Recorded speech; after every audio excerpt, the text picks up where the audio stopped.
Got it on the stream starting soon. We are chilling. Ouch. All right, cool. I'm just gonna stay quiet to you like do your intro and stuff, Fair just enough.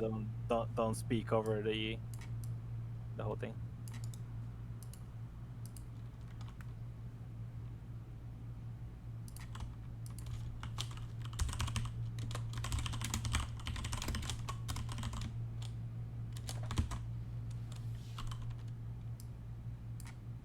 We're probably gonna start with Bandit and Light Gross if you want to get that. Okay.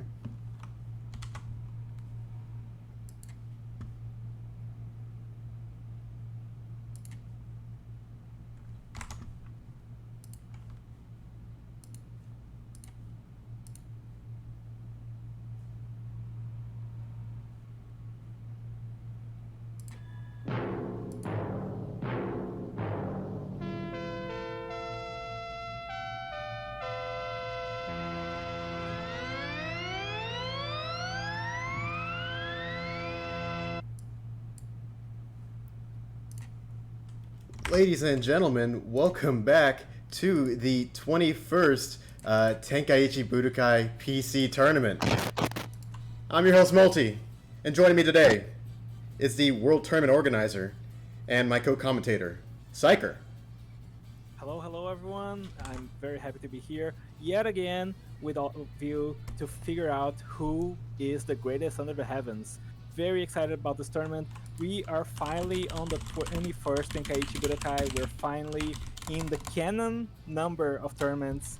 So I'm very okay. Apparently I'm very quiet. Apparently something went awry with the audio setup. Literally nothing changed since last night. All right, changing it up. All right. Hello. Hopefully, y'all in chat, let me know when I'm audible, please. I'm gonna keep speaking until I'm heard. 80%. I'm still 80% of you. That's crazy. Dog, you're maxed out on everything. I don't know what I can do. Wait. Okay, I'll just turn myself down then. How's that? Yeah. We even set up the audio yesterday to make sure everything was fine. That's okay. Cool. We're at the same volume. Right. So, back from the top. Hello, everyone. I'm very excited to be here. This is the 21st Tenkaichi Budokai, and I'm very excited for this one. We are finally reaching the canon numeration of tournaments, and this is gonna be our first mentor tournament of the year. So I'm very excited to watch here some really good Xenoverse, and I'm hoping this is gonna be just a banger of a tournament. I absolutely agree. So let's go into this without further ado. Who's up for our first set of matches? Yeah, we'll start with Bandit and Ladgo, so both contestants can get in here and we can get this right underway. Sounds I think good it's going to to be me. a really good match. Absolutely. They're both very technical players, and they're able to do some very impressive stuff. Ladgros especially had an amazing showing in the last tournament. Yeah, and of course, some people were kind of sort of sleeping on him because he's playing Pan this tournament, but as someone who played versus his Pan in the last mentor tournament, I can attest that's straight up not a troll pick. I feel like Pan versus Jiren, it's going to be a very fast-paced match, full of step cancels and all of that shit. So I'm very excited to see what kind of match these two are going to be showing us today. Hold up, there's no bracket command. I'll hit you up with the bracket. There you go.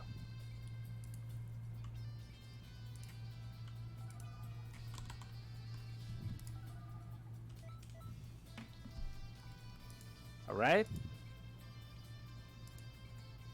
Yeah, that's both of them. Yes, indeed. Okay, then we can just get started then. All right. Both players can ready up whenever.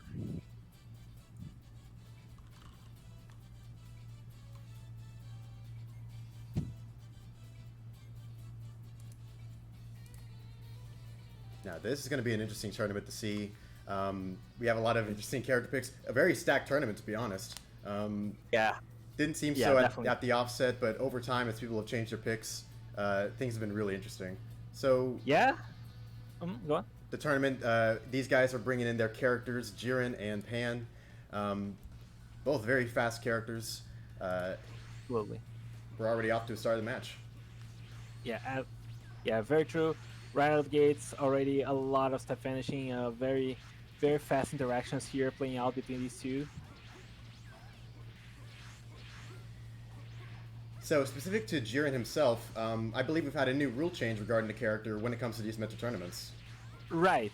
Jiren used to be able to, used to be unable to equip Topo Soul altogether because of his very strong grabs allowed to him via combo C paired with the Topo Soul. So players were given a choice. They could either keep combo type C and choose other Super Souls, or they could choose other stat spreads and go with a different soul. And both players picking Jiren in this tournament today will be using combo type C with a different soul. In this case, Dispose. There's no way you can hit me, I believe.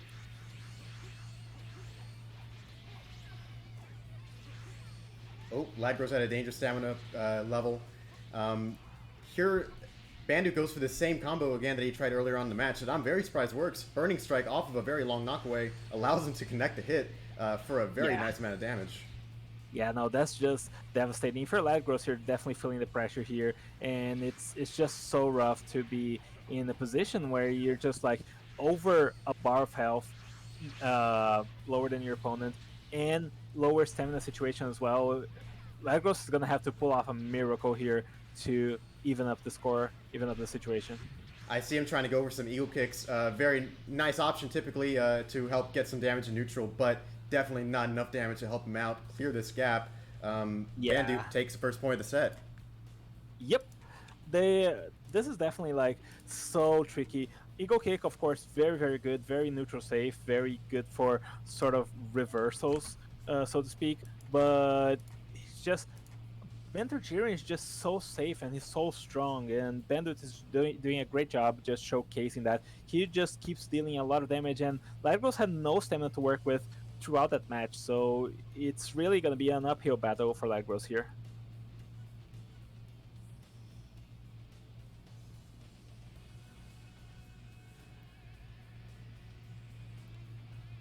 Here we are heading into the second point of this set.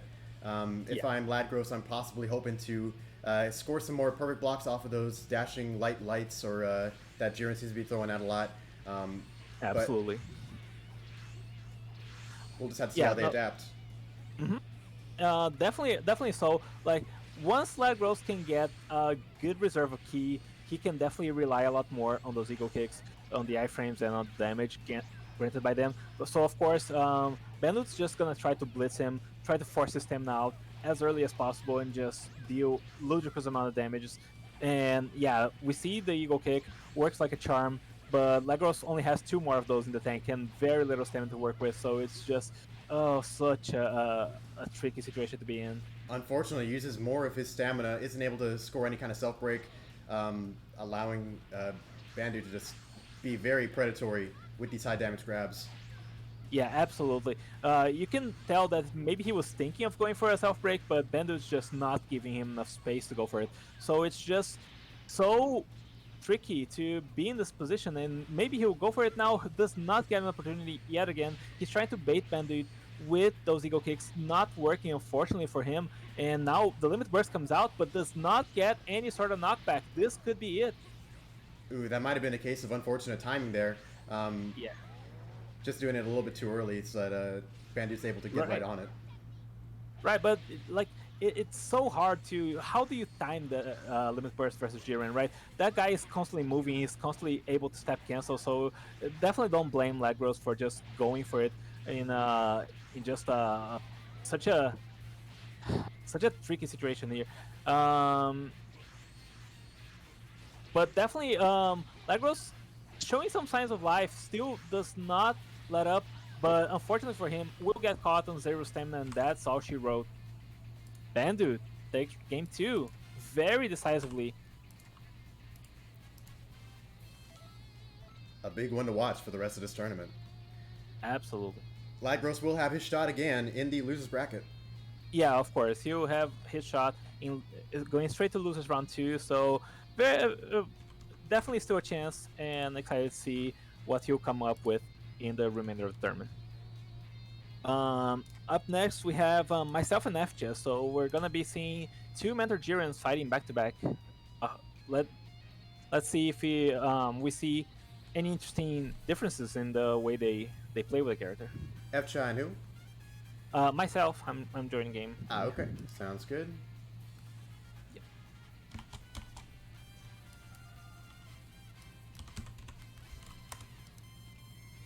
Gotcha.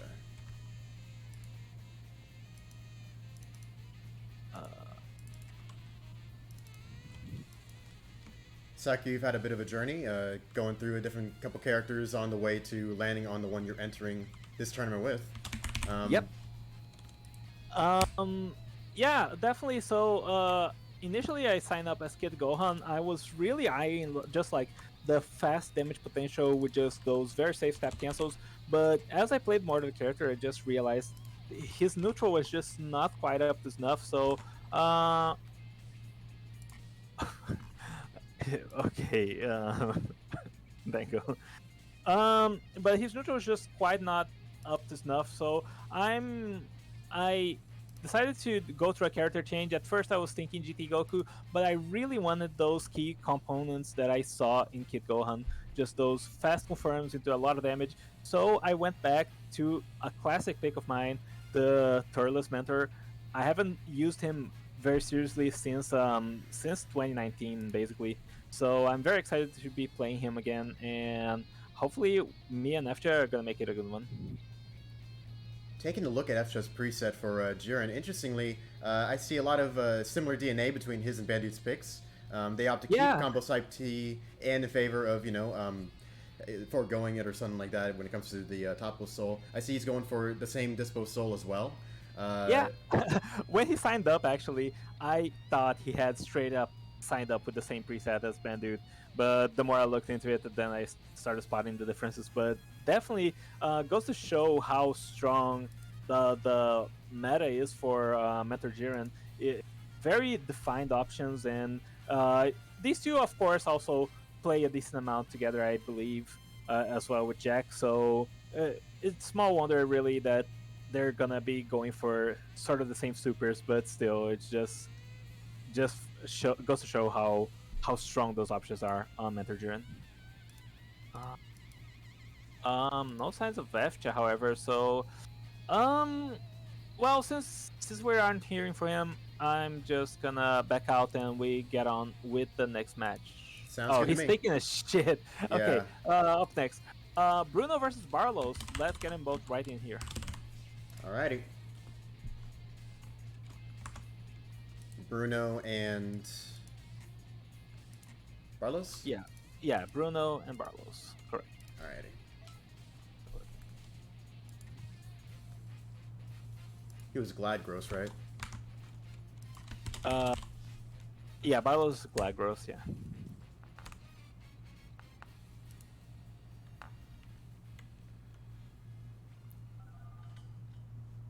Very glad to see Bruno coming back to the Tenkaichi Budokai tournament. He's a longtime veteran of the server and these tournaments.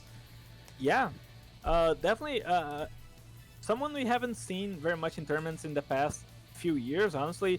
And he's been back, and I've played with him, I've practiced with him, and honestly, you would not be able to tell he's been gone from the game for years. Honestly, very good stuff from him in our practice rounds, so I'm excited to see how he's going to perform in the actual tournament itself.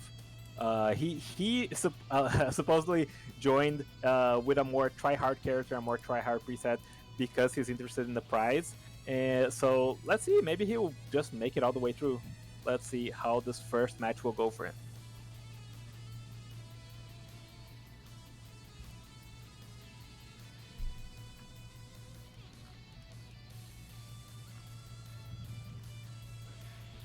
It looks like this is a battle of the technical types between Super Saiyan 4 Goku and Super Saiyan God Goku. Yeah, absolutely. Combined with Thank You Dragon Balls to boot. Yeah, so lots of shared tools between these two characters. Very good neutral, very good damage on both of them. But of course, Bruno choosing a little bit of a more aggressive preset in the form of times 10 Kamehameha, goes for the Super God Shock Slash as well. So he's trying not only to have that resource advantage, but also to deal incredible amounts of damage, which is something that Super Saiyan 4 Goku just excels at. Goes for the Take Your Dragon Ball's activation just a little bit early, I feel like, but gets all his stamina back and definitely does not get capped in the resources, so arguably a decent choice. But he's just getting clipped by those God Fists into Energy Wave combo. Those are adding up. Definitely looks like Barlos isn't going to be falling for those charged back hits. But they do at least seem to be doing a good job helping him get away from stuff like Spirit Explosion. And yeah. Yeah, no, he's doing a great job dodging those. Oh, and punishes the Spirit Explosion, but overcommits on a read there against Barlos' Vanish. Does not manage to get anything. Goes for the Super Key Explosion. Does not get a hefty punish, but gets punished nonetheless. Oh, Spirit Explosion into Super God Fist, into Energy Wave combo. That's just devastating. And if I'm Bruno, I'm just trying to repay the kindness. Goes for the times 10 Kame. The health situation is pretty even, but Barlow still hasn't popped his Take a Dragon Ball's activation, and maybe he won't get a chance to. Trying to step Vanish away. Oh, goes for the Super Guard. Definitely don't disagree with this choice. End up being a clash. And thank you, Dragon Balls. Into times 4, just a very tricky setup to deal with. Just so hard to punish at all. A complete reversal in this match right now. Bruno very low on his resources. Ladgrove still having a fair amount of key. There goes Bruno using his last get out of jail, that limit burst. But now, ooh, Cell Break is off the table now with the health burst active. He really wants to be getting some stamina back now. Yeah, and Barlow's just pressuring so heavily that it's just so hard to get anything done. Bruno, of course, managed to get a very even health situation, but the stamina is just totaled. But managed to force Barlos to force some of his stamina, so the situation is actually pretty even. But will get stamina broken for his troubles. Barlos will take round 1. Very close game, honestly. Yeah, very nice from both players. The set continues.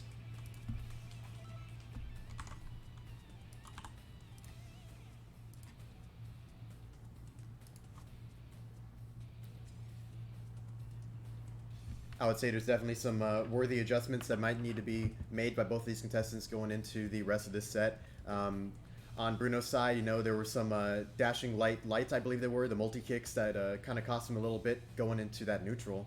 Not to mention the charge back hits, Barlow's not falling for him. Yeah, he was just over-predicting all around, and that's definitely something you don't want to do, especially when you're not very familiar with your opponent. You want to play it safe, and overcommitting on those situations ended up costing him a lot of resources. But still, towards the end, he really managed to claw it back, and it was a pretty even match. So if he can keep it going, just like the momentum, just the adjustments he made throughout that set, and carry into this game too, that would be just that could spell a very different result in this game too between these two players.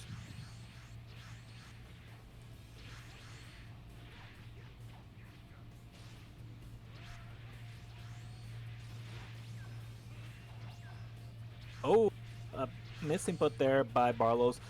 Goes for a light break, and now he's just getting his stamina just burned through.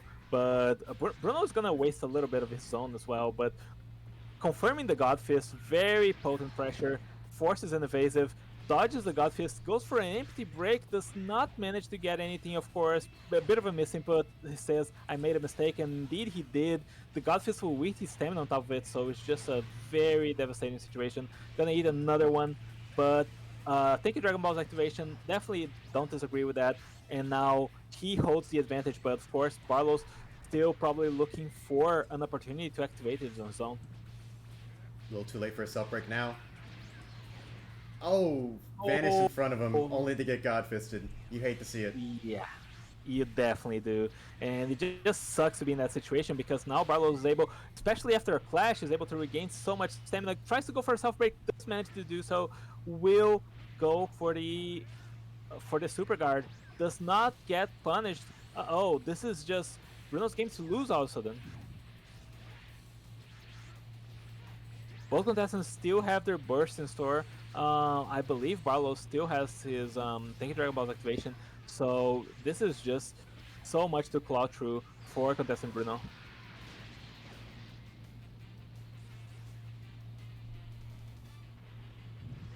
Goes for the health burst. Don't disagree with it, but it's you gotta watch out in that situation. Nice job staying out of range of that SKE. Yeah. With the increased damage you take while on health burst, that would have been disastrous. Mm-hmm.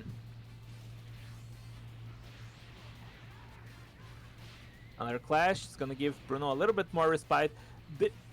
The situation between these players is actually pretty even. If Bruno can score a break and deny the burst, it's gonna be very tricky actually for Barlos to win. So this is the win condition. If I'm Bruno right now, I'm just looking to spend most of his stamina as possible and go for a cheeky break.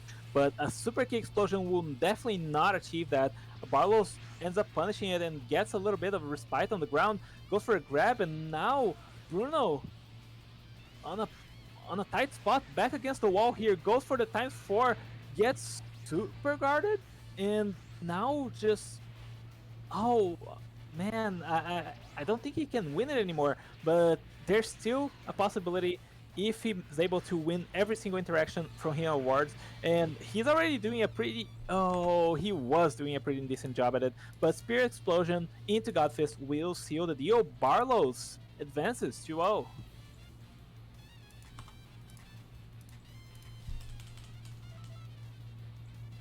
A good fight by both contestants. It just really goes to show, like, when it comes to very dashing, neutral characters like Forku, it's really so significant how you choose to go about making your attacks. Dashing light, dashing light heavy. Yeah. Night and day. Absolutely. Up next we have myself and Nefcha. He should be back from his restroom break, so let's get him right in here and let's see how this goes. I'm very interested to fight him. He made a last second change to his character pick. He was initially going with Gotenks, and he ended up swapping to Mentor Jiren. So let's see how he's going to be playing this Mentor Jiren, and let's see what kind of match we'll be showing the audience here today. Yep. All right. Good luck, Nefcha. Let's make this a good one.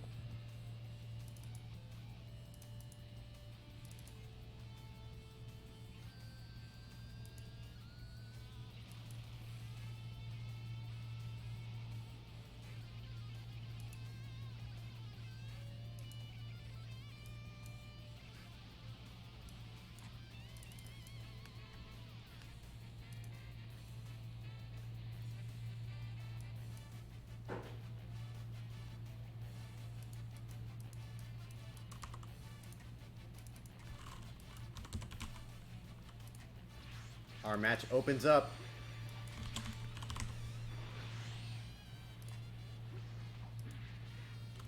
Worryingly, almost similar to the previous FCHUB versus, Pan versus Jiren. A very scary character this Jiren is. Just has the ability to, with his ridiculous, dashing neutral, and also very competent standing neutral as well. He just has his way of making this pressure around him as he fights.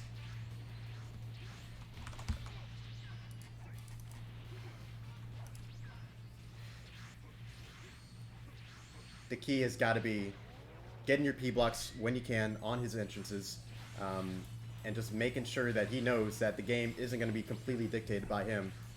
Cypher goes for his super key explosion, but he was out of range to get any damage in.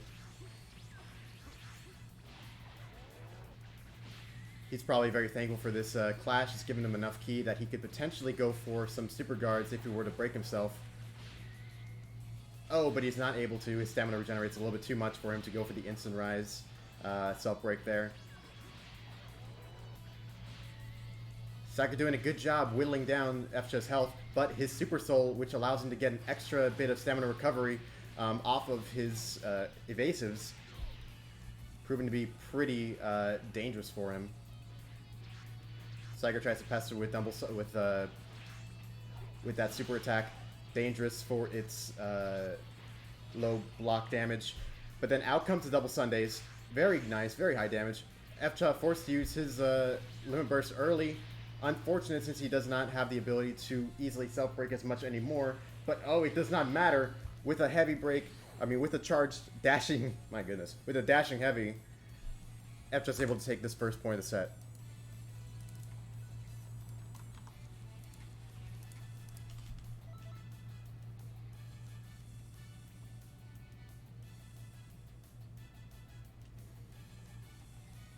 And almost blink and you miss a situation. But just like that, we're going into the second round. Second round of this match.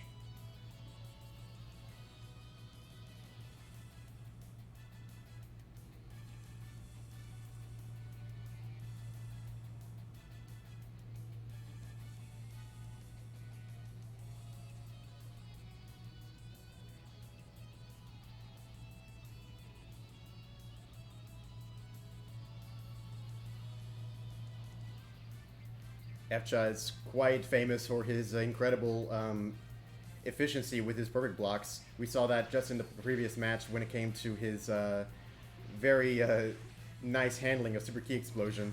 So Cycle will have to adjust his play a little bit to get around that. Youch! Managing to grab him even outside of, even right off from an evasive. Already we have Psyker in some pretty, about halfway down his health bar. While Efcha is sitting pretty, still chilling in the green.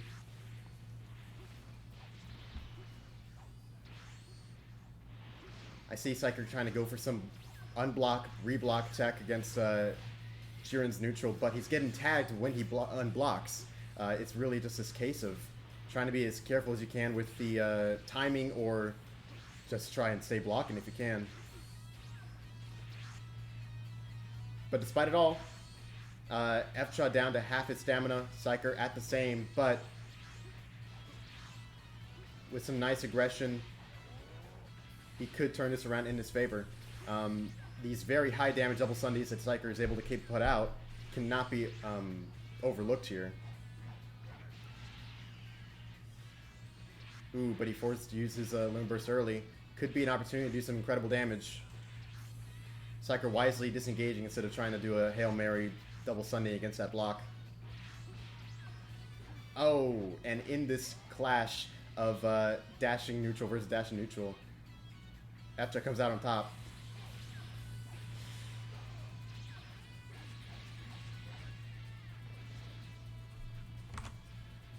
And there it is, the end of the set. The Alpha of Awe moves on.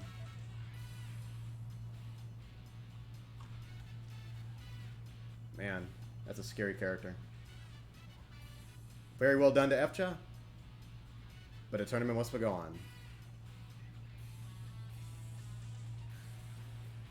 Welcome back, Psyker. Alright, GG's Efcha. Hope you make it far in the tournament. And yeah, let's see who's up next. I believe up next we have Morlan and Maltao. Maltao? I'm not sure how to pronounce that. But either way, we can get them right in here, and hopefully it'll be a very interesting match. Alrighty.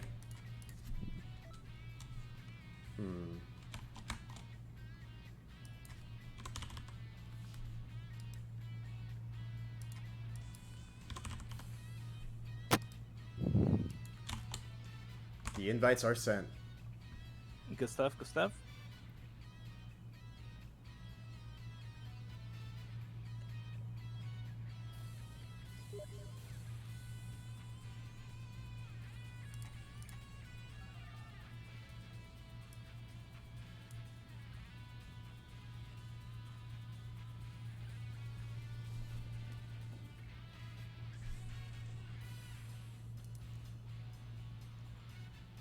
Now let's see. Have we had either of these guys in a tournament before? Um, no, I believe it's the first tournament for both of them. I've been teaching Morlin over the past week, maybe closer to a week and a half. He's still fairly new to the game, so it's his first tournament. So hopefully he'll show us some good stuff. Maltao has been a presence in the server for at least like a month or so, but um, his first mentor tournament participation, his first tournament participation whatsoever. Very excited to see if he's gonna show us some really good stuff. I believe he signed with Fat Boo. I still haven't seen I haven't seen him play anything that isn't for Power Jiren, so hopefully he'll be showing us a good one.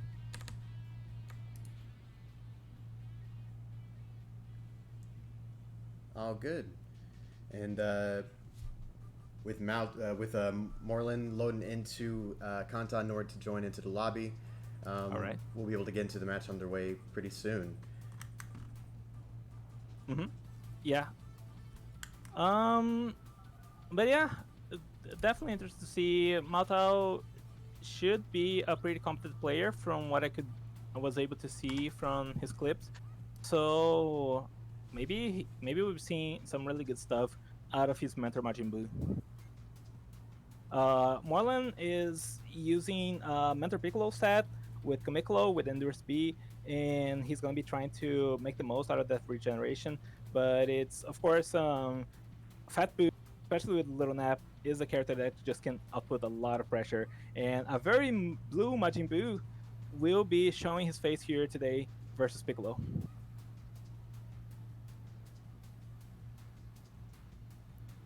We're underway. All right, Stamina forced right away from Maltao. Morlan trying to keep his distance, trying to just back away, get some stamina back, but those stretchy limbs from Majin Buu are just so tricky. Unfortunately, we're seeing some heavy stamina usage from Morlin here, and high damage output from Maltao. Oh, goes for an Evil Flight Strike, managed to catch him, but unfortunately will get evaded and punished, so it's definitely something you gotta watch out for. That move does have a lot of iframes, but it also has a very terrifying end recovery. Goes for the angry hit, doesn't seem like Morlin is gonna limit burst, so that's all she wrote. Maltao takes round 1. Oh, Blaze is saying it's supposed to be Aladdin Genie?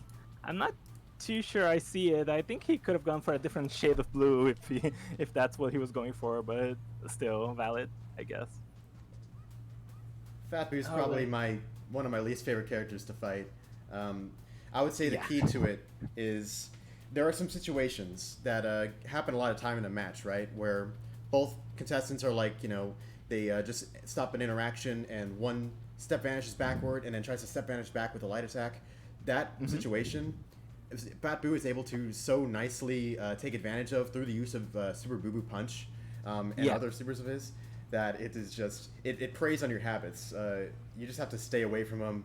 Don't let him play his game, and try not to let him take advantage of what you're doing in a match. Absolutely. Couldn't put it better myself. Fat Boo, of course, those stretchy limbs of his are not just for show. That back hit of his is one of the best back hits in the roster. It was like one of the best for sure when Vanishes got nerfed, because the hitbox just so long, lasts for a really long time. I'm wondering that too. He, to start off, Maltao did a instant rise to get out of his sleep. It burned through like half his stamina. Wait, did it? I was not sure. I was looking at that. Oh, but those Evil Flight Strikes are actually working out kind of nicely for. You see what I mean? Unfortunately for him, Boo Boo Punch has a backwards hitbox, so this is just so tricky to go up against. Oh, but so does he. Yep. Well, it makes sense, right? He's definitely spinning around and shit. So, if I'm Morlin, I'm trying to self-break here, and Maltao realized so as well. Did not let him go for the self-break. Not quite able to do it. And breaks him. Oh my god, this is... Yeah, that's all she wrote. Maotao, first tournament set 2-0, will be advancing to face off against Dango in winners quarterfinals. All Goodness right. gracious. Yeah. All right. That Majin Blue just go crazy, dude. He was just moving out there. All right. So up next is yourself versus Z-Wolf. So it's gonna require a lobby rehost.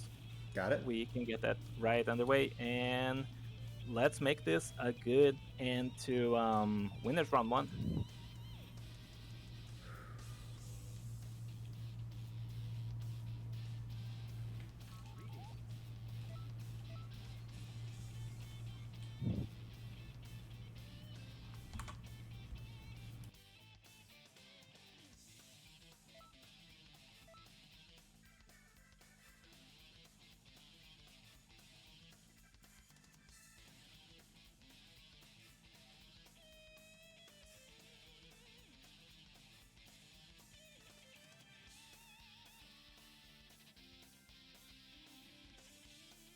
Yeah.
All right, Bardock versus Super Saiyan 4 Goku. This is a very interesting matchup. I I believe that Forku definitely has a lot of stamina pressure, a lot of damage potential that Bardock isn't really able to replicate. But on the flip side, Bardock just has such a good neutral, probably one of the best among the cast, and Multi already showcasing that with those very fast LHs into Chart Heavy just to force a little bit of Z-Wolf stamina. Z-Wolf using, I'm not sure, I don't think that's the technical preset, so maybe he's going for something a little bit different there. This preset has a very little stamina rather. Goes for a burst Kame in the neutral, does not catch but does not get punished. Catches Multi coming for the punish. Energy Wave combo after fucking Energy Wave combo after Spirit Explosion does not connect unfortunately, and goes for the Saturday Crash, trying to get those restands, trying to get those that high damage. Burst Kame into Evil Eyes, very underused loop. It's very tricky to really go up versus the potential like the hitboxes that are just gonna be popping out up during that loop. But of course, not the most safe loop to go for, especially when you consider that Super Saiyan 4 Goku has access to God Fist, has access to all those interesting tools, and now he will get his Limit Burst punished.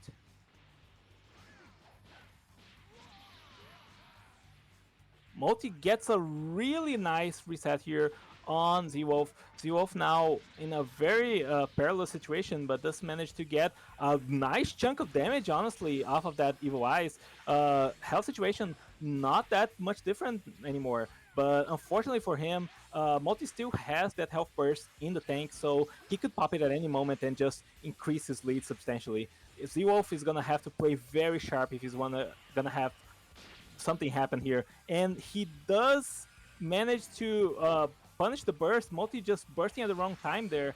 Unfortunately for him, Z-Wolf is just on top of him. Maybe this could be the turning point in this match for Z-Wolf's favor, but Multi will punish that burst Kame into a dashing heavy with energy wave combo, and now gets sucked back into the Kame. That's that netcode buff that's just so good for Kamehameha skills, and gets his energy wave combo ignored. This is looking kind of bad for him.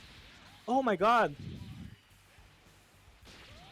Z-Wolf comes back from the brink. He was so low HP and he managed to come back. He deals so much damage to Multi in an instant. A very fast break, a very fast punish, and Multi, no chance to retaliate.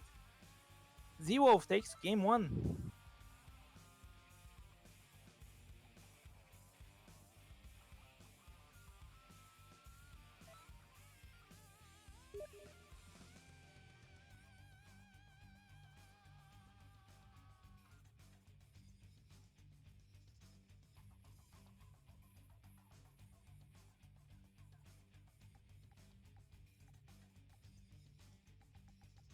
This'll make for a perfect warm-up.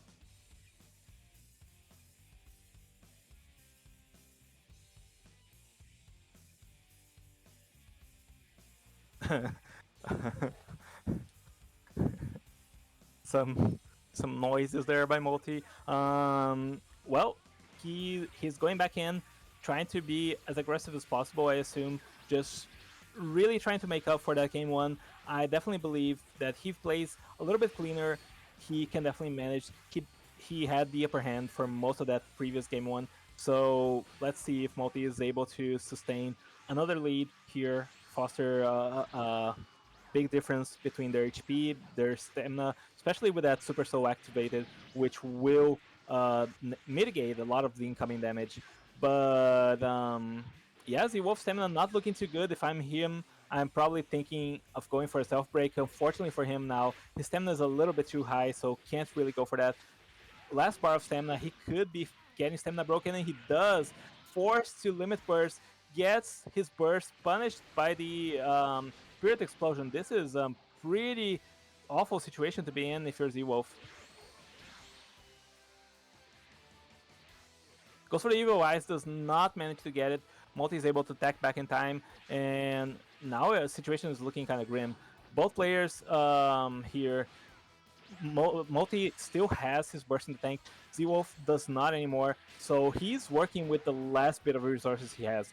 Of course, he was able to find a very nice comeback in game 1, so it's not over until it's over, ladies and gentlemen. Oh, and the Evil Eyes gets punched out of it, but the explosion still happens. This is just so bad for Multi. Z-Wolf is already recovering a lot of stamina just throughout these interactions because he's not getting caught enough. And Multi's just bleeding stamina like crazy. This is... oh my god. Are we seeing another spaghetti spillage? Please, Multi, I can't take it. Goes for the LHH rather, but the teleports in place, does not delay the combo properly. Burst Kami will not connect, and getting a very nice energy wave combo there from his Multi. Now, 1 minute left in the match. This is looking kind of green for Z-Wolf. Are we on a 3-minute timer? I actually was not paying attention at the beginning of the match. I feel like that's gone a little bit too quickly. Well, still, very nice damage there by Z-Wolf. Multi still... bleeding stamina like crazy. That Spirit Explosion into Energy Wave combo will not work. Almost gets punished, and now he really needs these neutral wins. Very nice perfect block. Maybe another one is the key to success here. Oh, Z-Wolf forced to vanish. Oh, but trades with the burst Kame. This is so bad. I'm not able to tell who has the win here if it goes to timeout. Oh my god. Is he gonna get punished for it? He's not. He's gonna run away with it.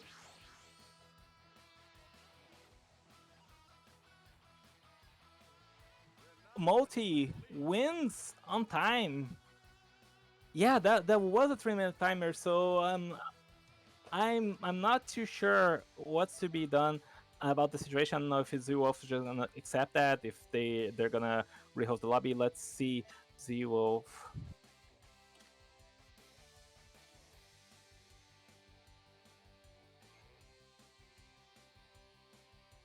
All right, they're just getting right into it. I guess they really do not care that the timer is 3 minutes, and we're just running it anyway.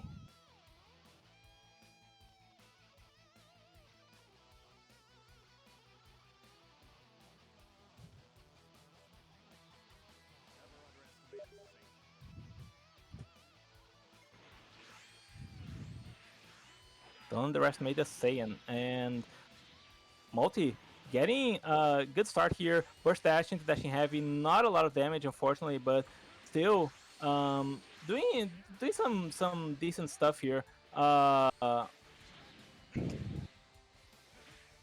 Z-Wolf unfortunately does not really get the combo there. Maybe a little bit of a connection issue, but the combo places Multi a little bit too far away, and now Multi still on that white health bar, courtesy of that Super Soul. Very good Super Soul from Bardock, and neither player is really scoring much of any progress on each other. It's just so hard in these situations. They're just trading vanishes left and right, but really struggling to catch one another to deal any substantial punishes.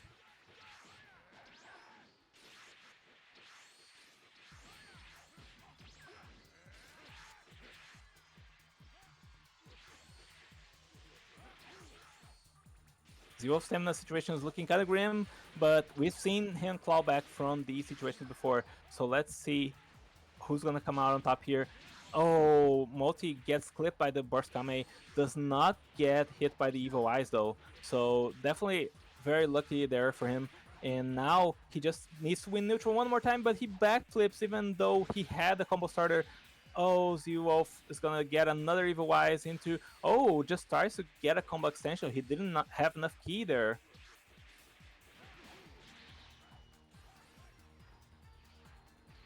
A very nice energy wave combo there by Multi. Just trying to get some damage, but unfortunately that damage is just not gonna cut it. This is combo type C Bardock, so his super damage is very low, especially on the energy wave combo. So he's just trying to make something happen here versus Z-Wolf, and gets hit by the Burst Kame yet again, getting Evil Eyed. This is not looking good for Multi.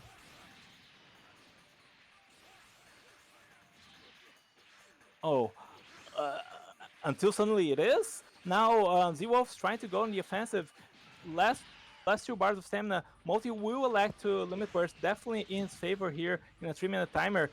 Z-Wolf is gonna instant rise and gets broken by a perfect block into super kick explosion. Does not manage to burst correctly. Will get punished into a proper clean defeat. Multi takes game 3.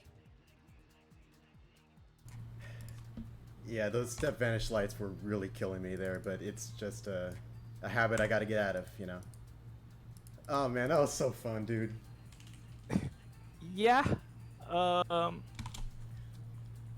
right. That was crazy. All right. Oh, did I accidentally set the timer wrong?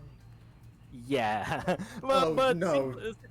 Seems like Z-Wolf, like, you guys just went into it. No complaints from Z-Wolf, it seemed like. So. Oh man, I took advantage of it too. If Z-Wolf wants, we can, I don't know, rerun it.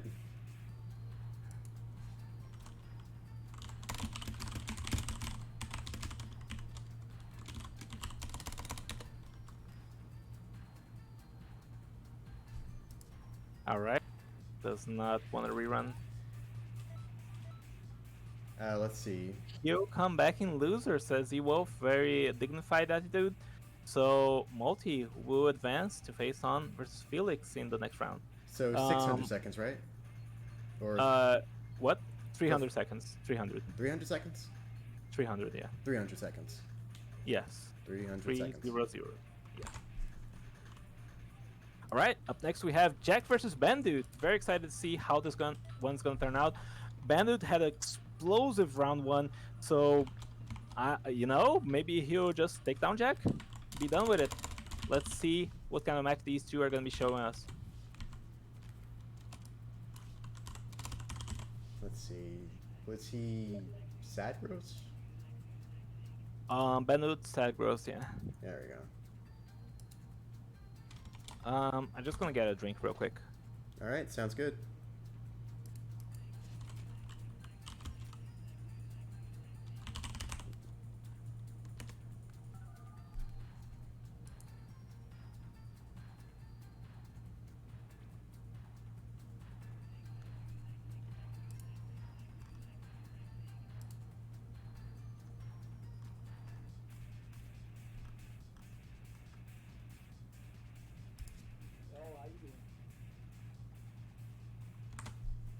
Now, Jack is an interesting case. Just like a few other contestants, he ran through a couple different character picks before landing on his current one. I'm pretty sure it was up until just last night. He was going to enter as Mentor Jocko, but, you know, then he just wasn't feeling it. So now he's going into this with Adult Gohan, Speed type. With the pretty recently added Super Soul, Now I'm Mad, also running it on Super Saiyan. So that'll be a pretty interesting change of pace from the Adult Gohans we've had in the past. Absolutely. One thing to consider, like, I didn't even realize Gohan got that Super Soul. So being able to use it with potential unleashed, in theory, should be really, really good. But Jack is going for the Super Saiyan. Maybe just seeing a lot of value to be had in that staff vanishing neutral that Super Saiyans get, just those teleports on Standing Light, on Charge Heavy. And let's see what his plan is going to be here. Very fast neutral already from both these players, just very explosive beginning. But ooh, the Super Soul activation already by Bandit is gonna given one increased stamina regeneration upon evading, but it's already gonna be gone very shortly. Yes, it is. And now he basically does not have a Super Soul, and he has an attack burst, I believe. So that's definitely something to keep in mind. Oh, is that some key explosion? Yeah, that's regular key explosion. Ah, okay. That'll be pretty nice. We've seen some very good use for that in the past meta tournaments we've had. Into Super Saiyan. Oh, now I'm mad. Interesting thing to note that Jack's gonna be taking a little bit of increased damage here thanks to the Super Soul. I think it's 10% increased damage, 10% increased damage dealt, and 10% key recovery, something like that. So go for the self break, taking advantage of the armor burst, goes into key explosion, will get grabbed by Bandit, and that's gonna waste a lot of his super armor time. Unfortunately, does not deal the full brunt of damage. The defense burst was still up.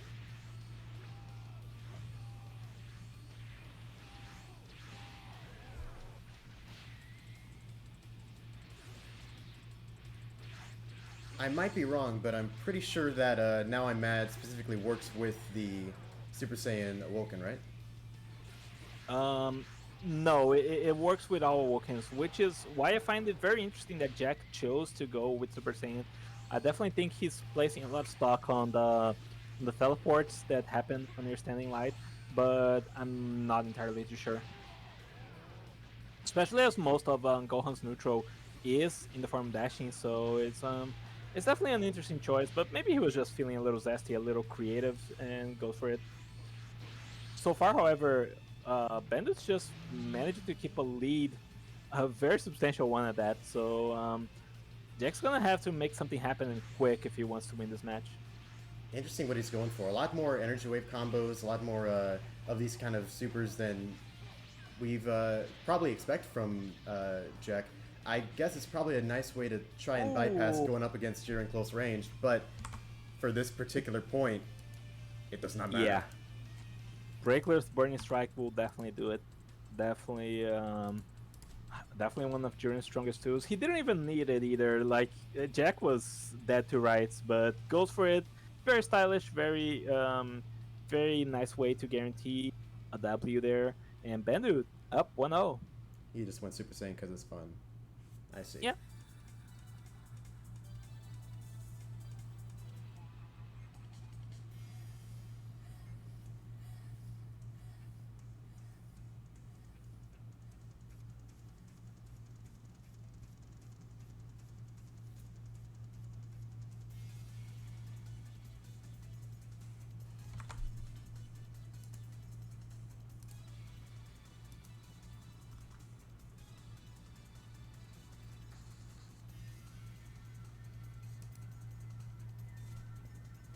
I like the colors on his Gohan. I wonder if he's going for like the manga palette. Yeah, not too sure. Definitely reminiscent of those color limited pages that happen a lot in the manga. But what's also limited is how much stamina he's able to have here at any given point in this match. Not even 30 seconds in, and his stamina is already gone. If I know Jack, he's gonna try some self-break shenanigans, but it's gonna be rough.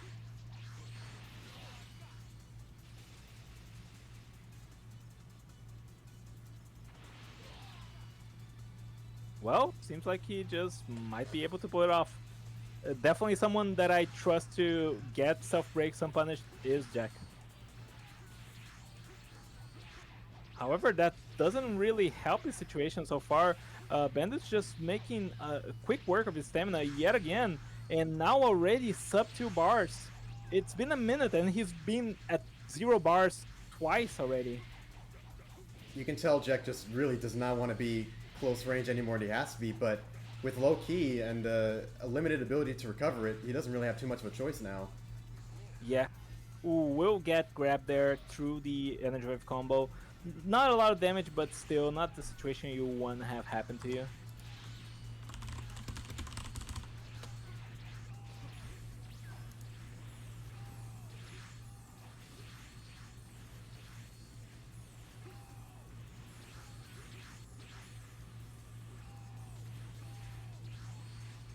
Jack trying to score some tags with those dashing elbows. Yeah, it's so tricky. Having just gotten packed up by a Jiren, I can tell this guy is so hard to catch in neutral. And especially Bandit, like one of those characters that, one of those players that just has a really good understanding of Jiren. And who the fuck is Drerick? Well, have you set to full private slots? Question mark. I thought I did. Let me try remaking the lobby. Well, let's see. Yeah, the lobby might be dead as well from that. Let's Well, actually, see. if this is the second point on Bandu, is that the end of the set? Yeah, yeah, it is. Yes. All right, then I'll just be able to do that then. Mhm. Brothers, please.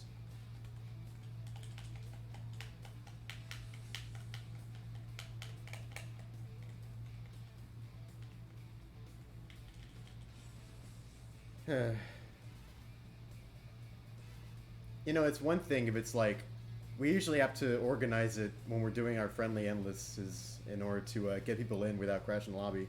But then it's like, it is just how the game is supposed to work, right? Even on the baseline yeah, level, it doesn't work like this, or it bugs out when this happens.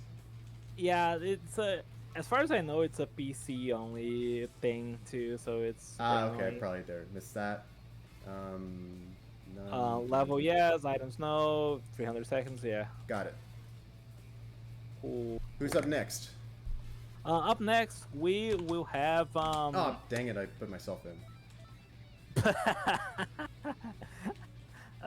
Wait, you could have done your match though. It's too late now. Yeah. Up next we have After and Barlow's. So yeah, we can get both of them in there. No. Yeah.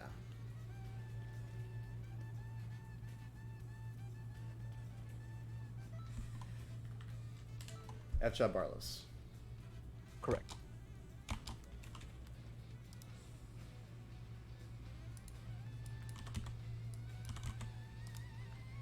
Got it. Alrighty.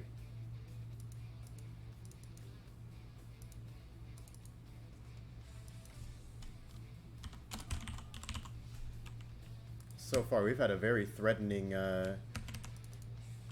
experience with these Jirens. Yeah, just a very menacing duo of players here. Just both picking Jiren and terrorizing their opponent so far. I imagine we'll be seeing a very similar scenario here between FG and Barlow's.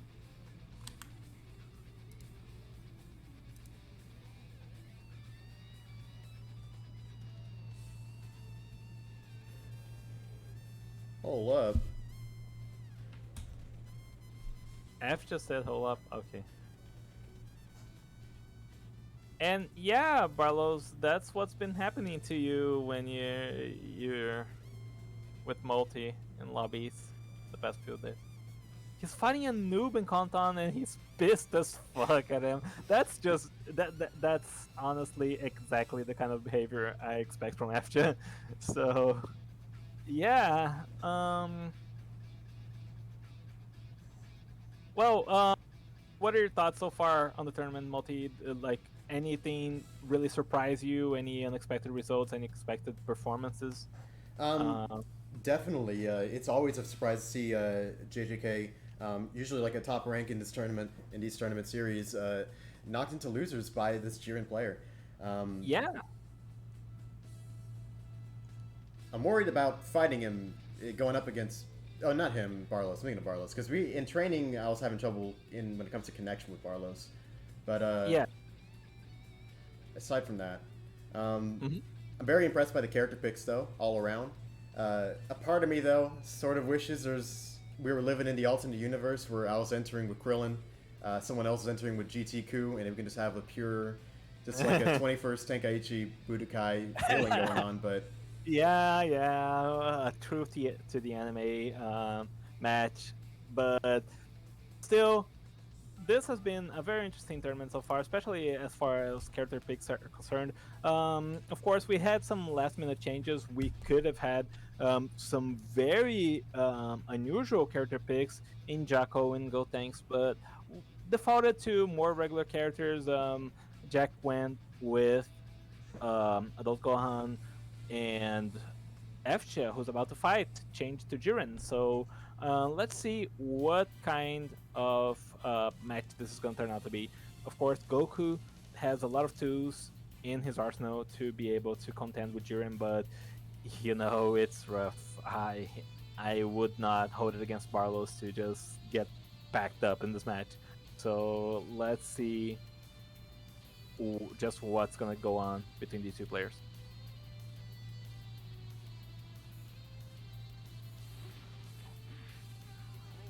Oh, ready. I feel like that's gonna set the tone for the rest of the set.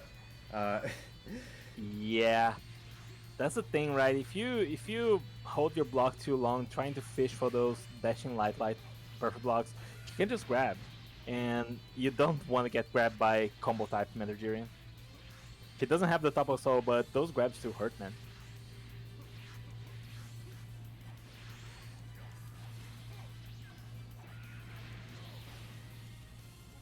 All right, Spirit Explosion into Super God Fist. Just hit a few more of those, maybe 20 more of those, and you win. you hate to block the key stuns like that. There's a little bit of, oh my goodness, you see that? Yeah. Leaves you a little bit more vulnerable, even if it is on the fraction of these, just a couple of frames. It's enough for Efcha to act on here. Ooh. Absolutely. Barlos on his last bar of health. But he does have, thank you Dragon Balls, he does have his health burst on deck. A clash here. Managed to get a self break is. Oh, gets caught by the times 4 and specially forced to limit burst. I didn't know that Super Soul had an armor limit burst. Maybe I'm thinking of the different disposal. Yeah, just trying to wait out the limit burst. Definitely a correct choice there. Yeah, he's getting caught on the backward step. Yeah. Thing we've seen happen a couple times with Jiren. Or against Jiren, rather. Yeah, absolutely. This guy's crazy. And Fcha is crazy. He blocks evasive after evasive and just wins all of these interactions. Tried to perfect block the burst, does not manage to get it, but will not matter. Will probably go for a Burning Strike here. And this time, waits long enough, does not get a frame through. Fcha wins round 1. Oh man, I also really... The song ended on a sync with that last hit. Let's go.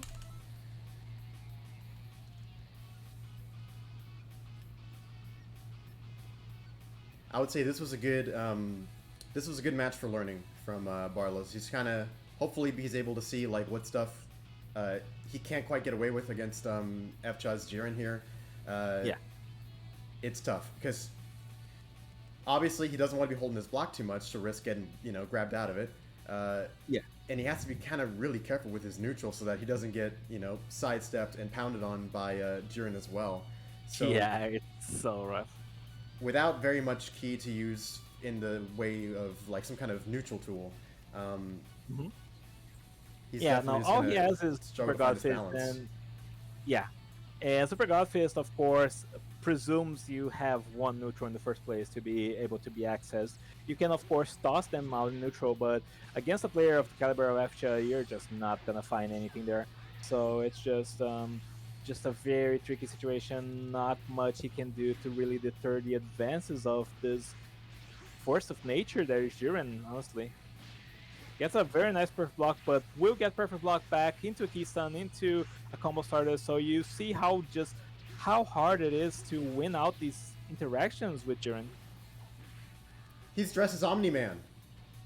It took me Oh, forever to realize it. oh, and gets, oh my god, FJ gets perfect block, grab, block cancels the P block stun and goes for a grab. So despite him getting perfect block, he was the one who got a grab confirm out of it. So devastating.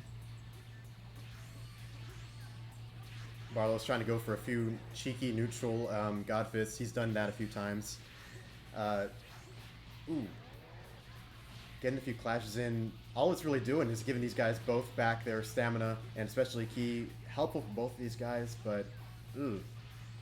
Yeah, I mean, it's definitely in oh my god. It's definitely in Balus' interest to be able to delay the Take Dragon Ball activation most he can, but oh my god, he's not gonna get a chance to activate it. FJ is just he gives him a window, gets super guard up. Nice Barlow's, job staying alive there. yeah, with a second lease on life here, he managed to score a random God Fist, goes for the energy of combo, not true from that height, not true from that speed, honestly. But Oh my oh my god, goodness. gets another grab, and that might be it, honestly. Yeah.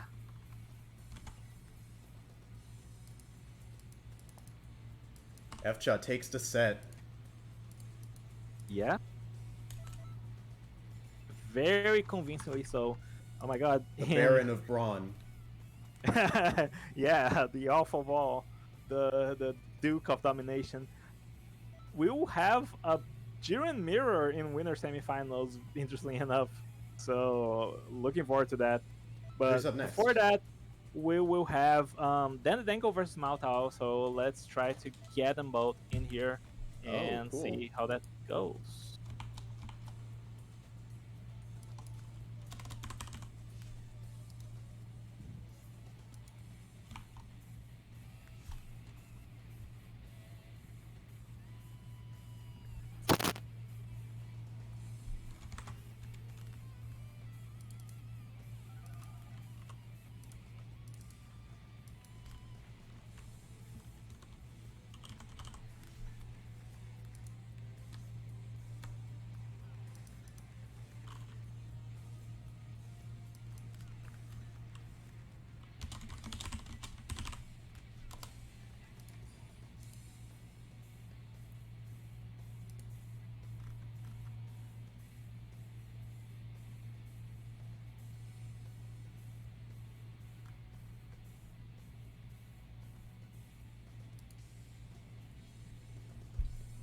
Now let's take a look at what characters we are seeing brought into this match. This will be Dan's first match of the tournament, and he is bringing a Technical Type B Fu. Technical Type B, I'm pretty sure, is the one that gives you a very nice stamina pool. Yeah. And he's bringing that in with his Instant Rise, and fine then, let's begin the experiment Super Soul. It's the de facto few meta, honestly. His base Super Soul is just very good for him, and Technical Type helps him shore up some of his weaknesses, because Few is not a character that can deal a lot of damage very fast. So to not get outvalued, you really want that Technical Type to just like, you can't be killed in the break, so you get longer and longer matches, a grind game where you can maybe force your stamina force your opponent's stamina down over and over again with those unvanishable combos and just deal some really nice damage that way.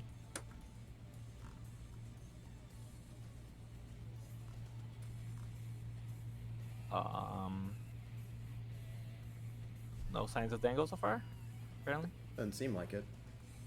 Which is a shame. I'm hoping he gets here soon because Fat Boo versus Fu sounds like a very interesting matchup. I would say Yeah. both of them are kind of good at, how would you say? I definitely think they're very their characters there are very deceptive, right? Um, Boo, of course, with that Boo Boo Punch, and Few with all his energy blades, his confusion blade, his sneaky strike, all of those all those tricks. Honestly, those ways you can catch your opponent just sleeping there and just prey on their habits. It's definitely a interesting matchup, especially when you think these guys, both of them, are gonna have access to Maltao, of course, on Time for a Little Nap, and Time to Begin an Experiment for a few, of course, both of them getting a lot of key in the beginning of the match. So we're gonna be seeing Super Slime back and forth and just trying to just grip each other in those traps set up then in neutral. It doesn't seem like we might see him coming into this match anytime soon. What would you like Yeah, to do? it's well, He's- the only match left in this round is yours, so I guess He woke we're up. Okay, great. Get him in here. okay. Oh my god. Wait, was he actually? Well, yeah, he's here. And The let's buzzer see. beater. Yeah. Just face plant on the keyboard. Just. Yeah. Well, welcome back, Yeah. man. All right. Back to the world of the living. Back to the world of the waking people, and he will be getting into this match with his mentor Few. Very interested to see what kind of show Dango will be putting here today. You know, I'm a little skeptical about the mentor Few, so as someone who dropped the character myself, but I definitely think Dan is a very smart player, a very capable player, and he could be showing us a really good game on that mentor Few of his.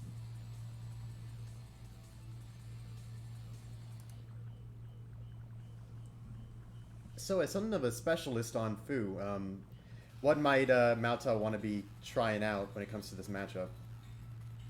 I think Maltao is honestly in a pretty decent position because the thing about Few is that, again, he's really pressed to compete with all the vast amount of resources and the vast amount of damage in the mentor environment. So Maltao, of course, on the health type C with a health burst, with those very tricky supers to get around, just it's gonna be really hard for Few to overcome. This is not a good matchup for Few whatsoever. Oh, but we're seeing some pretty even stamina going so far. Yeah, that's definitely something to watch out for. Dango, of course, could end up going for a self break very soon, and Mao Tao could go for one as well, but will not have the luxury of the fast recovery of a technical type. He will have to make do with that very nice health fist. Oh my god, very nice stamina break, and oh my god, A fantastic Dango- loop that we've seen FCHA use on his Dokkan in a previous tournament. Very nice DPS for a pretty respectable key cost, but he's unable to continue it much longer.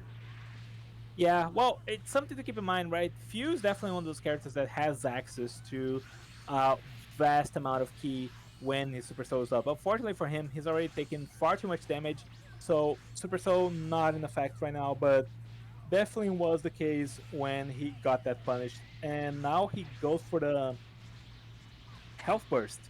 So that's also definitely gonna help out in this situation. And honestly, for Fat Boo, who started on dark green health, Dengo's already made a lot of progress. The health situation is looking pretty even between these two players. Of course, Maltao has access to a health burst, and more importantly, health burst heals are percentage based, so he's gonna heal a lot more in raw numbers compared to Dango. Oh my god, another break. This might be the game for Dango. Does Maltao not burst? He makes it out of there. Dan. First Dan point the of the set. Dango takes game 1. That's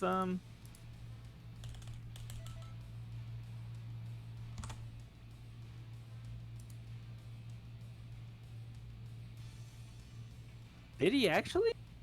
It must have been during his first stamina break, where he was going for that loop initially. Oh, very early. Huh. Very early. Well, I've missed it honestly, but all right. So Dan is just wow.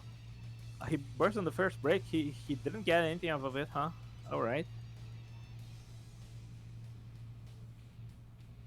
Oh, okay.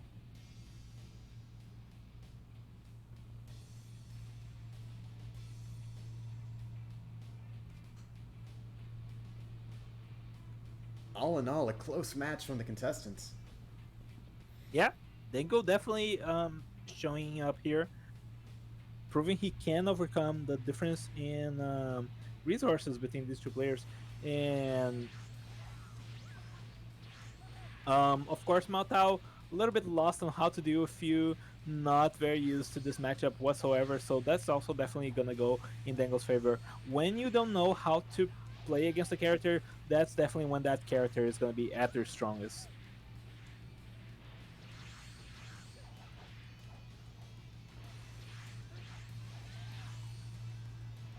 Dango doing That'd a be- good job staying away from those high damage angry hits.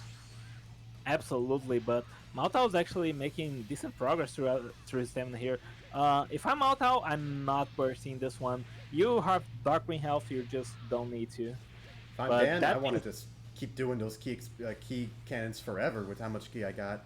Kind of Yeah. dropped a few, but Yeah, it seems like he's trying to go for a fancy LH Key Blast Cannon, but that doesn't seem to be true online. So he's much better just going for the Keystone ones, but yeah, just doesn't manage to sustain the loop, but does manage to get some real nice damage onto Maltao. I would have almost let him break me in that scenario because that would have been a fast break on top of Tech type. Yep. Well, you're so used to playing Principles Xenoverse sometimes that you just can't think about that stuff in time, right? You just react to it. You see a break coming and just get out of the way.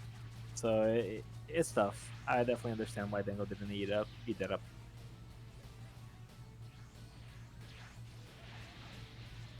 Now I am sure Maltao hasn't bursted yet. Yeah, this time he definitely has not. He's running out of a chance to do so. He won't have one, I don't think.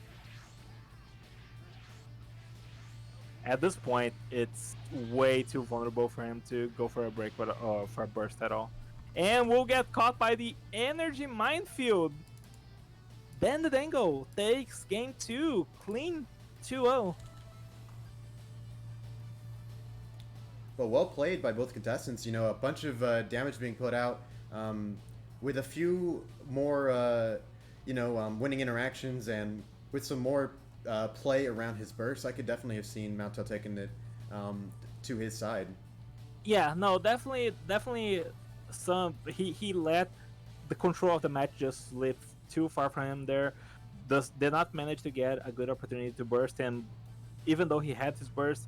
By the time he was able to do anything, it was just over at that point.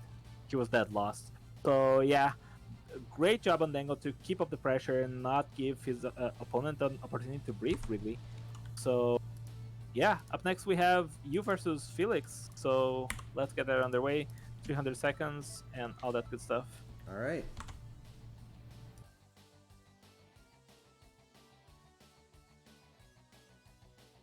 For this match, Felix is gonna be playing Mentor Buhan, which is like the only one of the tournament. So,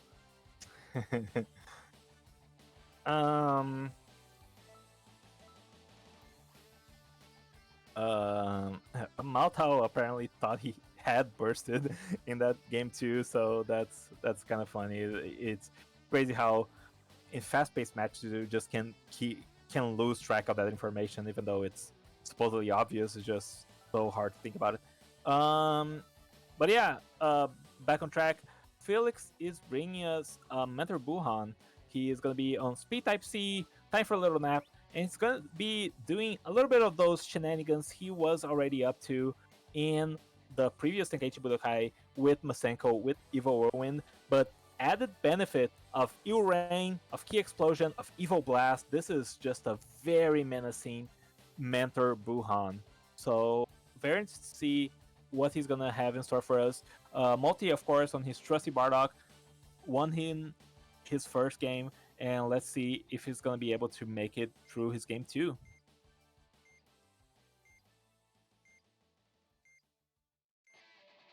This will make for a perfect warm-up.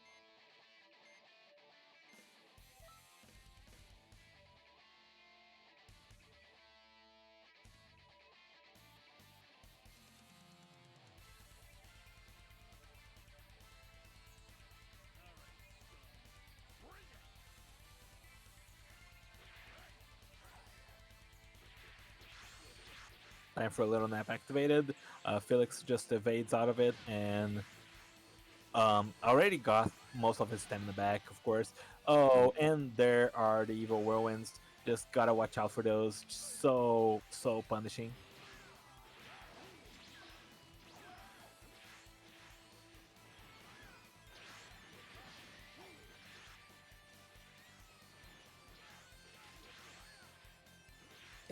Thanks to that Super Soul, Multi's back on white health, so definitely something to keep in mind here.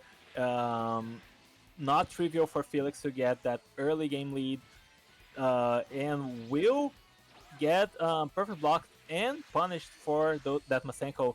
Not a hefty punish, but a punish nonetheless. And Multi doing a really good job perfect blocking him, and goes for the Energy Wave combo to punish the attempted Masenko, I believe.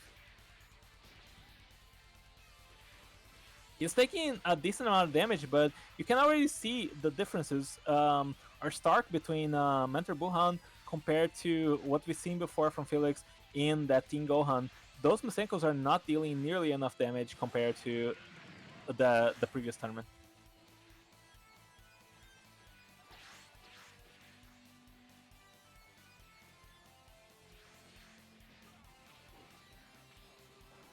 Very nice grab there by Felix. Will not manage to. Oh my god, this is tragedy from Multi.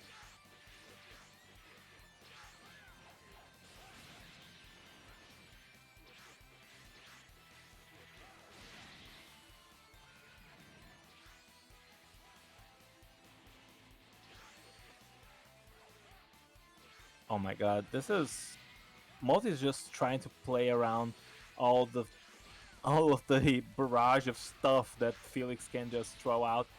Doing a really good job at it too, but it's just so tricky. Goes for a grab, but too far away to get much of anything there.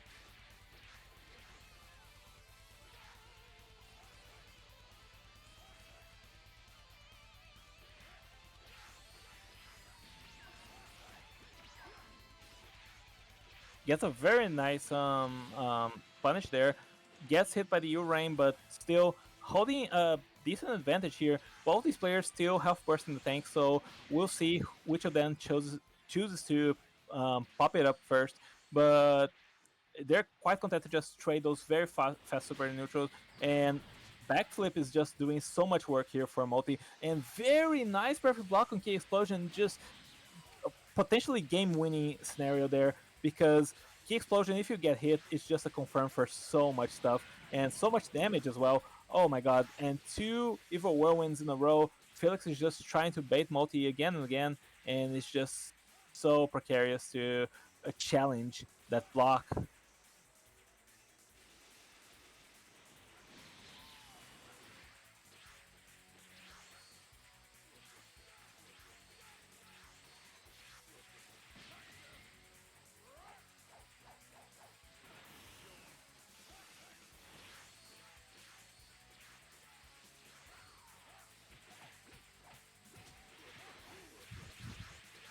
Oh my god, these guys are playing some fast neutral here.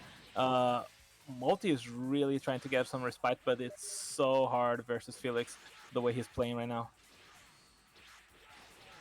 Felix just wants to keep in that gay baby stamina gel, and seems like this match is very close to going to time. But another whirlwind is just gonna be very rough rather on Multi's HP. And now he's just trying to make something happen, and Felix is content to go to the ground, hold that block to force Multi to try and challenge it. But of course, Felix knows he holds all the cards, 40 seconds on the clock, and still a very hefty health advantage here. Multi still hasn't gotten a great opportunity to burst, and Felix is just watching like a hawk, trying to predict the burst to stop Multi from accumulating any sort of resources here. And a Masenko to punish and Drive combo will seal the deal. Felix takes game one. Very tense, very close game one between these two players.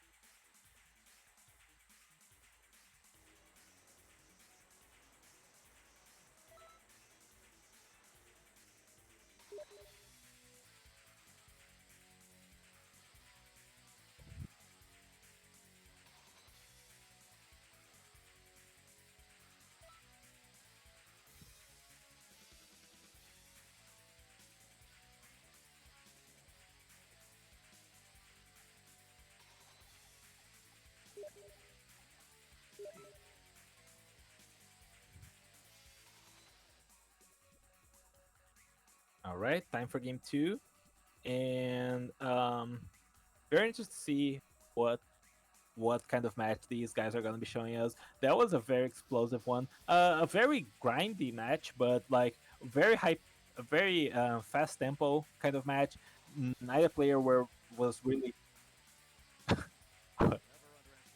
um, neither neither player was really hanging back too much. Felix was still going on the offensive to try to prevent Multi from regenerating stamina, and Multi is now already getting the better of Felix in the neutral. Felix, a very low stamina there for a little bit of a second, but does manage to get a Niva Whirlwind to equalize a little bit of the health situation. Of course, Multi still has that Super Soul, so Multi, any progress he gets right now is honestly worth its weight in gold.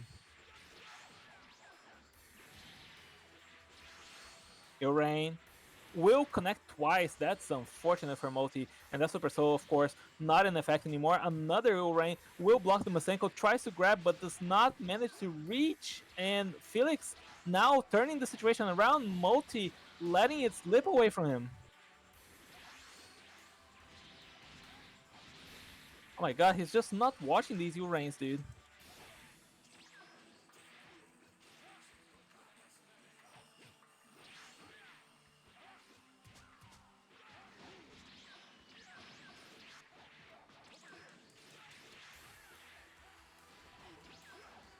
Oh my god. This is so tense. Multi is just trying to get some respite here. Grab will manage to achieve that, but oh my god, this is so hard. Oh, and gets blocked into Overwhelming yet again. This is tragedy for Multi.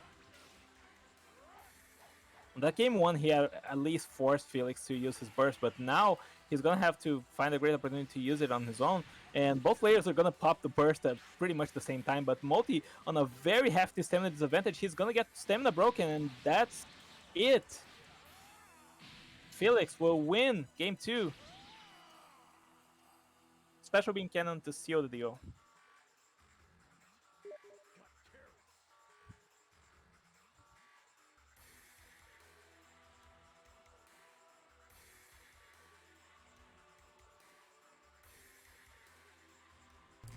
Yeah, he was one step ahead. GG's.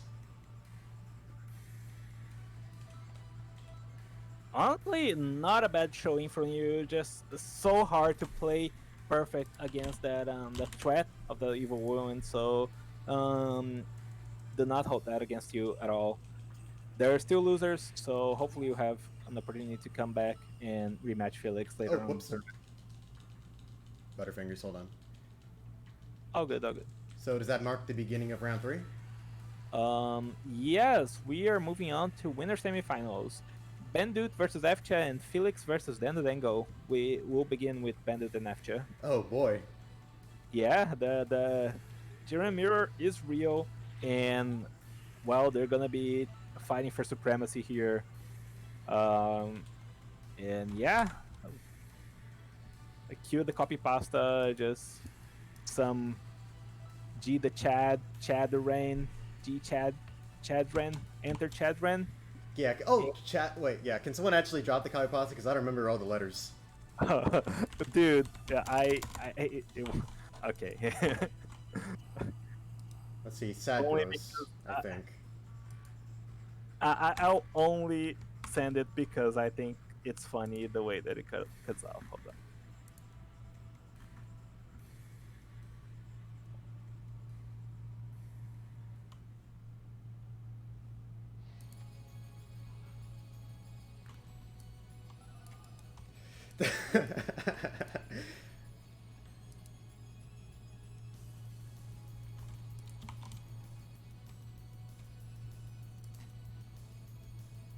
The contestants can feel free to start whenever. Yep.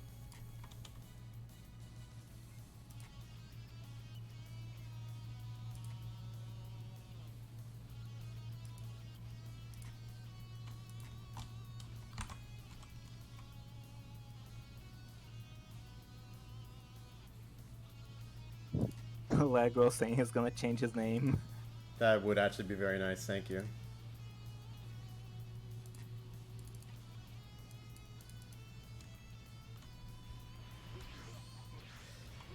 As I change up the scoreboard real quick, the match begins.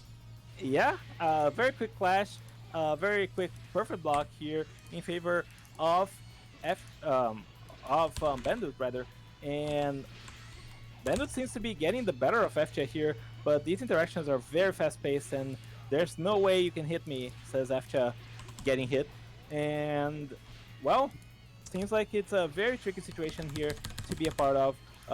Bandit is just relentless, trying to force FJ to waste all of his stamina all in one go, but FJ is retaliating now, trying to win neutral here versus Bandit, but it's just so tricky. This man just knows Jiren.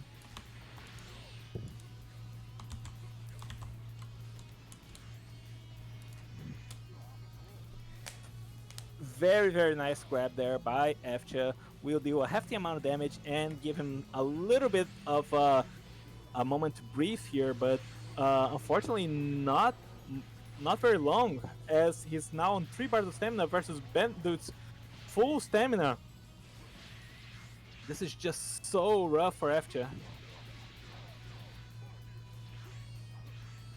He may just have the opportunity to turn this completely around.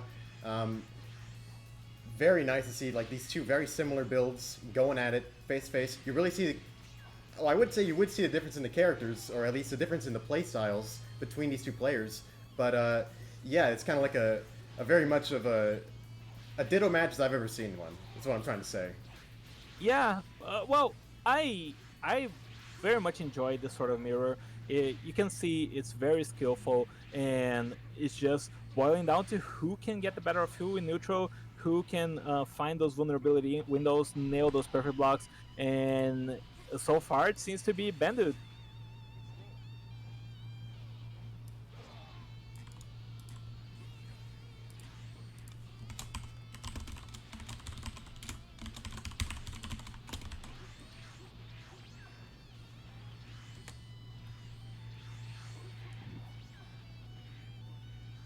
Lowish stamina from both these guys. Very even match so far. But Yeah. Efcha has Bandit has the advantage of a lot of key. Yeah. Bandit has had the upper hand for most of this match, just very slightly ahead of Efcha at every turn, at every corner, every possibility here. And Efcha now no stamina to speak of and no burst, but will manage to break Bandit, and this happening at the tail end of the armor burst, so this could be all she wrote for Bandit if he doesn't recover in time. He managed to, and this is, oh my god, this is so treacherous territory here for him. A dashing heavy will kill him, a grab will kill him, And oh my god, but however, Soaring Fist, oh my god, this could be enough. Oh, he drops the combo. Who's gonna win? Efcha managed to get a grab Out and of his win over evasive, Bandit. too. Oh Oh my my goodness. Oh, the humanity. Oh, the misery, dude. That was devastating for Bandit. He had the upper hand for most of that match, but in just a matter of seconds, you get stamina broken, and that's all Efcha needs. He just goes for a hefty punish, and in that last minute, very low HP scramble, he managed to come out on top. Very close match, and I'm excited for games 2 and 3.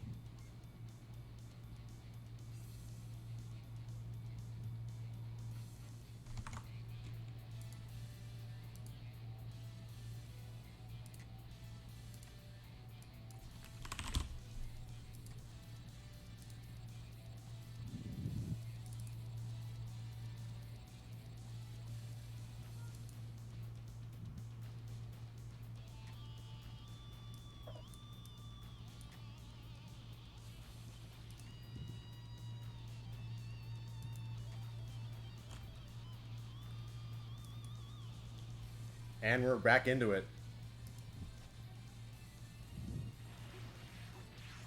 It's Jiren the White versus Jiren the Black. Exactly.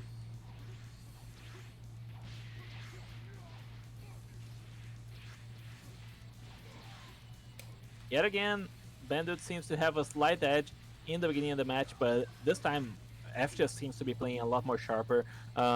Maybe he's trying to maintain the momentum from the previous match, where he did manage to get a very nice win there versus Bandit. So let's see. Oh, goes for another grab, and Bandit's just having trouble avoiding those because he was going to retaliate from the dashing light approach and gets grabbed for troubles. It's just so devastating. I can definitely see why both of our Jiren players opted to stay on combo type C no matter what.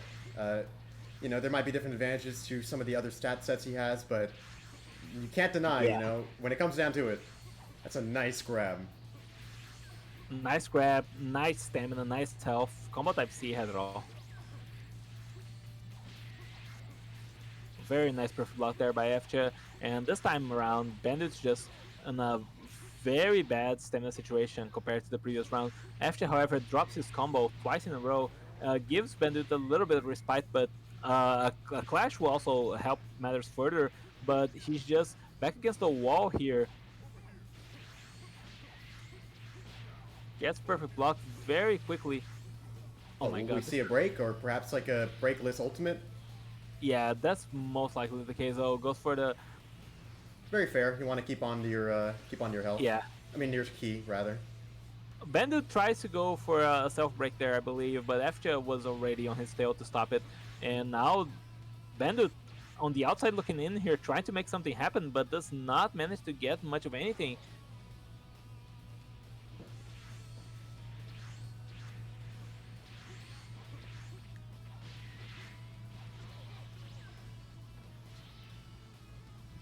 Youch. Oh my god.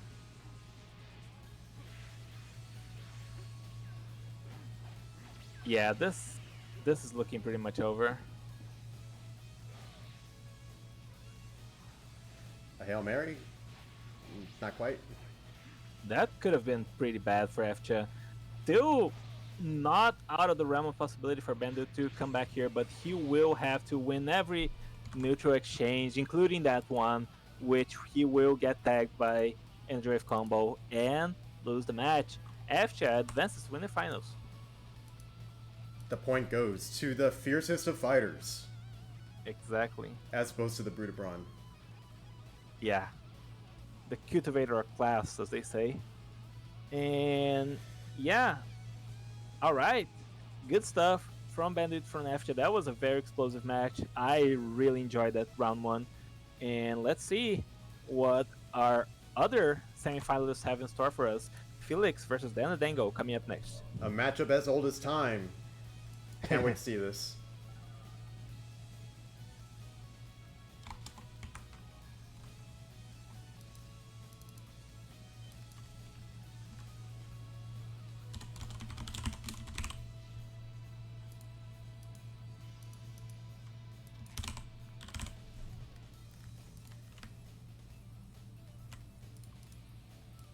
So the scoop on Felix's Buhan.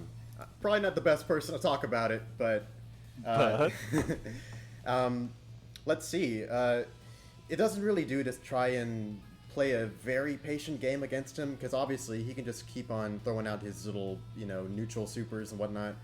But at the same time, it could be something of a zero-sum game, where I could stay away from him, and he can't really easily get to me. So if you're in a situation where He perhaps says otherwise. you're at a significant health advantage, I mean, and he doesn't have health burst, then it could work to just kind of stay away from him. Otherwise, I seem to be doing something when it came to the beginning of the second match. Where it was like all out offensive, like very aggressive, trying to. Yeah, no, I definitely think you have a point there. Definitely one of the weakest suits of Wuhan is his neutral game. He is not terrible, but definitely a little bit too slow compared to the rest of the mentor cast. And Felix is evidently trying to char that up with Ilrain, with the Evil Whirlwind, and it's been working very well. Don't get me wrong, but it's still a disadvantage if your opponent managed to weave through all of those supers you're throwing at them. And it definitely happened to be the case there in certain points of you guys' match. Standing of LH, course- is that the one where he like swings his whole body around? I don't know what the Oh yeah, what man, I hate what that one. Wuhan's inputs look like. Yeah. Now, when it comes to Evil Whirlwind, the talk of the tournament, I would say of all the people that would be able to kind of be able to avoid it without really having to think too much about it, Fu would probably be one who can do that, right? With how often he's always jumping around. Yeah, no, absolutely. Another point I like to bring attention to that I noted while I was casting you guys' game is that Buhan's Masenkos hurt a lot less than Team Gohan's do. So while it's still a very treacherous combination and it deals still a lot of damage, you still can afford to just take a little bit of that damage in situations where it's just like he's just trying to bait these supers, just trying to punish you very harshly, so long as you can clap back. And we've seen from Dengo's match that he can just deal absurd amounts of damage on that Mentor Fu if he gets so much of an opening. So let's see what he'll have in store for us next.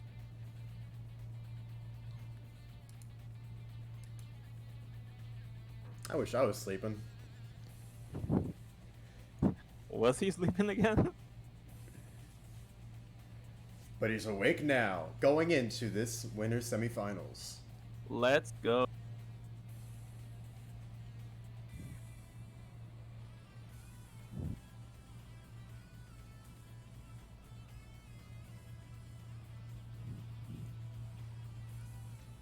Oh man, imagine having to wake up to fight Felix. That's a nightmare you're not waking up from, That's just pain. My prediction for this tournament, the fortune cookie says expect a lot of P blocks. Absolutely.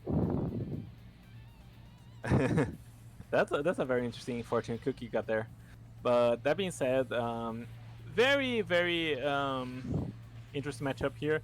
Dango not doing too bad, honestly, for someone who was just sleeping just right now. Managed to, but gets blocked into a whirlwind. Just still something you gotta watch out for. But really Fuse just- grab, You really just Feels don't want bad. to even be hit by it at all, ideally. yeah. Oh my god, gets predicted on the grab, gets punished again. Oh my god, where did all of Dango's health go? I know I said you can afford to eat some of those Masenkos, but that's a little bit too much. Oh man, he's trying to get those step cancels, does not manage to do so, gets punished by Masenko twice. Ah, so the range of Evil Whirlwind even bypasses those little movements that Fu's able to do. Dang. Yep. Yeah, no, that's just big. It's quite large. Now he knows. Mhm.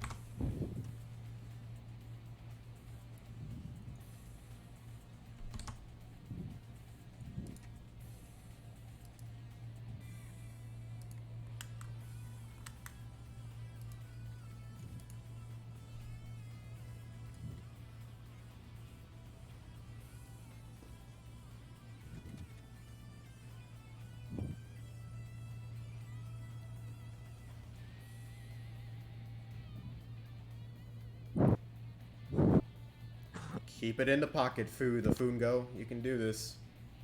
Through the fungo. Yeah. Very.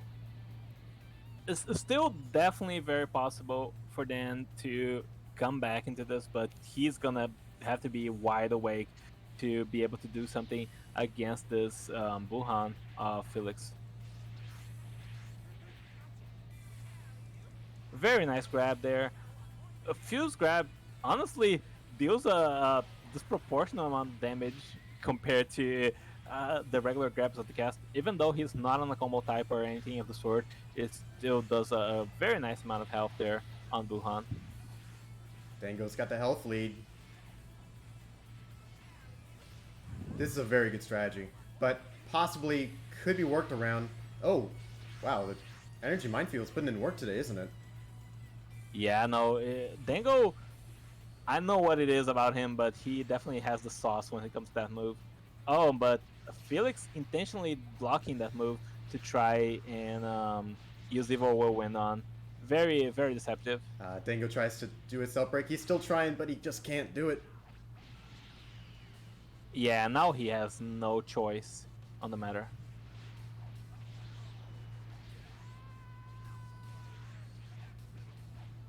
Oh my god, he's gonna get stamina broken. It's not looking good. Whoa, whoa, the breakless special beam cannon, actually, I forgot all about it.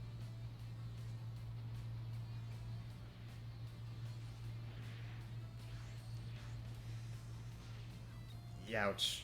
That's the last thing you want to happen, having to evasive after you're already hit by that one tick Masenko. Yeah, and it's devastating. With this health burst going on, Felix will probably have at least a bar and about a bar and a quarter, maybe. It's over. It's over already. That P block will seal the deal. That's why you don't use the H string unless you absolutely have to. Felix, masterclass of punishing that on the spot, will advance to winners finals. We have both our finalists for winners brackets. It's gonna be FJ versus Felix. Felix can stay around, and let's get FJ right in here.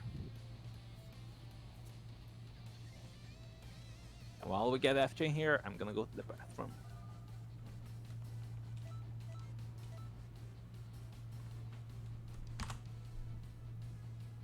And for the purposes of our poor confused viewers back home, Chad Gross is Felix, Ladgropium is Fcha. I really wish they'd change it back to normal.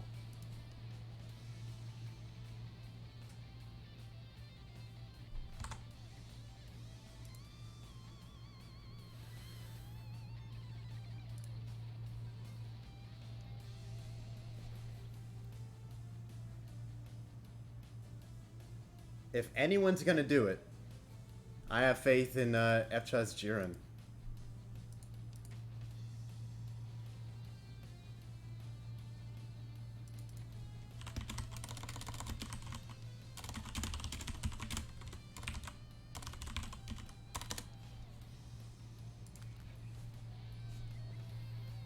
Alright, seems like I'm back in time. And yeah, FJ versus Felix. This could be a very interesting matchup so long as they manage to have a playable connection. Those Jiren grabs are gonna go a long way whenever Felix is fishing for those Evil Whirlwinds. They just deal so much damage, it's so punishing to that type of play.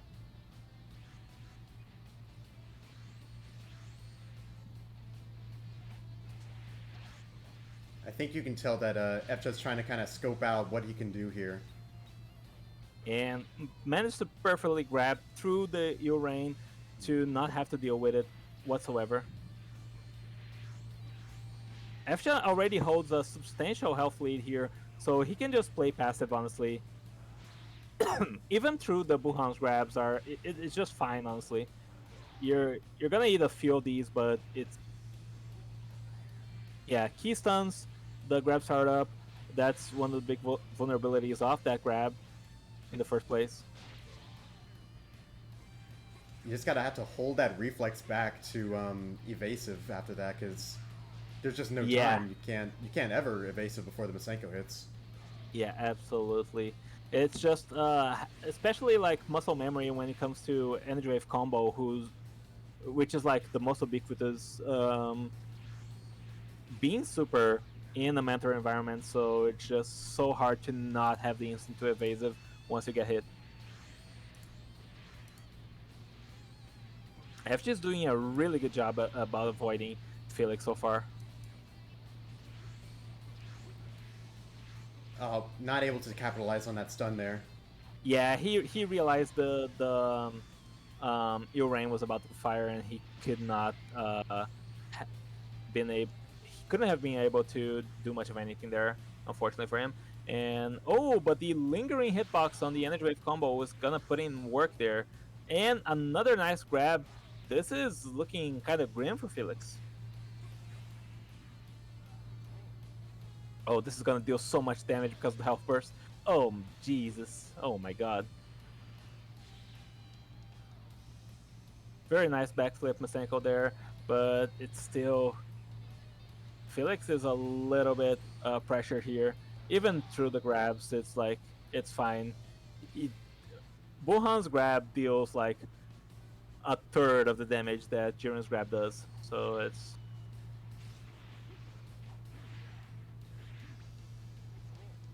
Yeah, this is a favorable trade for FJ, for sure.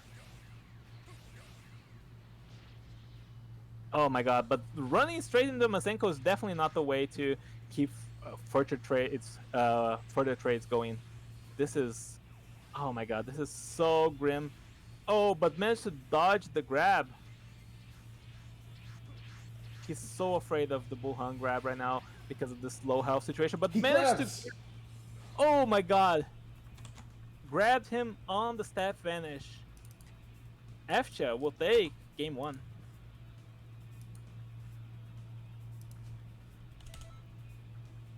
I would say he's picked out a winning formula here.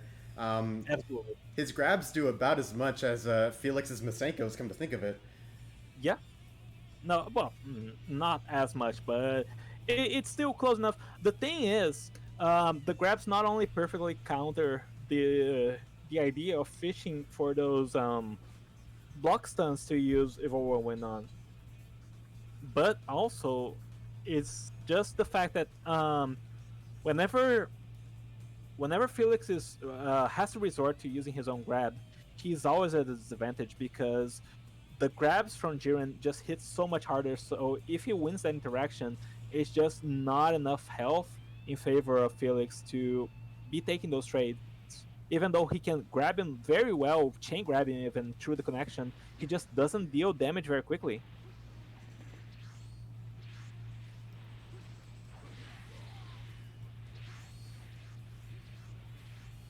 Felix doing well to recover that stamina he had to pay at the beginning of the match. Yeah. Already back at full. Yeah, he's definitely an expert at just making up for that stamina deficit on the beginning from Little Nap.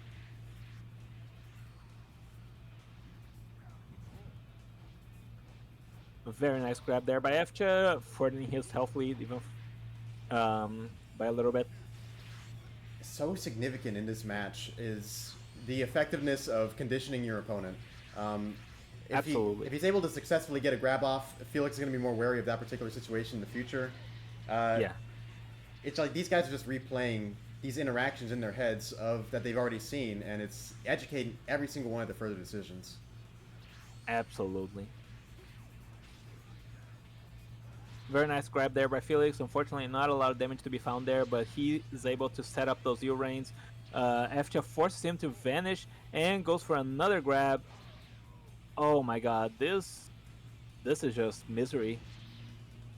Oh, that's just true. The energy wave combo managed to evasive before the evil whirlwind connects, and the lingering hitbox. Oh my god, goes for the third energy wave combo. FJ just understands how to fire that thing just in a line as quick as possible and combo into each other. That's just crazy. Felix on the outside looking in here, but he will manage to score a really nice amount of damage, and now FJ has no stamina to speak of. That's definitely something to keep in mind. Oh, but will get his burst punished. You just can't burst around FJ, man. He's just gonna be wary of it. Ooh, gets caught by the overwhelming. Doesn't do a whole lot, but still. And we're back to an even health percentage. Yeah.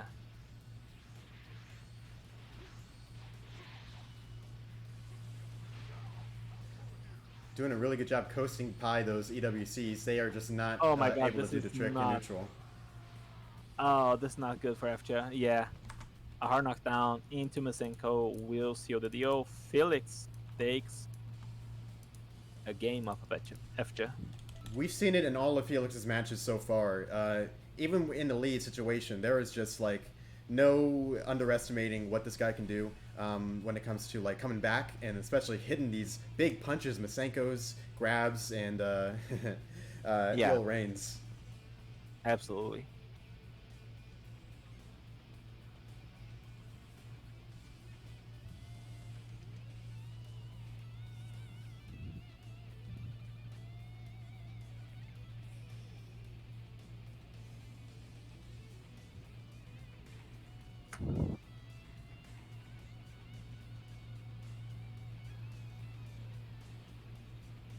All right, getting in for that all important game 3.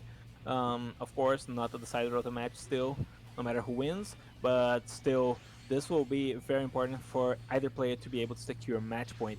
And FJ is already going in, managed to stagger Felix a little bit, but not deal much in terms of damage. Gets Evil Whirlwinded, gets Masenko again, keeps running into it.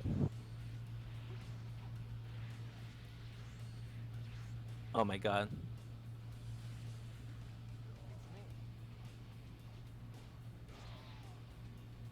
Finally, some form of retaliation there by FJ. Goes for a grab, goes for another grab. This is this is payback, honestly, for the Masenkos. Forces Felix to evade just off the threat of the grab. Goes for another one. This is a match won in chunks and steps, man. Just Absolutely. one little bit at a time. Yeah, I definitely agree with that assessment.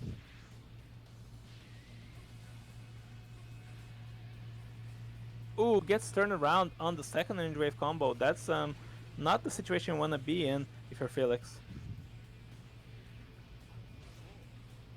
Grabs through the U-Rain. We might see a health burst pretty Oh my soon. God. Catches him out of the step finish. This is not good for Felix. He's gonna wanna set up more of those U-Rains, but FJ has just been taking those as an invitation for grab.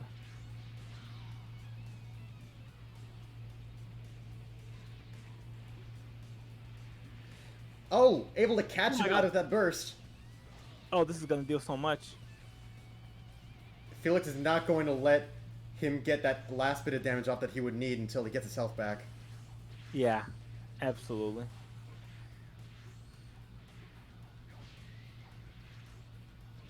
Felix has all his ki, he has all his stamina, but doesn't Oh my matter. God, this is over. Oh wait, Miraculously, World Tournament Jank saves FJ for even just a second, but it doesn't count. It just goes back to it just- Felix. yeah, does not matter in the slightest. It was a pretty cool situation there. I'm sure FJ was relieved for a second, but unfortunately, Felix takes game 3. This is match point now in favor of Felix, and FJ is gonna have to play out of his mind if he wants to really, really pop off it there and just break through Felix's defenses.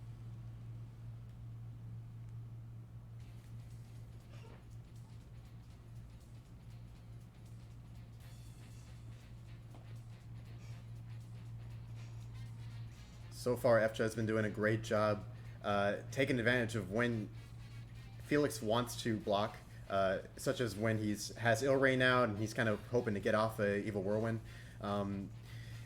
Those kind of interactions, FJ is starting to get a lot more aware of, getting a lot more damage out.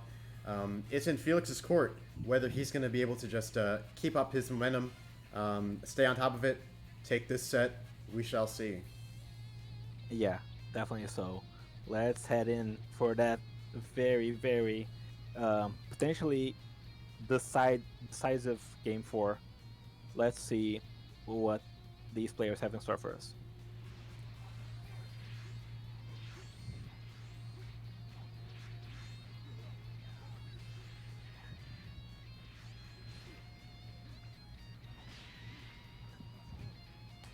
F seems to be turning the aggression up, and this is definitely something you might want to do versus Felix, despite his build, is the fact that he just is not the most comfortable in these high tempo situations. He really wants to lean back and do those Evil Owens, do those Masenkos as a more reactive playstyle. So Efcha is giving him too much to react to and catch him time and time again. Let's see if Efcha is able to keep this momentum going. We'll get hit by, oh my god, we'll get hit by so much damage. Oh my god.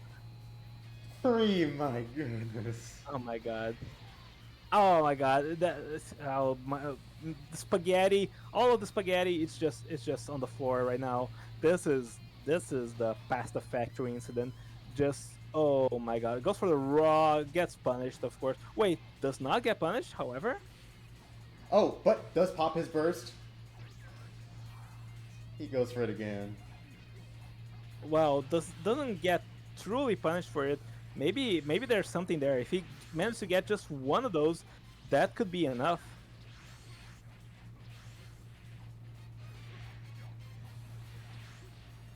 He's taking too much advantage. He's trusting his armor burst too much.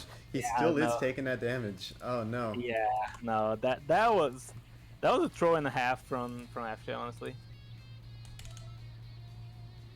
3-1. Felix. Felix will advance to grand finals, but I would be surprised if we see anyone but FJ in grand finals alongside him. Being totally honest. Alright, so this marks the end of winner's bracket. We will now move on to losers, and we'll start it off with me versus Bruno. So another Brazilian match.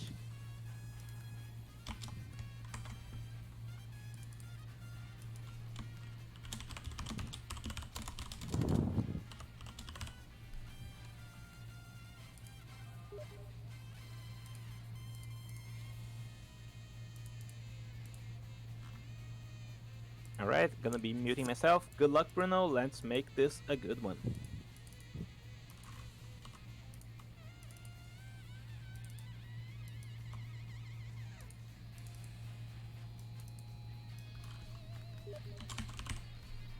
Da, da, da, da, da.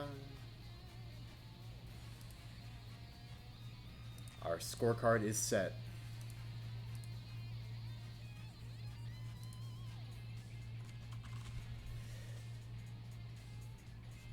Now, earlier on, it was during the earliest portions of this tournament that we got to see Bruno's grand return. He was going up against a Super Saiyan God Goku with his Super Saiyan 4 Goku. It was a very nice match to watch. He would end up going down to the loser's bracket due to over-reliance on his charged heavy. Not his charged heavy, but his charged back hit. And his use of the dashing light in his neutral. Which cost him a lot of time when it came to, getting hits in and making sure that he's on top of the match. Hopefully we'll see some adjustment in his play here. He'll be going up against Psyker's Mentor Turles.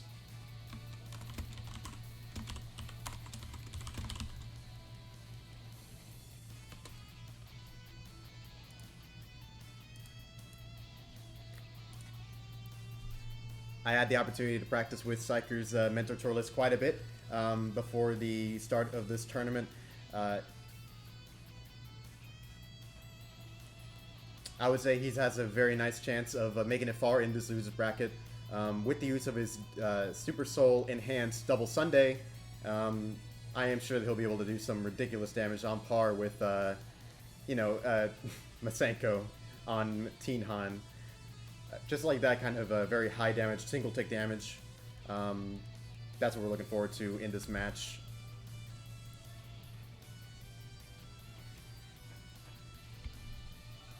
Both of these characters that will be entering this match will also have some nice self-break options. Psyker is packing a not the largest stamina pool in the world, but he also has Super Guard, which he'll use to try and avoid any kind of punishment if he can manage to get away for even just a second while he's broken.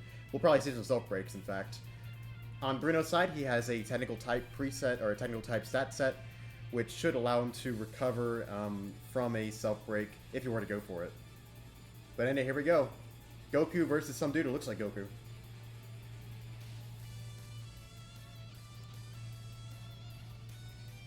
Two absolute veterans.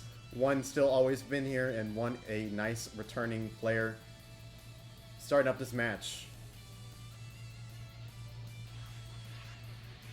Okay, we're looking at some nice step vanishing neutral here. Kind of just getting the feel for what what each player is looking for. Psyker has a lot of experience for waiting for vulnerable moments in a person's neutral movement that he can use to act on immediately. It looks like these guys just want to fight, man. They just want to smack each other, which has resulted in them blowing through both of their staminas very quickly. A very hype, perfect block knocks out Bruno's stamina, but he is able to get a break technical type. He's able to get his stamina back very quickly. Worried for Psyker here. He does not have access to a health burst like Bruno does. Oh, here comes a Super Guard. Now, he confided in me that a nice way to work around the Super Guard in this scenario is to go for double key stuns. That is, go for a key stun, then step to the side, key stun, step to the side. Should be able to catch him when he drops it in order to reapply it. But it is a little bit tough to do.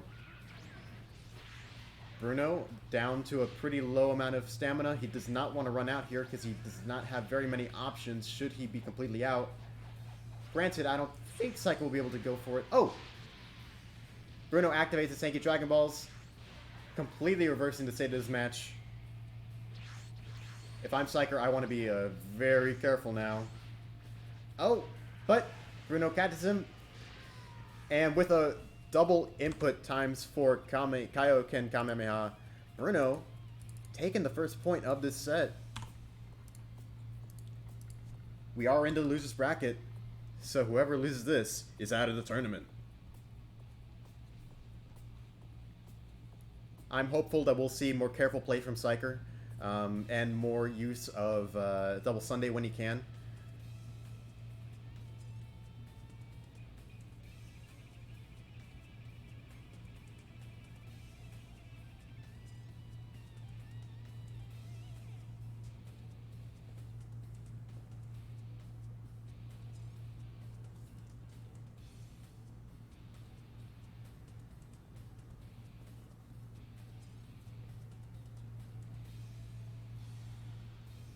The match begins.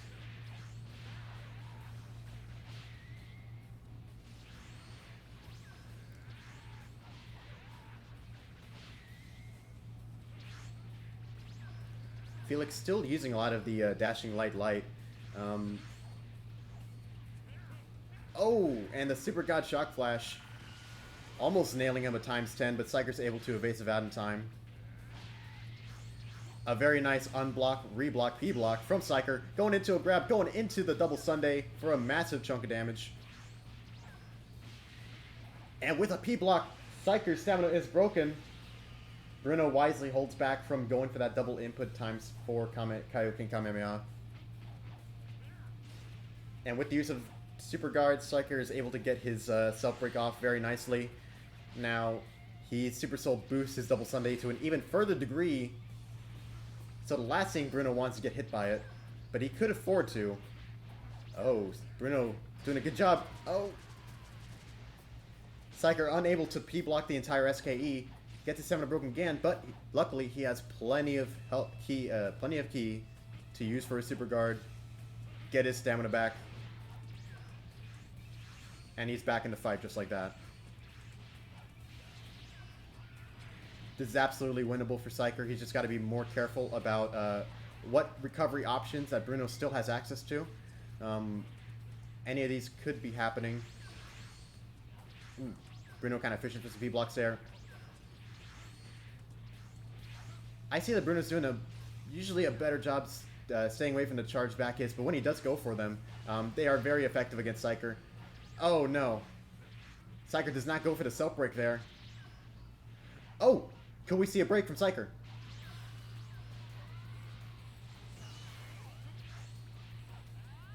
Yes, we do! But it looks to be a technical type, so if he can just... Yes.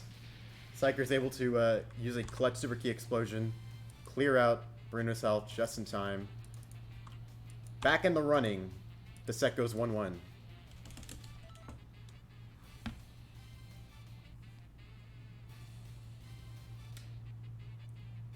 One will stand. One will be eliminated in this game 3 of Bruno versus Psyker.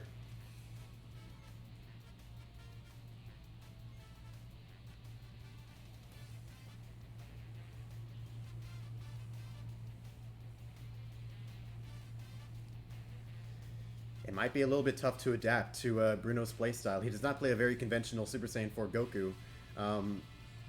But as long as Psyker doesn't go into some of the habits that Bruno's able to take advantage of here, just plays smart, then I could definitely see this going in his favor. We see a more careful neutral here. Ooh, Psyker doing the first full vanish of the match. Getting tagged a little bit. Ooh, P-blocking and grabbing that Godfist. Yes, grab into double Sunday could do a lot of damage, but a little bit unreliable. I would say its success depends a lot on the wall or the elevation of the opponents. Oh, misses the opportunity to P-block that Spirit Explosion there.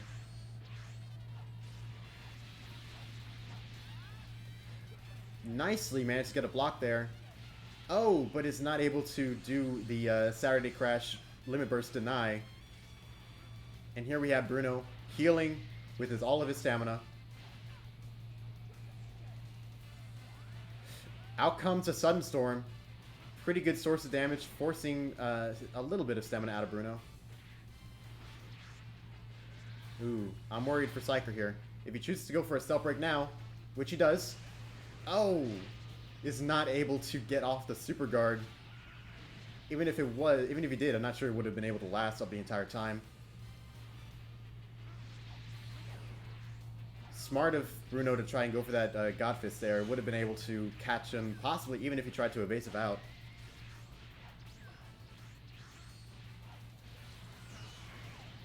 Ooh, clipped by that hitbox on the Spirit Explosion. Absolutely still winnable for Psyker, especially if he keeps using his Sudden Storms. But he got a little bit cocky with using that super at that range. Bruno, in a great surprise, continues on in the bracket, taking the set 2-1. Oh, Jesus. I tacked the wrong way, or I don't even know what happened, but I was facing backwards. GG's, Bruno. That was a very fun match. I could definitely have played better, but you still played out of your mind. Good stuff. Hope you keep daring through losers, my man. Alright, who's up next? Alright. Up next, we have Moto abandoned the tournament. Apparently, it took much too long and he was not able to be here. So up next we have Barlos and Z-Wolf, I believe. Okay. Good stuff.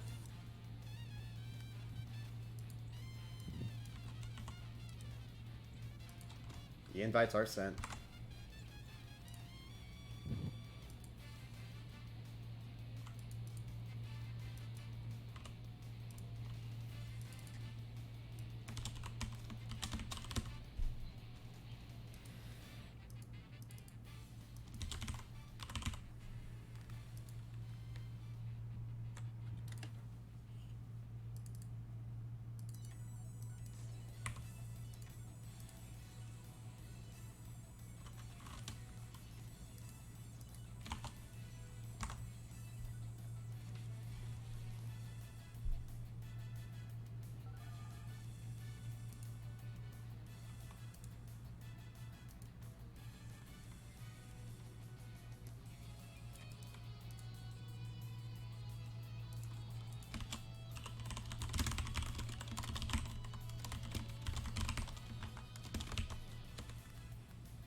All right, Carlos is finally in here, so let's get this started.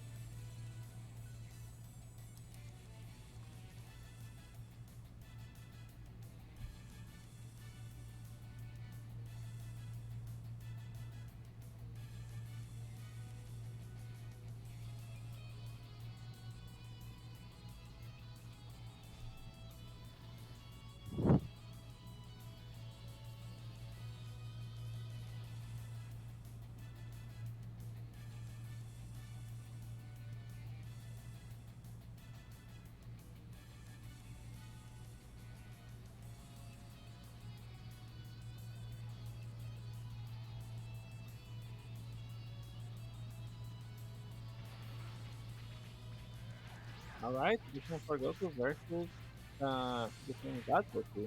Another matchup for Carlos in that same, and Duel's already starting off very aggressive here, trying to get some good damage in, get some stun out of Lagos or like fucking Carlos. That name is fucking messing me up. But unfortunately for him, it it's not really panning out the way he hoped to.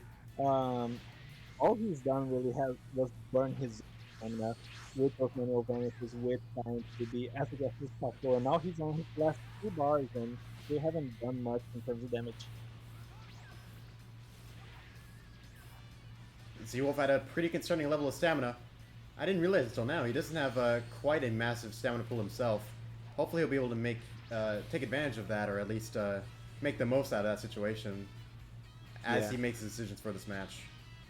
Yeah, I believe he said he's on endurance type, which I didn't know even Forku had one, but it's definitely one with a much lower stamina pool, so it is a bit rough for sure.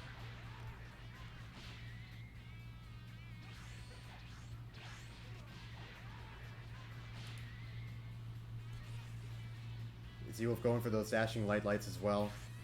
They are at least pretty helpful for getting some clashes in or to replenish some ki.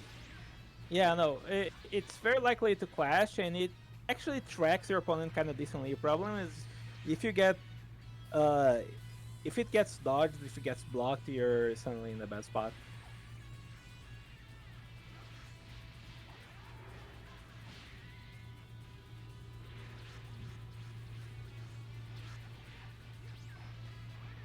A little bit more powerful play from the contestants here.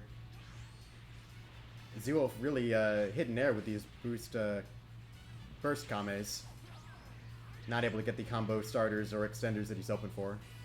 And Barlow's, on the other hand, getting a very nice God Fist into Energy Wave combo, and that's honestly the win condition here.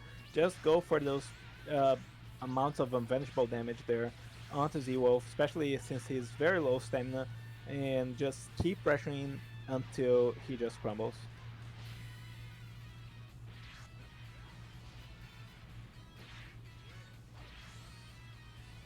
Doing a pretty good job staying away from those EDOBCs. Sorry about saying that. Oh, gets hit by the evil Evil Eyes. Definitely a lot of mileage he's gotten out of that super. Unfortunately, not enough. Barlow takes round 1.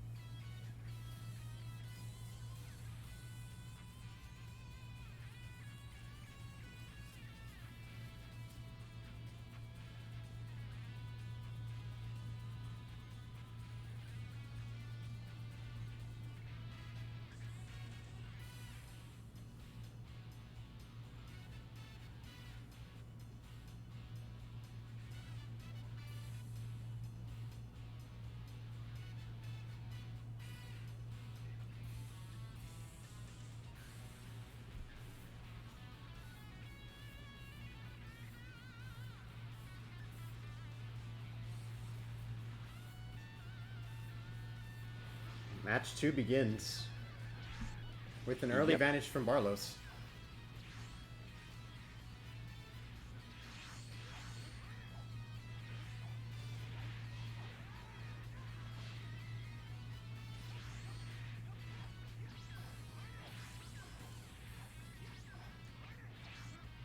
Barlow's doing a good job taking advantage of the high-end lag moves that Z-Wolf's throwing out in order to start off his combos. Already, Yeah. already possibly about to be in a situation where he can get a stamina break off. Yeah, but maybe it's not even his interest to do so. Like, I could see him going for a Super God Fist into ×4 or something when Z Wolf is at next to 0 stamina. He, the way Z Wolf has been burning through his stamina in both games 1 and 2 is something else, honestly. Barlow's always managed to catch him, and Z Wolf himself is manually vanishing a lot to keep on being aggressive, and that's just getting him punished further and further. Like this. Oh, a little bit too close to... Oh, Oh protecting no, himself with that Barlow's. evil eye. Oh man, he got too greedy for it. He just really wanted the punish. Didn't even. Oh my god, he might lose to this. Not quite, but it is a complete flip of this match now. Yeah, I think he still has Tanky Dragon Balls in the tank, but that's Jesus Christ, that's tough. Oh man, I would use it now.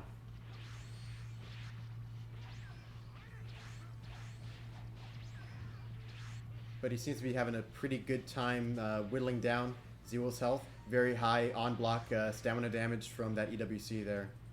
Yeah, Zeolf's stamina not looking great, but he is doing a good job standing still to regen it. It's important to consider that he is an endurance preset, so he's gonna regen stamina a lot faster if he's given the space to do so.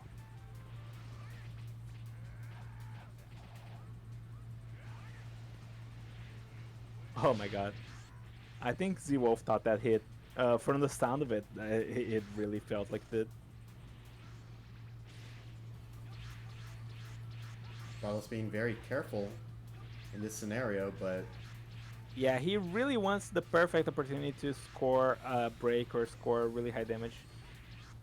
all the while it's getting Z-Wolf a little bit more stamina second Yeah. at a time. Yeah, on his way to 3 bars now. This is definitely not the same situation it was a couple seconds ago.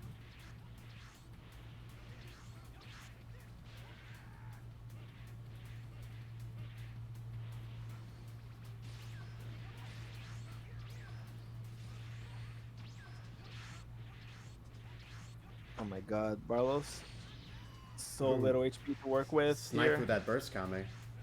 Yeah, I think he got slow turnaround, I'm not sure.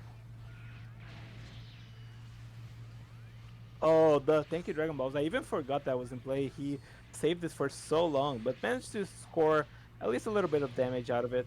Oh, gets a very nice God Fist into Energy Wave combo.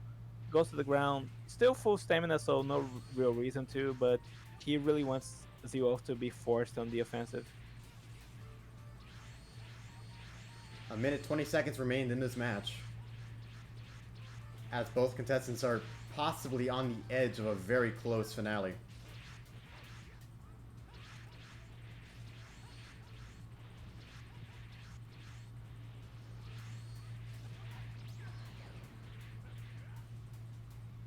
Barlow's doing well to take advantage of Z-Wolf's habits, but overcommitting a little bit. Yeah, this is definitely still winnable for Barlow's.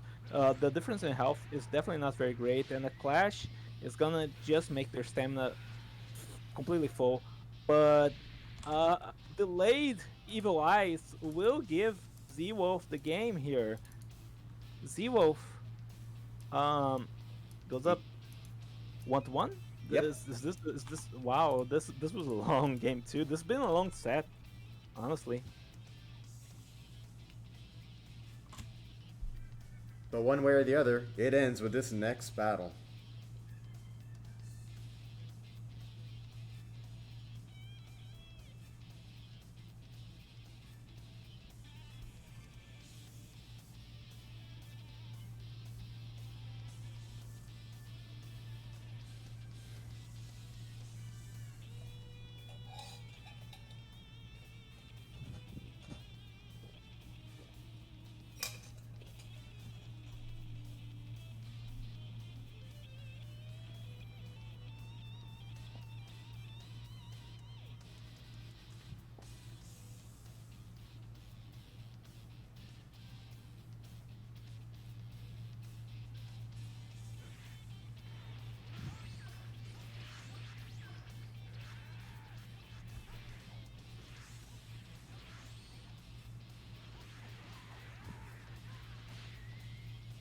Just some empty neutral approaches there, trying to catch each other. Barlos with a little bit less stamina throughout that exchange, but managed to recover a little bit. Those perfect blocks are doing a number of stamina, so he's definitely got to watch out for that. Still, of course, that Taking Dragon Ball is always online. If he really desperately needs it, he can always just go into times 4, but seems like he might not be needed. Z-Wolf vanishes the break at the last possible second, but now he's sitting at 0 stamina pretty much.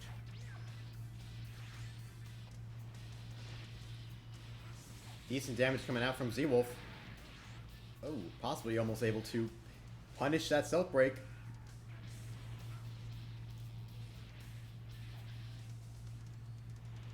You know, all things considered, Z-Wolf is playing a really good defensive style here, making the most out of endurance type. He's just forcing Barlos to attack over and over by sitting at very low stamina, and it's been working for him. He's managed to punish Barlos very heavily so far, and now he's bolstering a full health bar lead. Of course, Barlos still has the burst, still has the Taking Dragon Balls, but it's still a very nice job from Z-Wolf. A relatively early limit burst from Z-Wolf.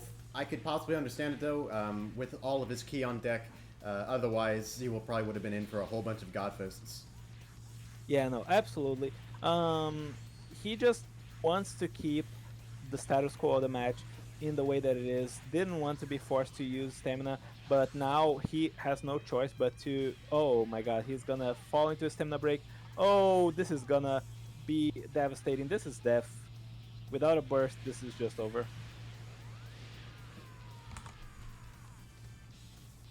With an ultimate Barlos. finish. Wow. Barlos takes game 3. Will advance into lose round 3.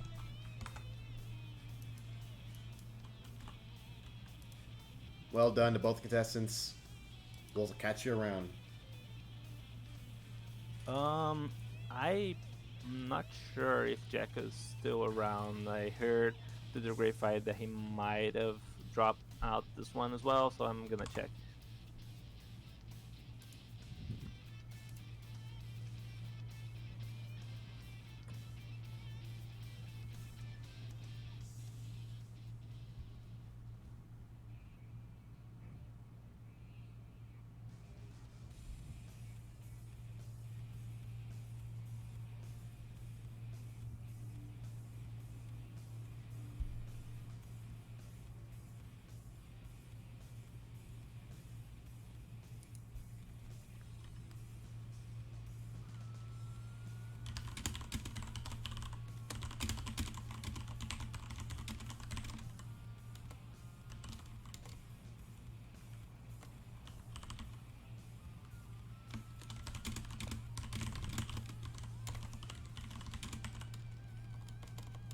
Oh.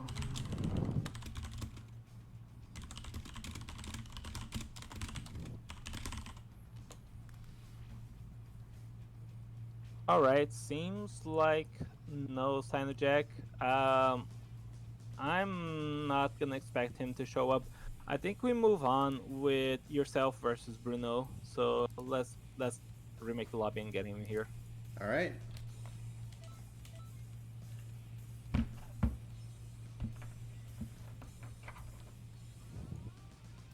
I've been playing in these tournaments and been a part of the community since around 2019 or 2020, somewhere around that. And, I don't think I've ever fought Bruno. Yeah, I think you barely missed him in the time that he was active in the server, in Xenoverse in general. So this could be a very interesting match. Alrighty. Let's get my friend in this. Oh, howdy, howdy. Alright, I'll just switch up the scoreboard while we wait for the match to begin. All right, good stuff. What's funny is that I fought Z-Wolf's Super Saiyan 4, and now I get to fight Bruno's. Yeah, that's interesting, isn't it? Barlos got the reverse of that. He fought Bruno first, and now he just fought Z-Wolf.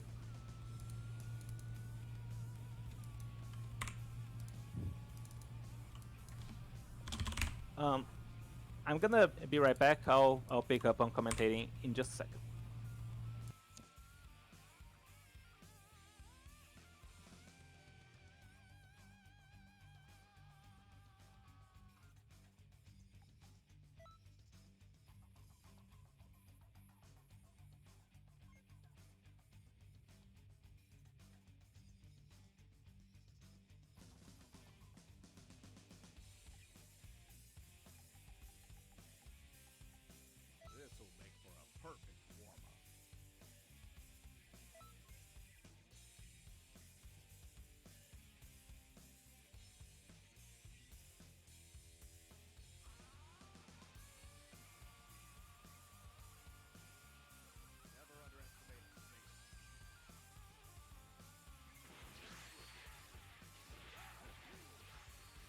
I just come back and the match has started.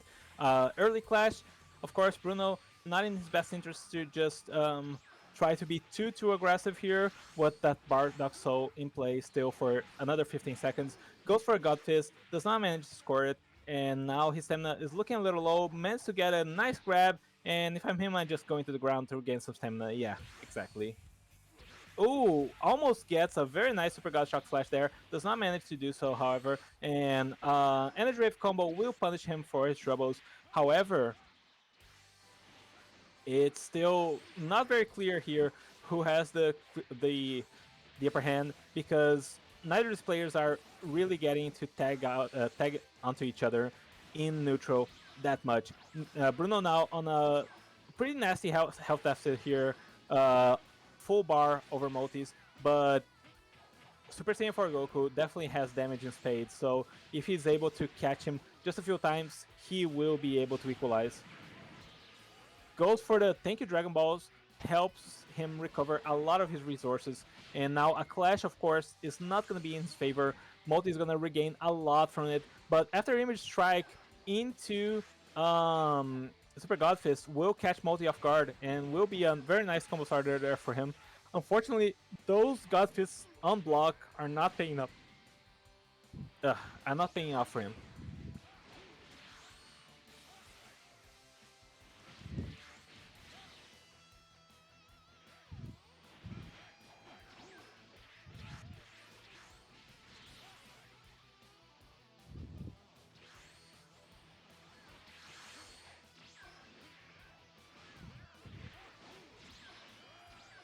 Oh, very nice LH into Saturday Crash.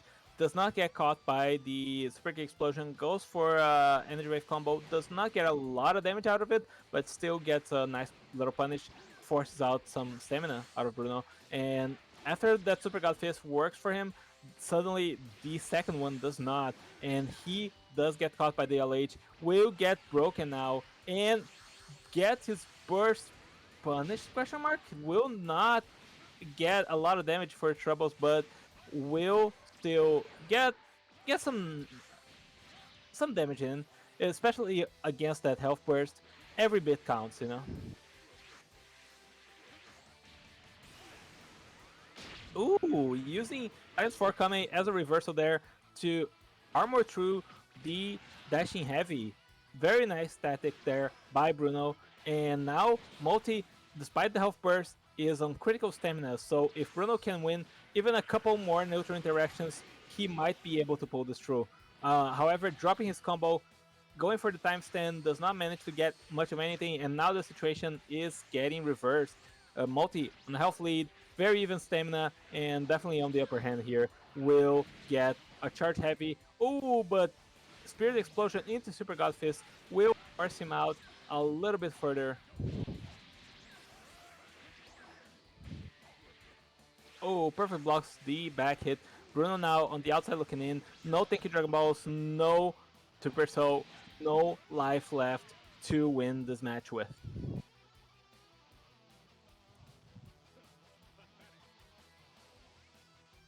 Multi takes round one.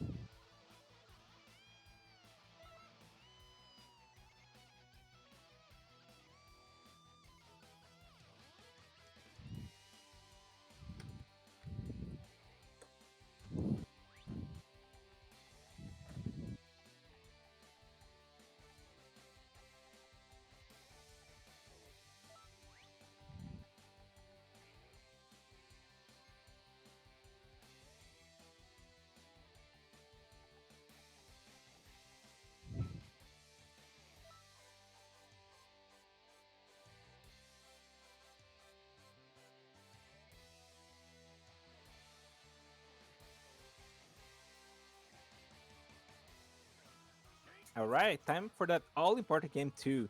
And right out of the gate, we have both these contestants dashing at each other. Multi managed to get the better of him with the LH, gets a very nice perfect block back to back. Bruno goes for the grab, does not get any follow-up, but does go to the ground to gain some stamina. Tries to bait him into the Super God Struck Flash, does not get the actual counter frames, just get the iframes from it. Does not get punished, but still Either player still trying to really catch each other, neither really succeeding at doing so. Dashing heavy with the backflip, very nasty because it's just so hard to avoid. Oh, Bruno goes for the Super God Fist there, does not get much of anything, weirdly enough. Just the juggle frames seems to be messing up with the confirm for him, and now Bruno a little bit at a loss here how to proceed. Flies straight into the energy wave combo, but still doing a nice job trying to pressure Multi. Gets dashing heavy for troubles. Still anyone's game here. Still taking Dragon Balls in deck. Still burst on both sides, and Multi right now doing an excellent job just key stunning, but will fall victim to the Super God Shock Flash into time stand, forced to evasive, retaliates with the Energy Wave combo, gets grabbed. That might be a combo starter there for Bruno, does not pursue it, goes for the ground to regain some stamina, flies in a little bit too late, maybe trying to get him on wake up, maybe trying to catch him off guard, will not suffice here. Oh my god, and gets clipped by the edge of the super key explosion. Oh my god. Very nice perfect block there by Multi. Goes for the break, does not get much of anything. Bruno now only the burst on deck, but still doing a decent job here, trying to stay in this game, trying to bait into these counters. A lot of key to work with here on both parties. Not the biggest key bars, but they still have access to those ultimates, and we should be seeing a little bit more of that from Bruno in the near future, I assume. Tries to charge the time stand, does not succeed in much of anything there. Goes for the super key explosion, but unfortunately that's not a confirmed. Multi just allows himself to fall through the juggle state and just falls out of it.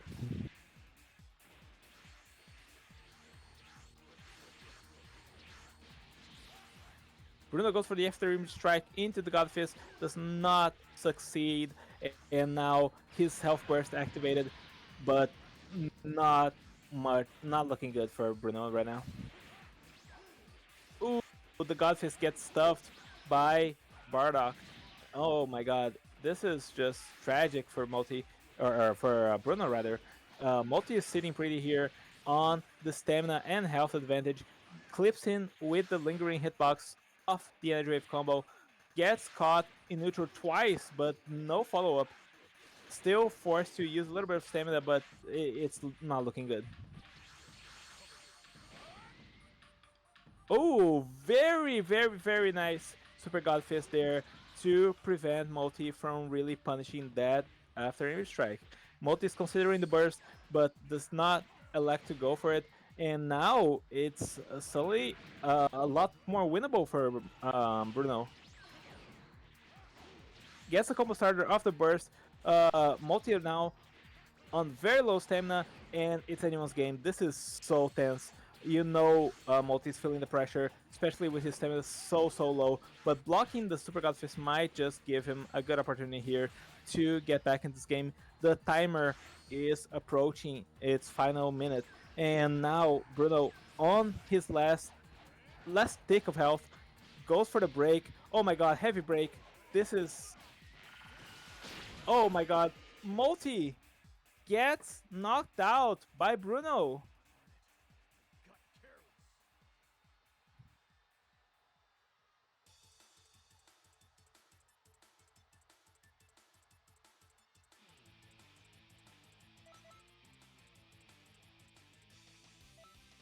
Time for the all-important Game 3 between these two contestants, and wow, this has been a slobber knocker. This is just some great universe just unfolding for our eyes here. Very explosive, very high-octane action in these matches, and I'm honestly at a loss. These players seem to be very evenly matched when they're going back and forth like this.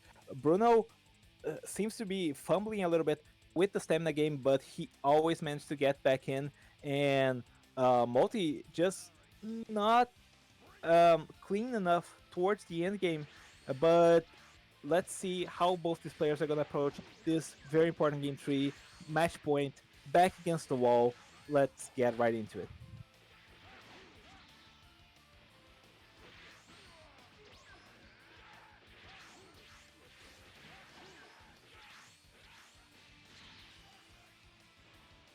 Very nice energy wave combo there. Multi is really making the most out of the Super Soul. The first 30 seconds, it's always beneficial for him to get in some quick damage to just increase this health lead very substantially. Now he's finally gonna get clipped by a Super God Fist, gonna get clipped by a back hit, and now his stamina looking low, but a very nice perfect block is gonna equalize the situation just a little bit. Punishes the Dashing Light, and punishes it again. Bruno now forced to evasive. Oh, goes into the God Fist, might go for the self break, but he only has 1 bar of ki, and he's gonna get punished by the super ki explosion. Oh my god, forced to limit burst. I'm not sure I agree with that, but goes for it anyway. And now Bruno might be regaining back to green bar.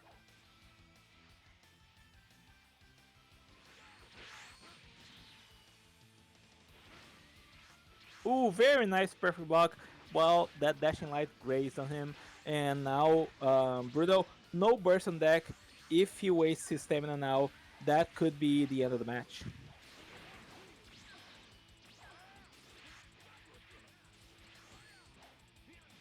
Uh-oh. Oh my goodness, this is not looking good for Bruno. Can multi-kill? I believe. Oh, it's the tech type. He cannot. This is just so tense right now. Gets perfect block. Go for the. Thank you, Dragon Balls. I do not agree with that. His stamina was next to full. He just wanted the heal, but the heal does not matter. The only HP that matters is 0. And now, getting grabbed, this is just a very tough situation to come back from. Goes for a grab of his own. Maybe he can follow it up with a burst dash. Follows up with dashing light, but does not get any further follow up. Bruno just tried to make something happen here. Gets perfect block. Oh my god. Oh, multi-step cancels away from the evasive. Now Bruno starting to get a little desperate here. Goes for the God Fist quickly, but does not score any of them. Last 2 bars of stamina, last 3 bars of stamina. Really trying to make something happen here. Goes for the Super God Shock Flash, manages to score it. Forces out the limit burst from multi. Oh, but over prediction there by Bruno with that back hit does not get him very far. Now he's on still very critical stamina situation, and multi's just sitting pretty at very high HP and stamina.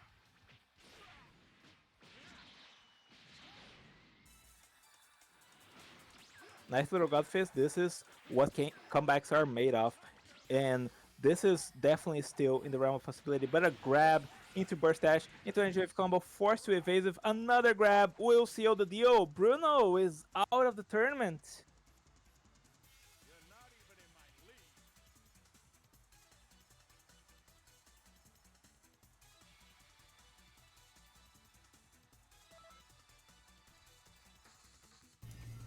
A very good game to Bruno. I'm sorry if I got grabby towards the end there, but I think that was the only way I was gonna win. You've gotten so much better, dude. Or at least you've always been great, but you're back and you're awesome.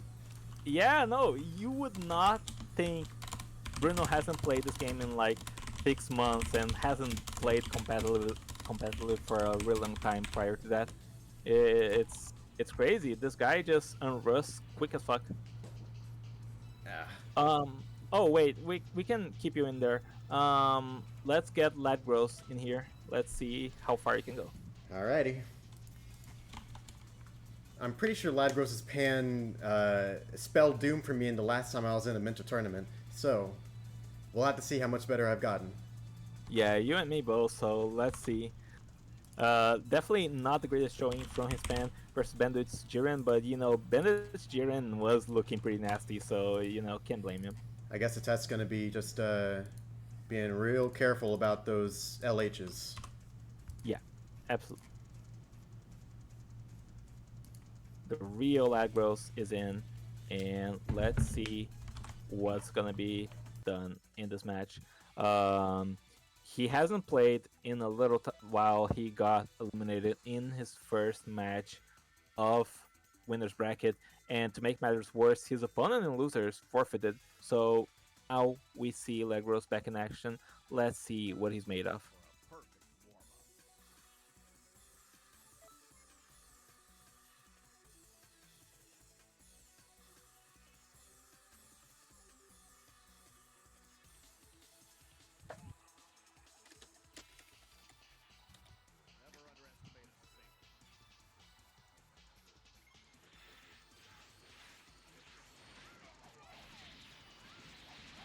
Never underestimate a saint. Never underestimate a Saiyan, but what Bardock doesn't know is that Pan is a Saiyan too. And she's just going in right now. That hard knockdown, or I believe it's a hard knockdown. Anyway, that knockdown is very, very good. And those step cancels are already penning off for Legros. He's just playing so fast, and you know he's hungry for that win. He did not manage to get it in winner's bracket. He just got washed by Benduk, but he's here, he's back, and he's just trying to achieve a very impressive victory here over Motis Bardock. And those step cancels are definitely the key to do it. He's just winning out in neutral and goes for the energy wave combo. The lingering hitbox gets multi, and now Legros will get grabbed. He's gonna be denied, and even the consideration of going for a self break. Maybe he did not plan to do so in the first place. However, he's having a really good time just trying to challenge Multi's neutral so far. Although he's spending a lot of stamina, he's just hasn't been touched very much so far at all.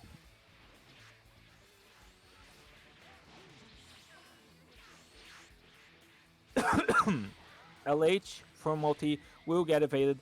Lagros still back to that 3 bars of stamina thanks to the clash. Will get clipped by the lingering hitbox of Energy Wave combo. Oh my god, this is so back and forth. Goes for a random break there, does not get punished much besides a random dashing out, but will force an evasive out of Multi. He's gonna have to do that over and over again because Multi is still so high in stamina right now, and Lagros has next to none to work with. Forced to limit burst to not get broken, and now he's just trying to bait with those ego kicks. Does not score much of anything, but he is regaining health, so that's definitely very helpful for him. But the super kick explosion will be avoided and punished with an edge wave combo. Not the heftiest punish, but gets the job done. And now, oh my god, if I'm Lagros, I'm really eyeing the potential for going to go for a self break there. But already he regained stamina so fast, so there's just no point now anymore. And now he's actually boasting a slight stamina advantage over Multi because Multi is constantly having to dash after him, and Lagros just step vanishing. Gets a little very nice combo started there. Oh, but the iframes through the evasive knocks him down, goes for the engine combo, and you can tell the camera angle just sucks, and he gets hit by it again. Goes for the grab, and Legros now, it's his game to lose. He's just in such a good position in this match.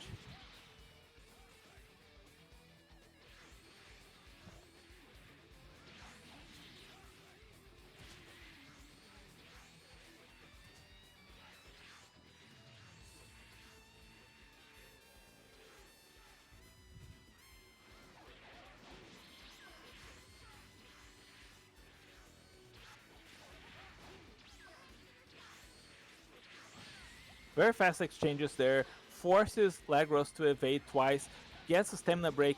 Can he get the kill? Lagros already does not have his burst any longer, and seems like yes, Multi will do it with the Brave Heat. Game 1 goes in favor of Multi, but that was a phenomenal performance from Lagros. He was teetering on that dangerous stamina level for so long, and Multi just couldn't catch him. He was just getting caught over and over, and that's the kind of gameplay you want to see out of Lagros if he wants to stay in the tournament.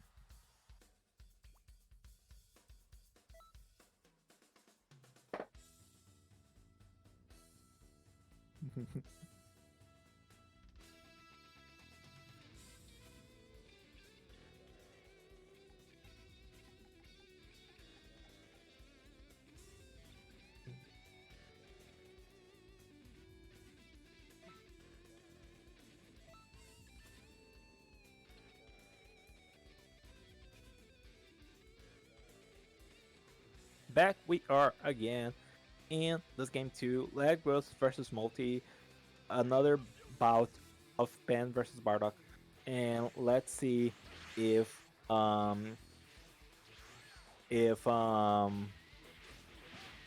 well, this is already quite the start there. Very nice perfect blocks, but not much gain from it. Still, that Bardock so in effect, so Lagros has to respect that for a little bit, but he's just going aggressive, he's just going ham, and so far it's not working out too well for him.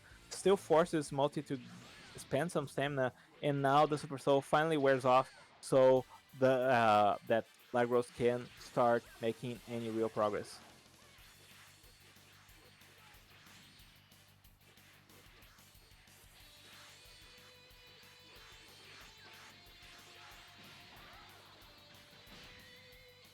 A clash will give Lagros some much needed respite. Another clash, and now his stamina is a much more respectable level. Of course, not as great as the stamina pool of combo type C that Bardock has, but still pretty good to work with. And now Eagle Kick is also going to get a lot of mileage in the situation to just help him make progress, because Bardock is just so hard to put down. And the feint shot will stun Multi, but does not get any sort of combo started from it. Gets stamina broken for troubles. Let's see. Oh, Multi seals the burst with the Saturday Crash. Tries to go for the grab, does not manage to do so. And now it's time for Lagros to retaliate. Almost 5 frames to the evasive again, but this time the Multi timed his evasive just a little bit better. And now we are scrambling back to neutral.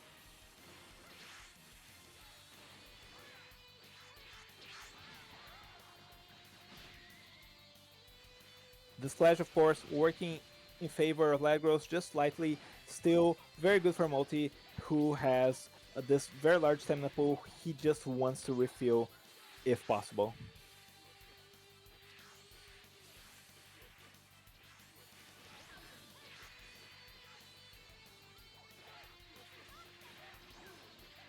Oh god, he's just trying to go for the Zero kicks, but it turns out he's getting punished.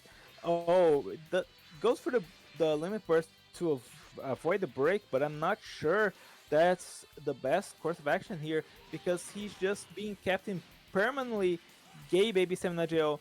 Just took a bunch of damage there, so he wouldn't have to be forced out of stamina. But this is looking like a grim situation. Multi still has access to his burst, and you gotta keep in mind that it's just so difficult for Lagros to make any progress here. A grab into an energy wave combo will help, but the grab was much too high to confirm the energy wave combo. So unfortunately for him, he's just gonna be relegated to try to win neutral again. Goes for the break, does not manage to get it. Just not a true confirm. I'm not sure. Maybe it's just like connection things. Tries to go for the Justice combination, does not get it. It's gonna get stamina broken for troubles. Is this it for Lagros? It is. Multi, with a quick 2-0, will be advancing to losers quarterfinals.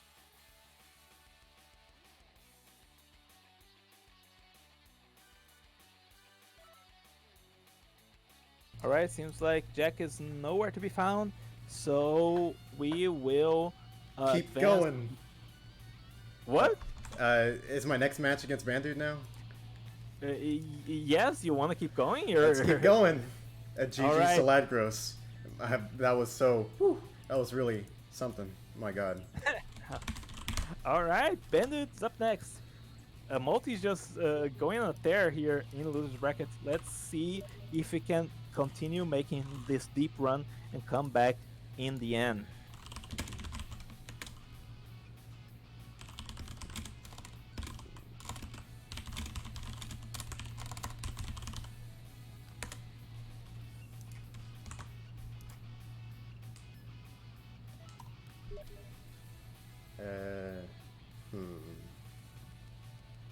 Sad.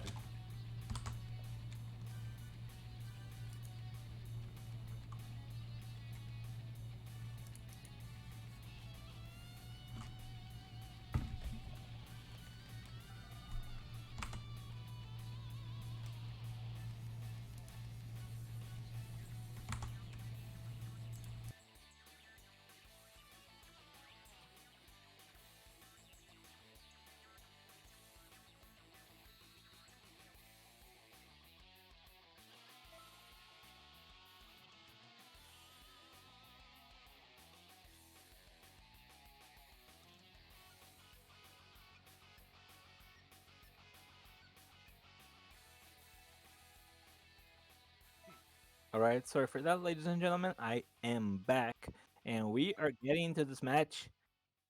Bandit versus Multi. Bandit's Jiren has been out of this world, honestly. Only stopped by fellow Jiren to this FCHA. So let's see if he has what it takes here versus Multi.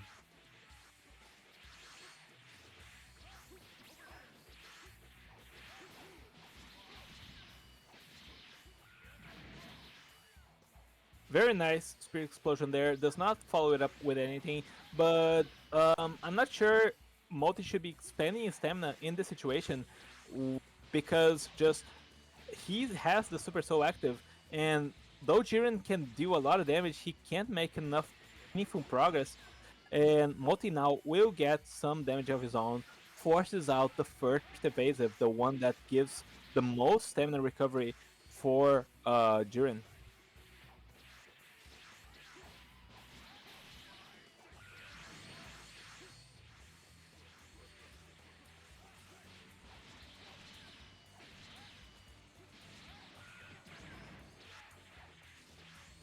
Bennett just going for those high damage loops there, very high DPS, very safe for him because he can step cancel at almost any input of it, and this is just very rough for Multi. His stamina and his health are both steadily being draining away, and still hasn't been able to quite connect with Bandit.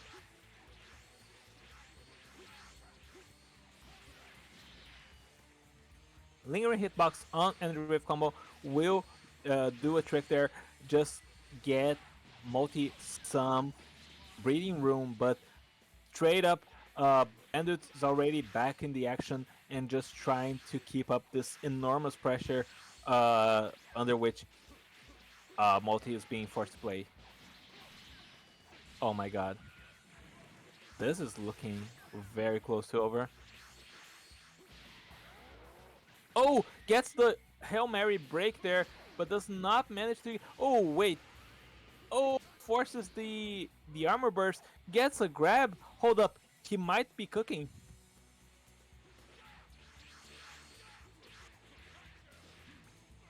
Oh, tries to go for the grab, but he's gonna get grabbed instead. That's gonna do so much damage, almost kills him.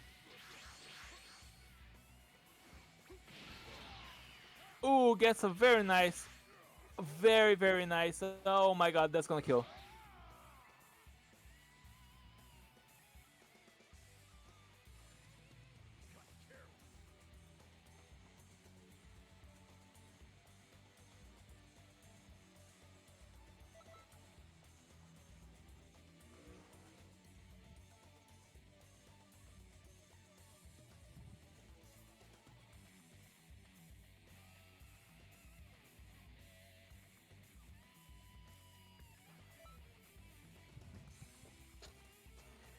Alright, can Multi come back here versus Bandit? This is match point and it's not looking good from that previous match, but you never say die because Multi has been playing some really nice Bardock here, and if there's a character that has really good neutral, it is Bardock. He can definitely hang with Jiren. So let's see if Multi is going to be able to do something for himself in this situation.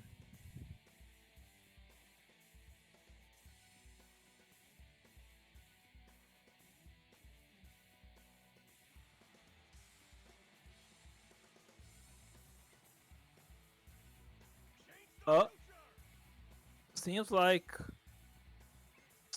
Bandit. Oh, communication error.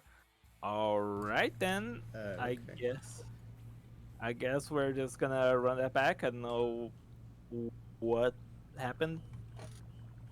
Let's see. Did he? Is he still in the game? Not sure. I do not have that info at present. Yeah, he just went offline. Okay, His he's back. PC He's back. crashed. Okay. His PC All right. crashed. Oh no. Yeah. Oh, might have crashed. Oh, his PC actually crashed. Yeah.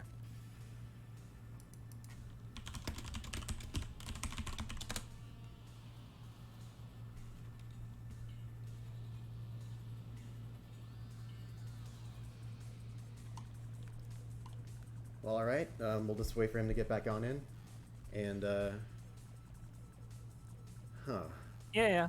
Let's just take a deep breath here. So, Moti, what are your thoughts on the match so far? How are you feeling the pressure of the alpha of all the brute of what is it? I don't fucking remember. The Brood of Anyway, Brawn. Bro the Brawn exactly. So, how are you feeling in that matchup so far? Well, it's a little bit difficult. I have a feeling that when it comes to awareness, like seeing what to do and acting on it, I would be able to do pretty well. But the trouble is that it's sort of a similar situation with fighting a character like Goku or Majin Buu, where you can't really you can't really trust your eyes to tell what interactions are going to be like even, which interactions are going to be in his favor when it comes to priority of his dashing light versus whatever I can throw at him. Yeah, I can and definitely agree with that for sure. So I think matchup experience is playing a pretty major factor in this, but I'll probably shift gears into trying to go for more P blocks and just trying to generally be more careful. I tried going for more Alright. EWCs, but not the best marksman with those, so I'll have to just kind of do my best Yeah, no, yeah, it definitely didn't seem to be working too much in your favor. here. Okay, Right. here I go. All right, good luck, man.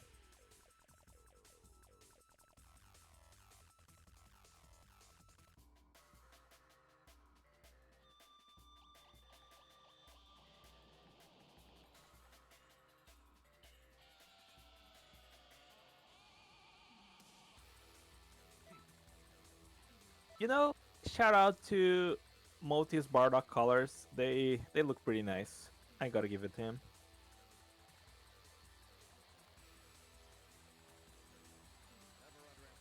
All right, getting into this game too. Very important match point here in favor of Bandit. Let's see if he manages to just. Oh my God, he's just wailing at Multi. At least Multi is getting some nice key out of it. If he can step back for the next, I don't know, 14 seconds, he might be able to go back to white bar. But Bandit's just not only intent in not allowing him to, but always also hasn't been tagged himself. He's just full HP this whole time. Could Bandit be going for a perfect? I don't know. It's so hard to really put together one of those in a situation like this. Will get clipped by the spear explosion. The perfect ring is averted. Oh my god, the second injury combo, that's so dastardly. And now, Multi, forced to evasive, already down a full bar of health and not managed to make anything happen whatsoever so far.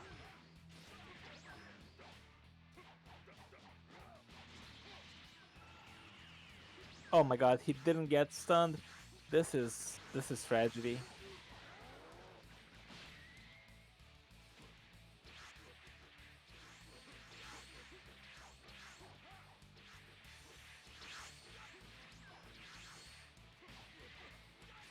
Very nice perfect block there by Multi. Still, Bandit on a little bit of a low stamina situation, but he still has that armor burst. He still has so much to work with. And Multi on his last legs here, he really has to make something happen if he wants to stay in this match, in this tournament even.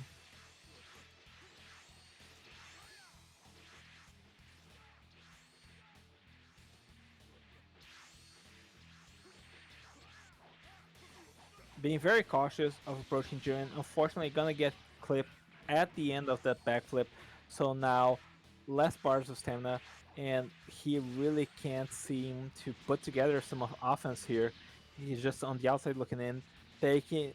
Oh my god, EWC after EWC, just so good. Oh my god. Goes for a second one, does not manage to connect.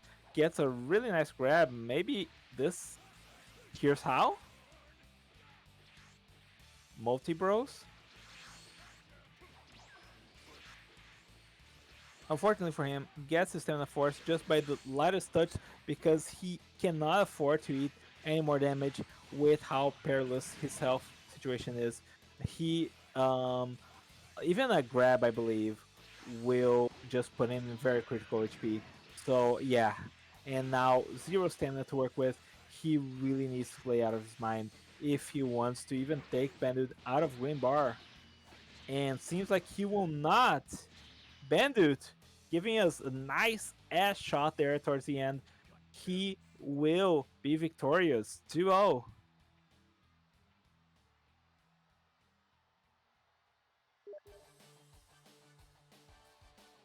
It's hard, isn't it? I felt the pressure when I fought F2 as well.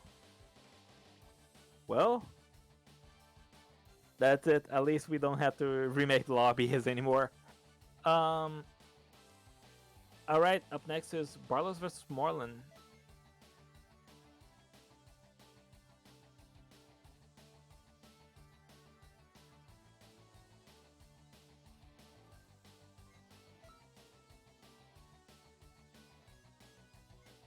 All right.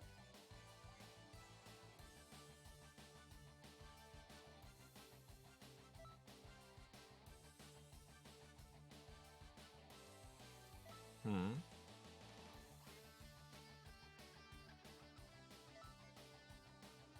It's tough. It's tough.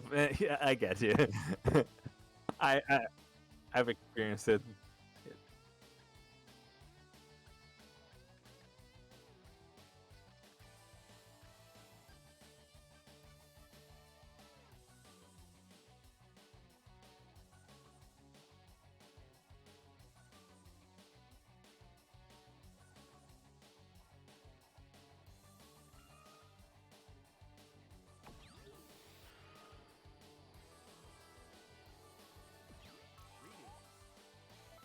Yeah, no, you both are on the yeah.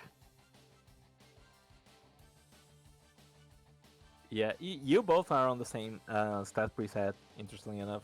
Well, I guess you're on the slightly weaker one because Bardock has access to a transformation, but still.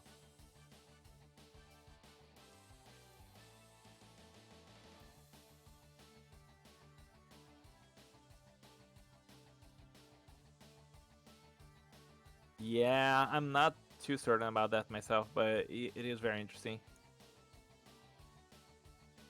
Barlos.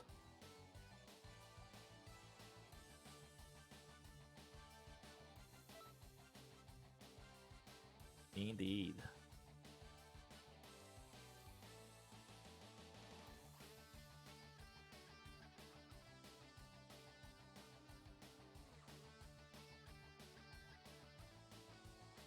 Oh, sorry. I was gonna. Uh, huh. Yeah, I'm not sure how to recap everything I just talked about. It was mostly just me going over stuff about Jiren's the fighting against Jiren, how it's the struggle is just getting the stamina down, and after the stamina is down, and I'm able to start playing around that. Well, he still has health. He still has armor burst, so yeah, it's a very tough Yeah, thing.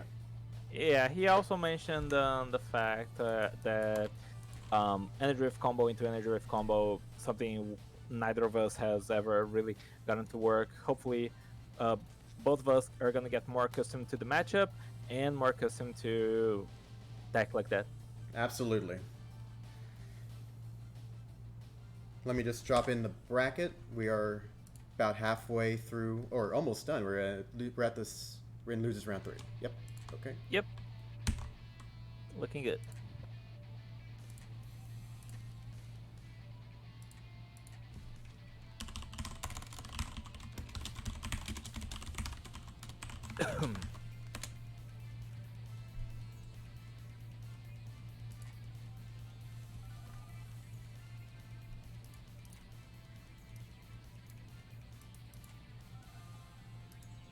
Our contestants are set. All right, good stuff.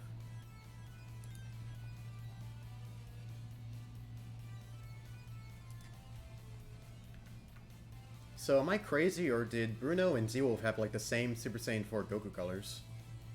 Yeah, right. I don't think it was coordinated at all, but it's very fun that it happened like that.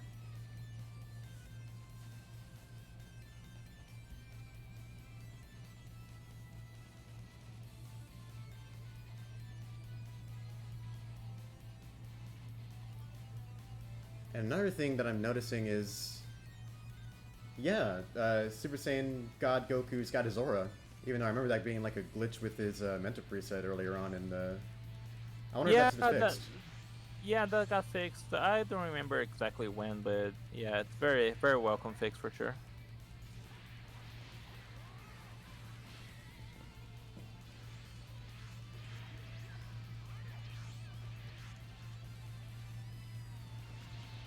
Oh, nice. Evil flight, evil rise flight, evil rise strike, evil strike rise.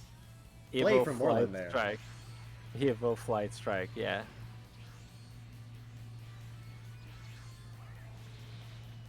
Yeah, Barlow's just eating those up, and it's working pretty well for Merlin. He's just playing a very good defensive game there.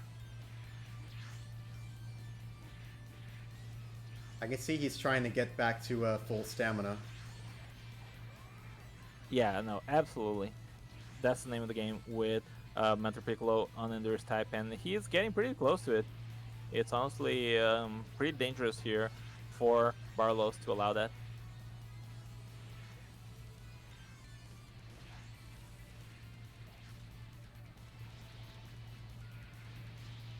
I really like that. He's using that super to help him out with his game plan as well.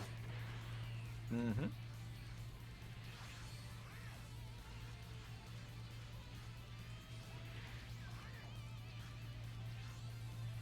Thanks to him cultivating his stamina, Moreland's at a close to a bar lead against Barlos. Okay. I see what he did there. Nice yeah, job avoiding that back hit in Godfist. Mm-hmm. Very nice progress here by Marlon.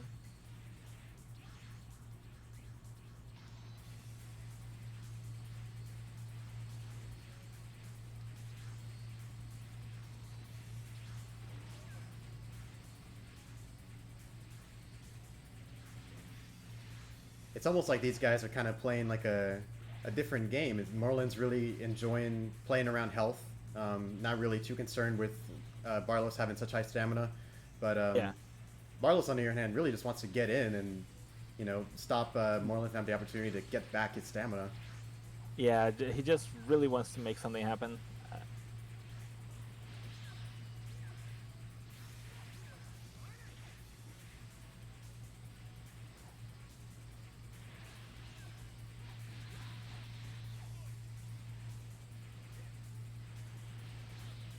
Ooh, I think he was going for a self break there. Yeah, that's really tricky. Well, he's on 2 bars now. He might be able to pull it off. Does not go for it anymore. Just tries to go to the ground. Definitely don't disagree with that. Oh, but the super kick explosion is definitely gonna get punished in some sort.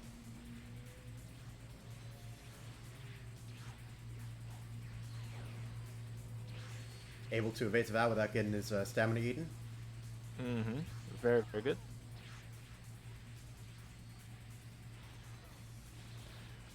Ooh. Nice use of flight strike there. But, ugh, he's in danger now. Well, he's still able to regain health. Should be. Oh, never mind. But still, pretty nice attempt there by Moreland. Could still definitely be in this game.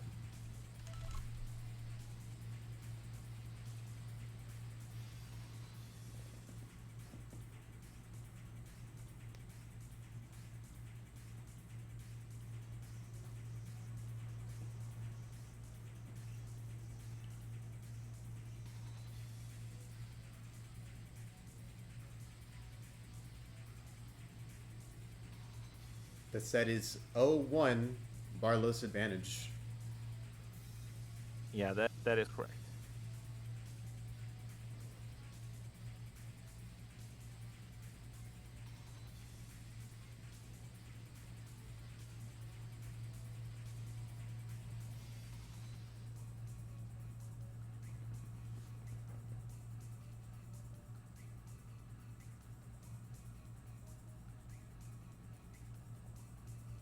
I wonder what my favorite DLC from this game was. My favorite characters were Pycon and Kale, and I guess Uiku and Gamatu, but I really don't remember very much of the PQs. Oh well. Sometimes it happens like that.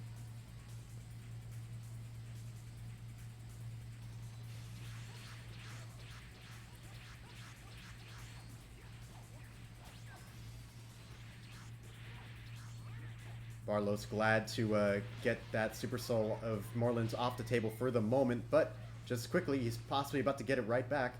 Yeah, a clash is definitely gonna complicate matters in that regard. Of course, Moreland vanishes very, very early, and now keeps going for the evil fly strikes. It is still effective somewhat, but Barlow's just getting more savvy to it when he wants to go for it and such.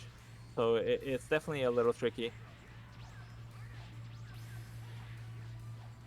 Will we see a break? Yes, indeed. Oh yeah, we do. Oh, he's going for that. This is Uh-oh. pretty tough to limit burst. Oh, smart Oh my of God. Barlow's. Oh, he goes for the second input, so he is out of breath now. But oh my God, Moreland is now gonna have to sit. Oh my God, he got caught during the super after image. This is not looking good. His Super Soul is active, so all he has to do is just keep careful. Use his key to use that super after image. Stay out of the way. Don't get God fisted. Oh my God, devastating. All right, good try, good try. Absolutely, like for our first match, for our first tournament, definitely still, still good stuff from Moreland. Hope to see more of him in future tournaments. However, Barlos will be taking it home. We are going to lose this quarterfinals where Barlos will face Dengo. Let's get him in. Yeah. Hopefully he's not asleep again. Or maybe hopefully he is. And if he is, I'm going to personally go into the VC where he's probably sleeping in. I'm going to get my textbook and just like slam it against the table like a math teacher.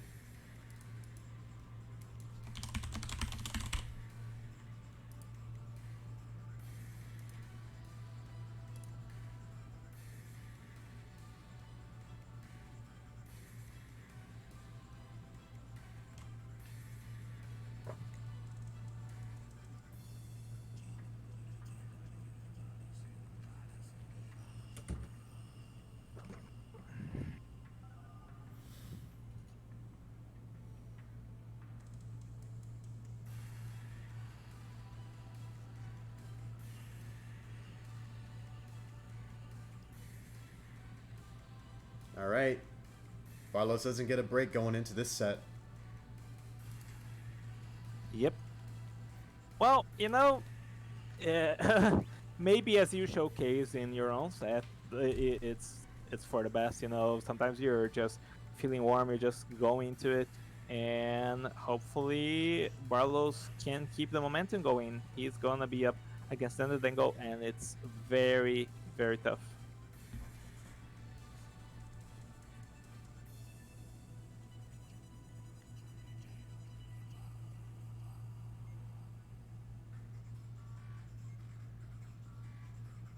Man, it must be tough using Fu without...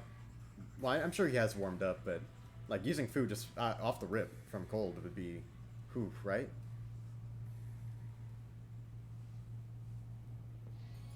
Oh, sorry, I was reading something. What did you say? Oh, well, I was just saying it'd probably be tough to adjust if you're playing Fu, and you just got to start playing Fu like from zero, Oh yeah, from the without absolutely. very much time to get warm. Yeah, for sure.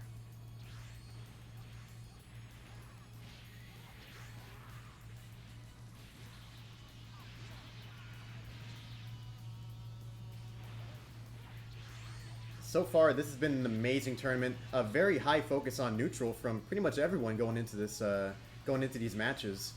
Yeah, for sure. That very nice. That was a key confirm, wasn't it? Yeah, it was a pretty stylish one and effective one at that. Barlos was definitely not anticipating that would happen, and now he's in a pretty rough spot, honestly.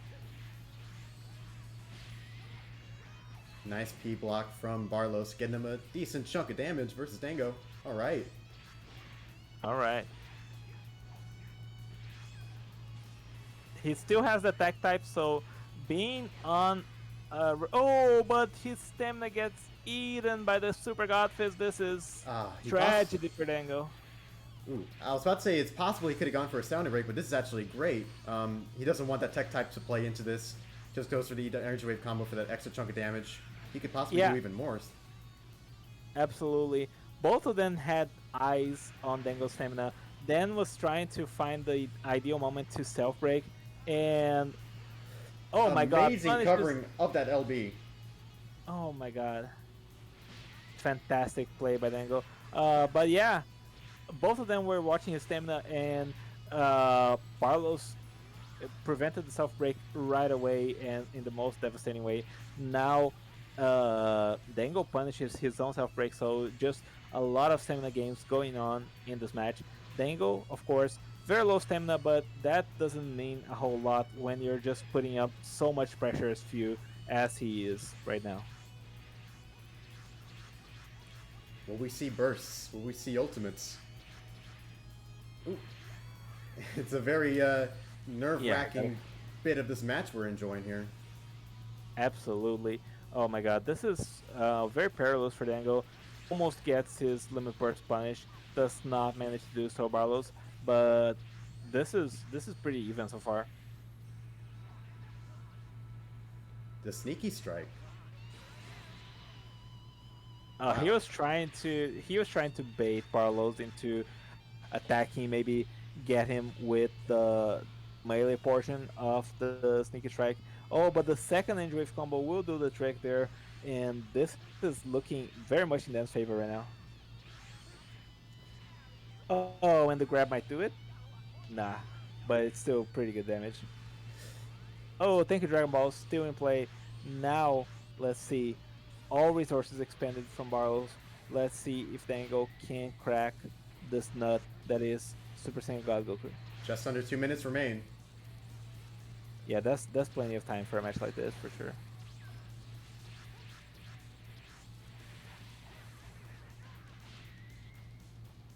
At this point, even clashes are dangerous with the tiny amount of health that they usually cost to do.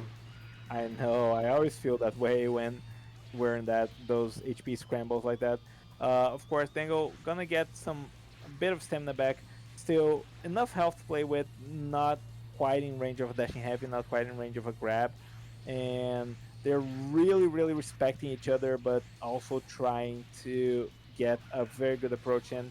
And oh, Dango forced to waste his last 2 bars. This is not looking good for him.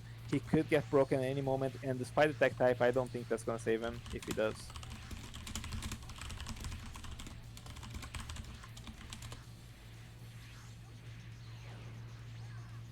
$50. Oh man. Oh. Oh, almost gets punished. Oh, but the grab will do the trick. 30 seconds on the clock, but Barlos comes out on top. Impressively, leading the set 1-0. Yep.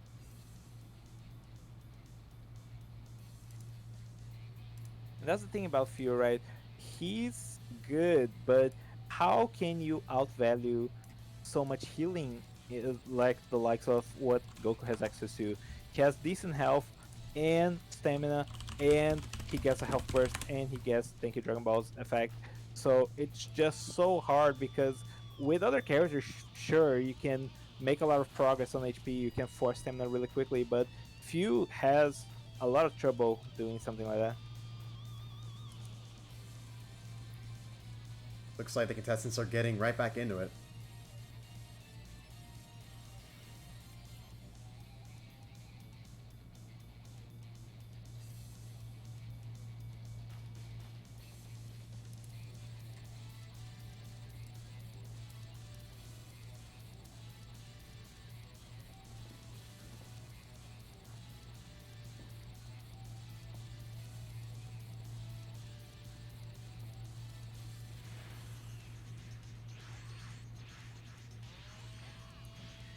How much of an impact would you say Dango's Super Soul has had on the matches so far? It's definitely not low. This match specifically, maybe not as high as other matches, but every match that he won through that Key Blast Cannon loop was really enabled by the fact that his Super Soul makes it so easy for him to be able to get those Key Blast Cannons in the first place, to afford them, because it's just so key negative, but he just could keep going for so long thanks to that excellent Super Soul.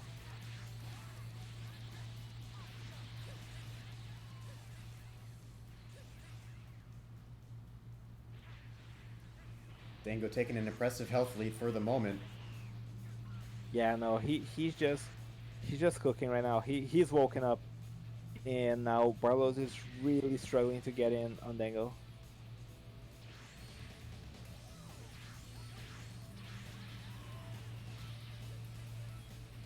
Energy Wave combo, obviously, just as it always is, the MVP of this tournament.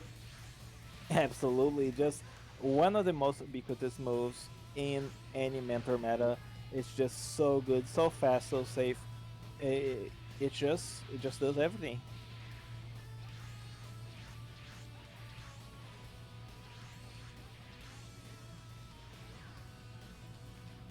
If I'm Ladgros, I'm looking for an opportunity to use my healing options, but also trying to be wary of how Dan can punish him. Yeah, very true. Well, oh, goes for limit burst. Does not get punished. I think Dango had a punish there, but he tries to go for the fancy one in denying with the ultimate. Does not pan out. But Barlow's now on his last bar of health. This is looking grim. That standing is- loop. That's the wackest shit I've ever seen. But it's Dango, so of course he's gonna do something like that.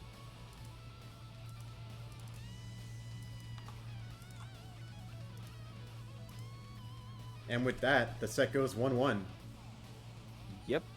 Looking forward to that all-important game 3.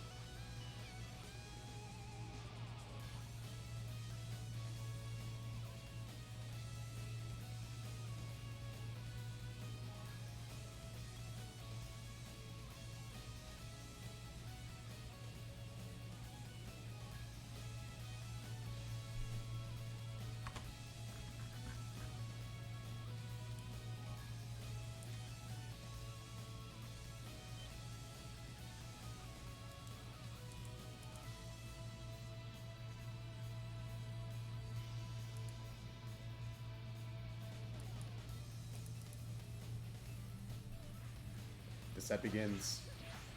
Or the Indeed it match does. begins, I guess. Yeah. Don't worry about it. Yeah, but this is already looking pretty good for Dango. I thought he was gonna be burning a lot more stamina towards the beginning of the set or this match, but instead he's been able to deal some pretty nice damage. He's getting pre-blocked a lot, but no follow-up, unfortunately. So I think Dango's in a really good position right now, and he's gonna try to leverage it as much as he can. And drift combo to punish the sneaky strike. Of course, not a hefty punish, but still very valuable. And Super God Fist into another drift combo, just doing good, nice amount of work. But now Dango retaliates with his own drift combo and just flying back and forth here between these two contestants, just sparks flying everywhere because they're just playing this game so fast and trying to really catch each other with those energy race combos. That's the name of the game here. Nice P block versus P block. Indeed.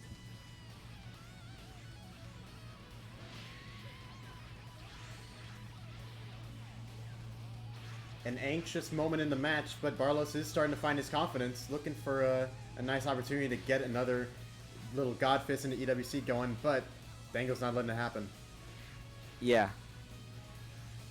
Goes grab into the energy minefield, just hoping Barlos might just regular wake up and get paralyzed. Does not appear to be the case, but getting another energy wave combo in neutral just gonna be so much more value for him, and he's still trying to catch Barlos, but it's frankly it does not matter. He still holds a substantial health lead here.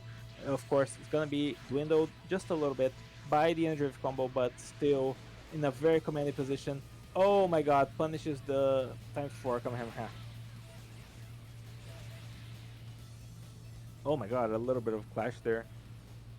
Barlow's kind of wondering, is he going to use the reverse serious bomb again, or what's going to happen? Let's Dango get a few extra hits in. Yeah, on my experience with you, sometimes it's just good to get a restand on Super Serious Bomb, or Remote Serious Bomb rather, regardless of the fact that you might not use the second cast. Just opens up so much in terms of starting a combo in a way your opponent isn't ready for.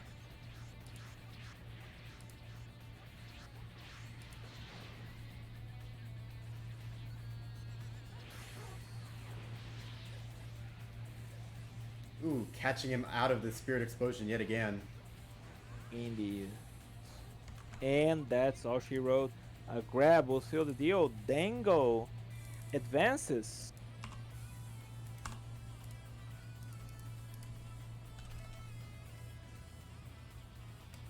Well done to both contestants. Barlos had a very nice run through the tournament.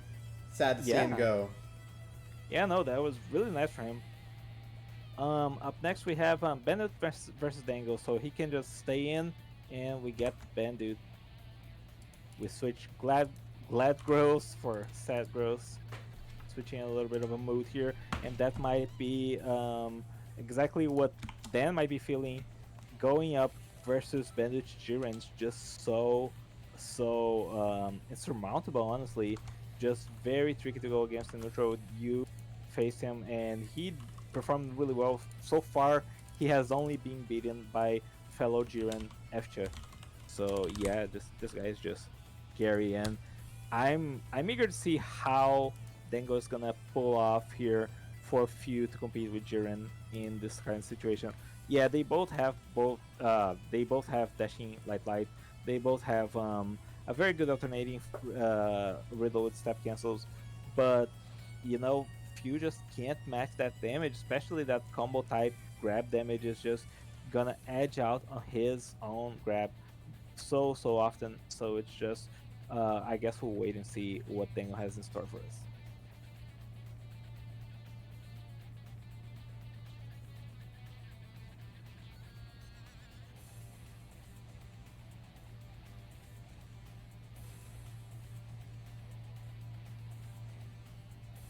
I wonder if Dan's kind of like going for a GT Goku look. Anyway, the match begins. Already, Yeah. key blocks are flying. Indeed. Key blocks, key stuns, these guys are just playing fast, especially with the way that both characters are played.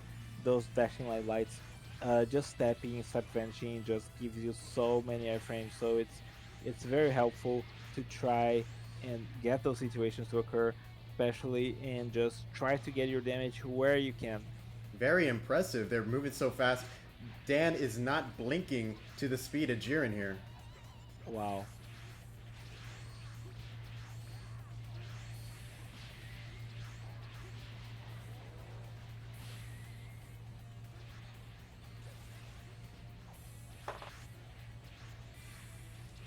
It's been 1 minute of match, and still neither side really making a lot of progress here. This is gonna be a long match, and as I say that, Bandit finally scores a grab, decent amount of damage, and almost scores energy wave combo. Both times it drops, so I don't know how he should be feeling about that. But Dango here trying to make something happen, but will get hit out of his own energy blades. Even for all of the offense that Bandu is putting out right now, he is still chilling at well over half of his stamina. Yeah, no, Jiren's definitely has a little bit of everything. He has pretty good damage on top of just everything else, so it can be really tricky here. Man, being able to catch him multiple times after he uses his stamina really seems to be like the key to trying to get this momentum lead on him. Because otherwise, that Dispo Soul is just going to come in, it's going to help him out, it's going to help him undo the progress that you make. Yeah, absolutely.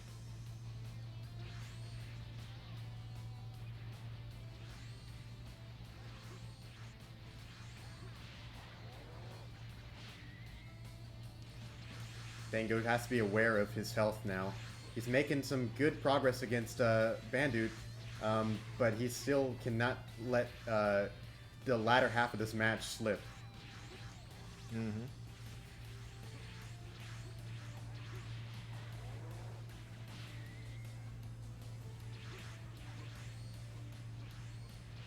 He seems to be in light mode. If Dan can just get some nice P blocks in, could be able to convince him to take a less offensive strategy that might prove a little bit easier to work against. Honestly, just getting a couple P blocks in might be instrumental to equalizing this match. Bandit's in a pretty tricky health situation. Oh, Dan goes for the self break, gets punished. Unfortunately, Sneaky Strike is really tough to recast like that. It's just not very fast on activation. Ow! Front vanished into the energy wave combo. Yeah, I just hate to see it.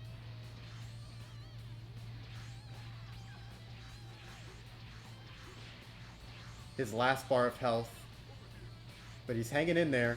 Has Bandit in a slight predicament there.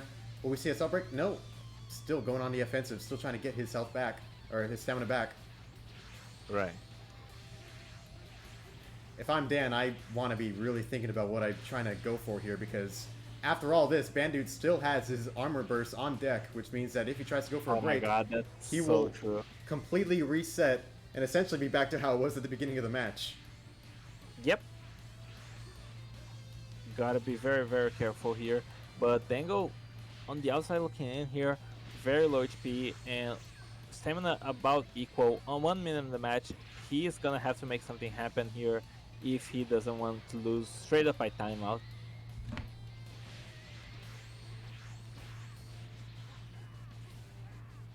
Ooh, very nice. Unfortunately, not able to follow up with that key cannon.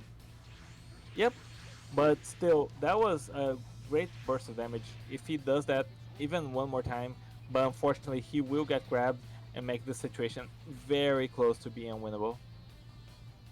And there it is. And Rave combo will stuff him out. Bandit takes this round.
Alright.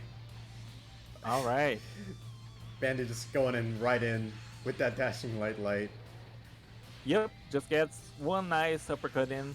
Not even any follow-up, just wants to stand in flying.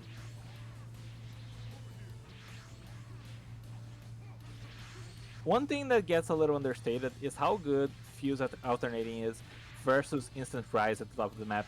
If you don't deliberately instant rise downwards, you can just get kind of fucked by the invulnerability frames just running out as you reappear.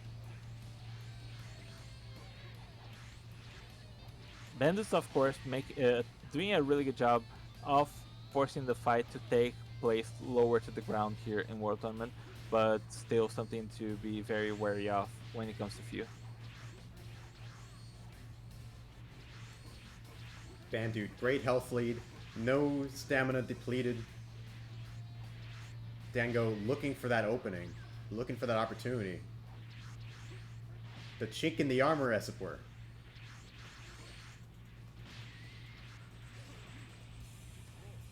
This is one thing that Bandit has done many times throughout the match, taken advantage of key stuns, both to land in grabs, but also just to, you know, set up for all different things that he does. He's very accurate with them. Yeah, no, he's playing at a really high tempo and he's playing very accurately. Just not much room for error in the way he's playing so far, and it's working out. He has a huge lead over the angle, and it just keeps increasing.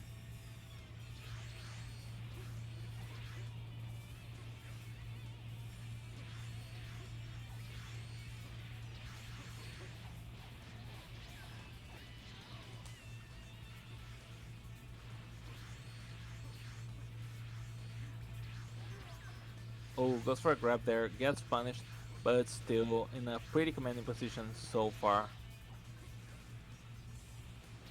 Losing the interaction against Dash and Light.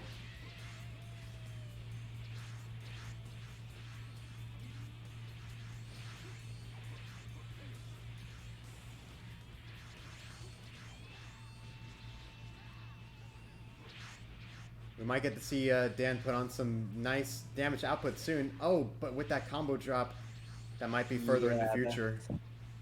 Yeah, that's very unfortunate for Dan. He was really hoping he could keep that combo going there and just make something happen.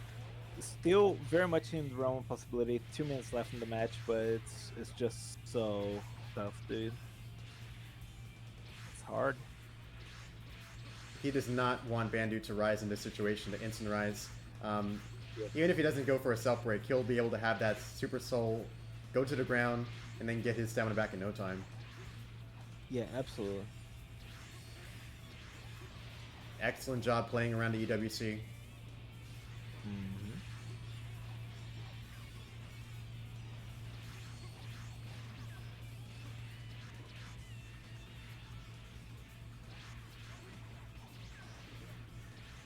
Ooh, very nice remote serious bomb there. Ooh, very nice QLS cannon as well. This is forces the limit burst. Now he just but goes for the self break now. And gets his LB punished. Ew, oh, he gets punished twice. That's just devastating. Oh, can't even get a grab. Does manage to get it in the end, but this is just, oh man. In that exchange, he was really primed to be the winner in terms of resources, in terms of investment, but he gets curved by 2 EWCs, and now the situation is still in Bendu's favor, albeit, oh my god, and that's gonna be even further by this grab. If he wants to win by timeout, he still has a very high amount of stamina or health to whittle down here within these last 40 seconds of the match. Oh my god, this might just go to time despite the way they're playing.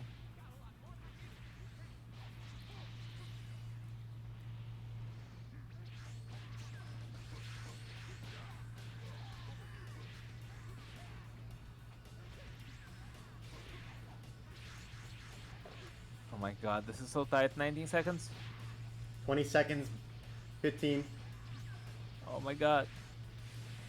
Who's gonna... Oh, the grab. That's devastating. Can Dango still win for this? I don't think so.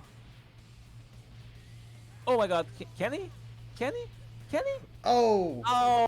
Oh, the time up. Bandit. Unassailable.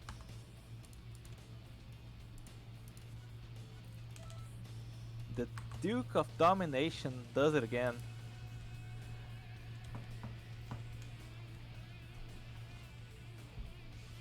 Fantastic effort from Dango. Yeah, My no, that was goodness. really good. Those were very, very high-paced matches. Unfortunately for him, though, Bandit's Jiren's just something else, and few could not compete despite being a really good character. So, up next, we will have the rematch we've been waiting for.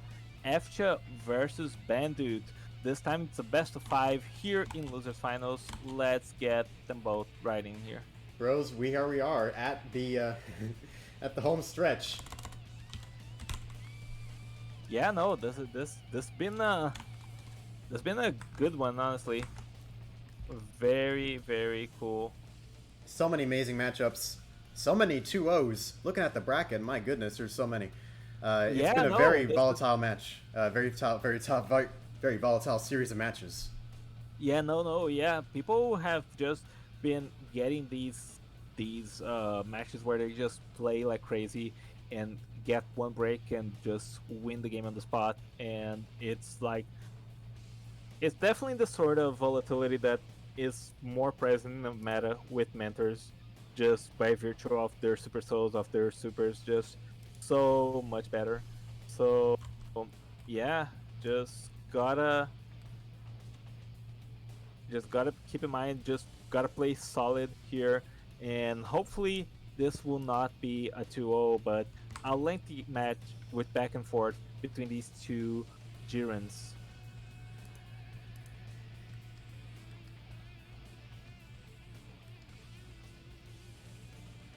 The Emperor of Eloquence versus the Lord of Loquaciousness. Just get in right in here and make this happen.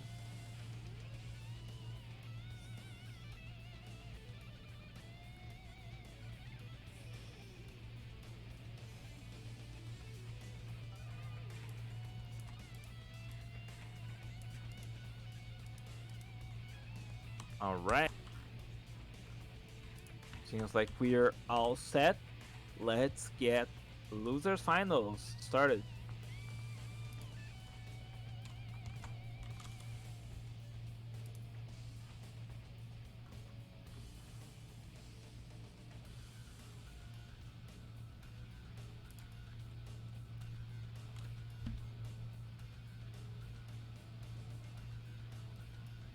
So, chat, who's y'all's favorite Dragon Ball Super character, and why is it Jiren? Right?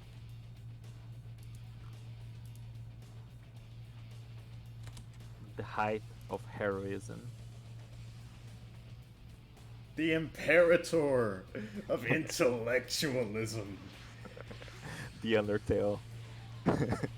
But yeah, here they are, and they're getting right into it.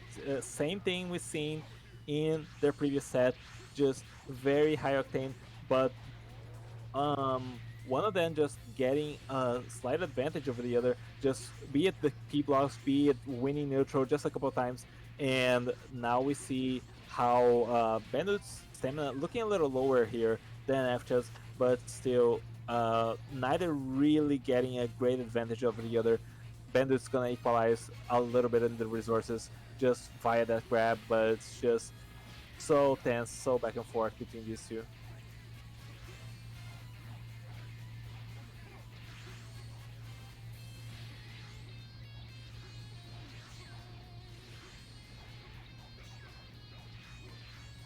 With some incredible stamina forcing, Epcha's got Bandit on the ropes here.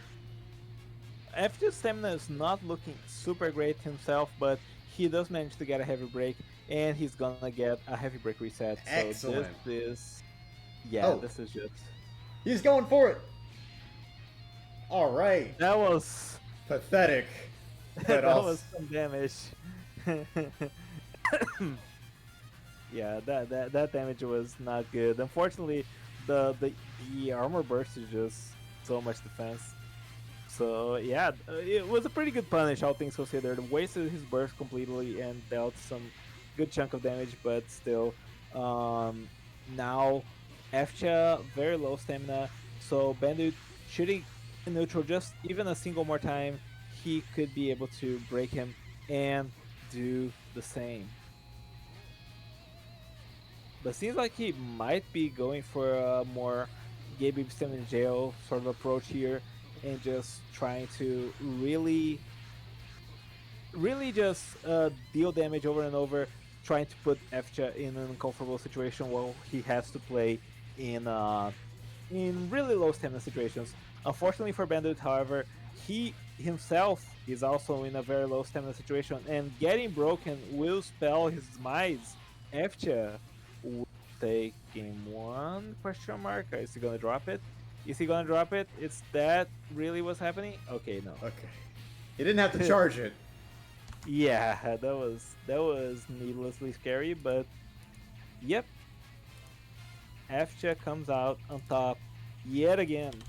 Let's see if Bandit can clap back in game two of losers finals.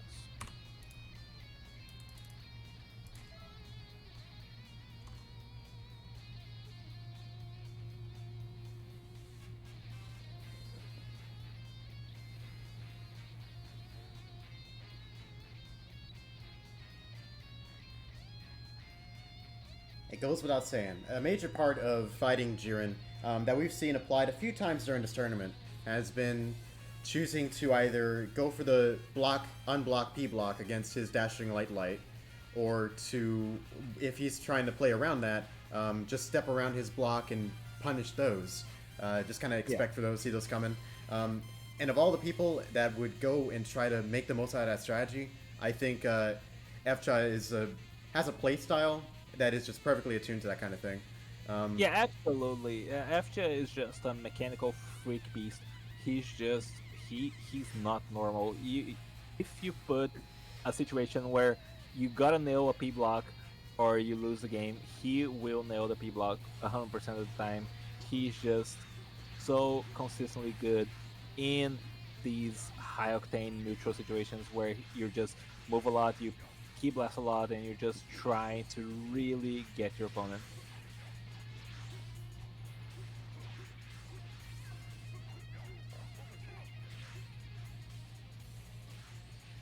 You know, it's funny with other characters. Usually, like these step vanishing lights are kind of frowned upon in favor of the much more safe or much easier to recover from dashing L's. Jiren doesn't care. His dashing light recovers so quickly. These guys are just happy to just do that just for the sheer speed of it. Yeah, no, the dashing light cancels are definitely something else. Ranger 17, Jiren, Few, Super Saiyan Blue Evolution Vegeta all have this kind of neutral at their disposal, and it's so very, very good. Oh my god, these P blocks, he P blocks even the keystones. It's, oh my god, this is. Bandit, last 2 bars of stamina. Oh my god.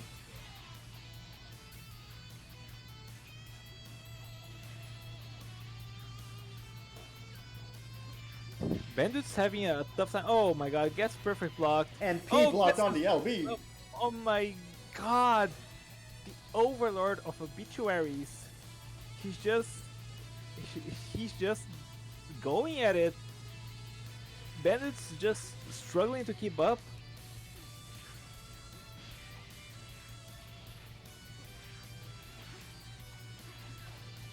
And still, even at his lower stamina, he's still forcing these evasives out of Bandit. Yep. It's honestly disgusting. He's so good, man.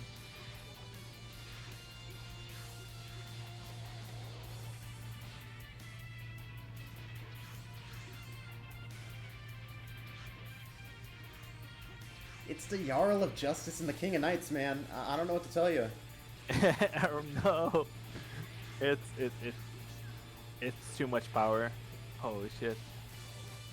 And between all of that, somehow the stamina situation got completely inverted. Bandit ended up being on 0 bars while Efcha managed to recover even a couple. How does Bandit take this back? How does he I mean, maybe that's a start. That's definitely a start. Wait, could he? Could he? Here's how? Here's how? Here's how Bandit can still win?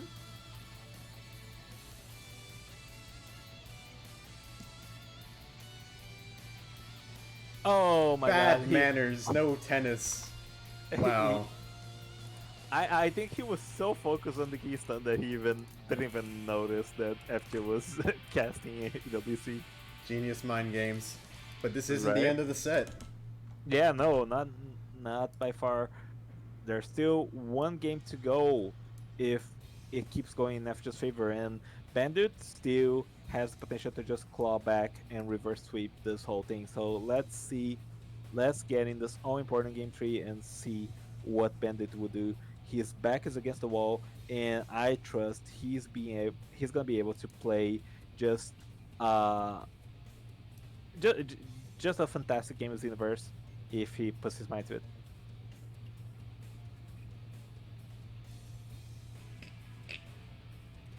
Grip Rin the Crushing. That's actually very applicable.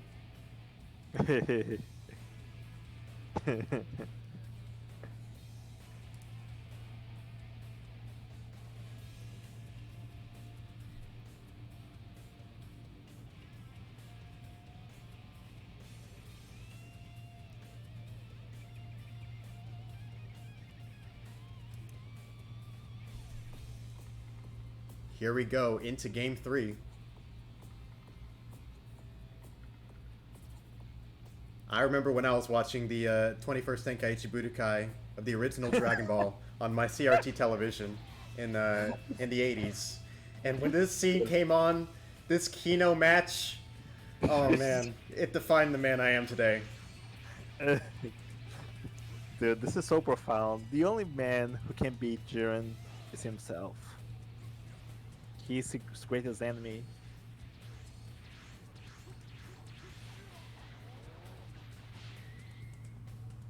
Now this is a very high stakes losers final. FCHA is only here in this loser bracket because of being knocked down by Felix's Buhan, who he will have to face once more if he were to take this set. Yep, very true. And I'm interested to see how that's gonna turn out because FCHA was doing a really good job playing around Felix until he just all the spaghetti in the world spilled out of his pocket and he got hit by 5 Masenkos and 2 Evil Ruins and just lost out of himself. Yeah, that's not canon. Yeah, that filler episode got a little too wacky. The writers were not out there for that one. But ooh, very nice grab there actually. And Bandits managed to accrue a decent health lead here. Let's see if he's able to maintain it, however. And now has a slight advantage stamina-wise as well. We could see a very nice comeback from Bandit here. Absolutely.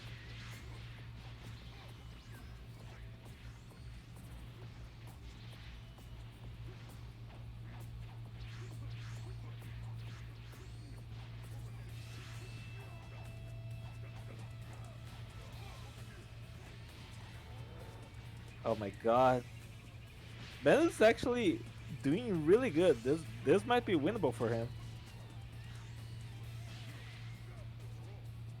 I mean the match, not the game. This game is very much in his favor.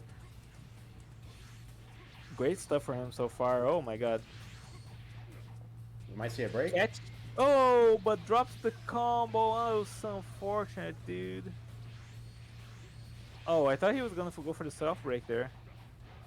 But now he's gonna get. Oh. There is a slight vulnerable window, I guess. But that Yeah, could have been there- amazing. Yeah, no, there definitely is. I think FJ just got a little too zesty with it. Honestly, it just. I'm not sure you can justify going for that punish there. Could be a great opportunity to undo that health lead, but as it stands, it's a merely passable way to force some stamina out of Bandit.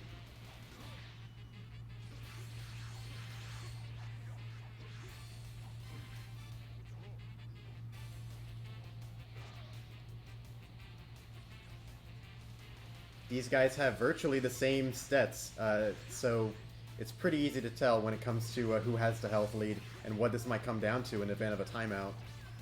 Yeah, absolutely. Oh my god. FJ has been playing at little to no stamina for so long and he still managed to pull through. He will finally. Oh my god, he's 1 HP. Come on, Bandit. Take us to a game 4, my man. Yes, they're gonna trade, and FJ with his liver of health will fall. Bandit takes game 3. This ain't over yet. Yeah, It's far from it.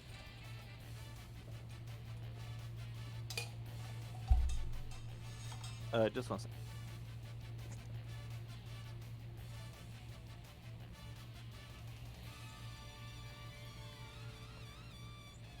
The K Hagen of Quisote? Quisote?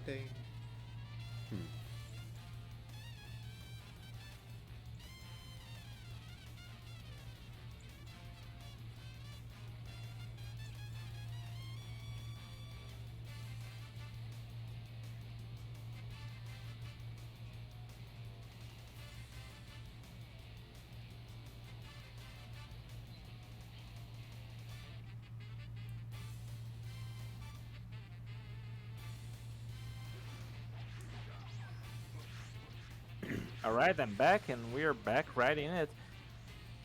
Some early stamina Yeah. usage from FJA. Yeah, maybe he's getting a little antsy here. Bandit seems to have made some sort of adaptation. He's just really getting After to use a lot more stamina, but After that grab might have been just the reset he needed. He's just going for those jumps. The Bandu does not care. He really does not.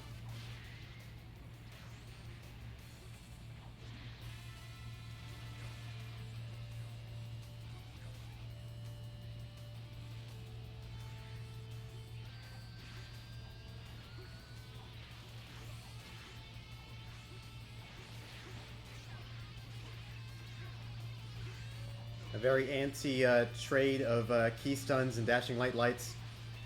Yeah, Not neither one player. or the other is critical, but both together, you know, they're just looking for that one opening, that one stun. Yeah, neither player really wants to be open for very long, and it's crazy. It just shows how fast and at what level these two are playing. They're just this is honestly a very skillful mirror. I gotta say, like these two are just playing chess, universe version, capable of exactly the same plays, and they're just going for it and trying to outplay each other. Very good shit.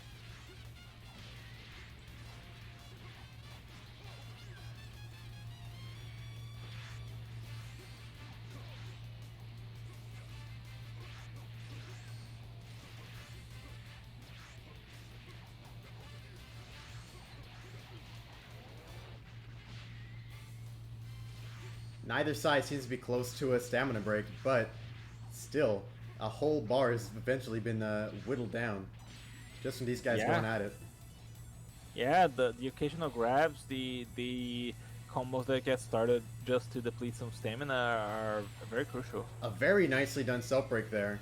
Yep. And the verticality being used. I believe he used to lock off in order to descend so quickly.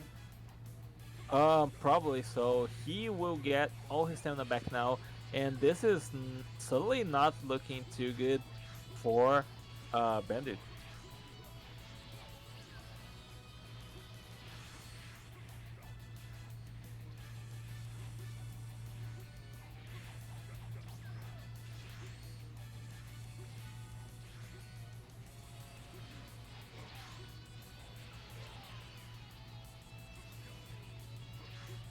Probably one of the first limit bursts that FCHA wasn't able to punish. Yep. But it's tough.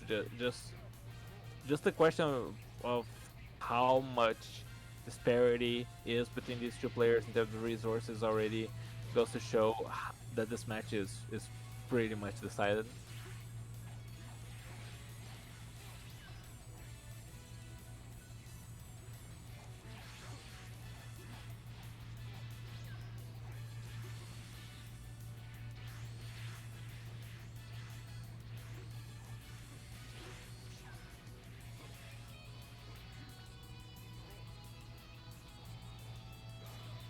He's hanging in there. It might still Yeah. take more than just one grab in order to close this out, though. I'm not sure. It definitely does not. EFCHA advances to grand finals. Yes, ladies and gentlemen, that is true. Oh man, what can be said about Bandut's Jiren in this tournament? Utterly, Oh, so I mean, I have So like 27, 26, however many letters of the alphabet, different ways of saying how amazing Bandute's Jiren was. right, dude. Honestly, I knew Bandit was a bit of a Jiren main, but I was not prepared for such clean play out of him from his Jiren. So really good shit. I hope to see more of it, honestly, in future mentor tournaments because that was sick. But on to the main event, we are here, FCHA versus Felix. So let's get Felix right in here so we can get that underway.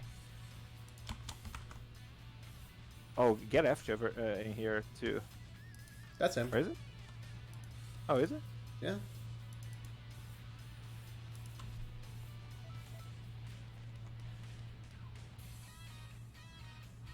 Yep. Yeah.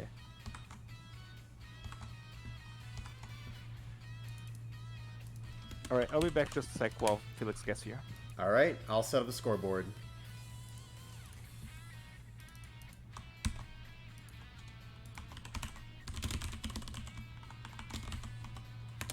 What an absolutely incredible tourney. Really insane matches all around.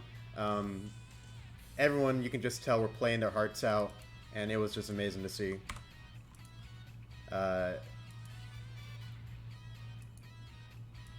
It has been quite a ride, but now FCHA faces his greatest challenge yet.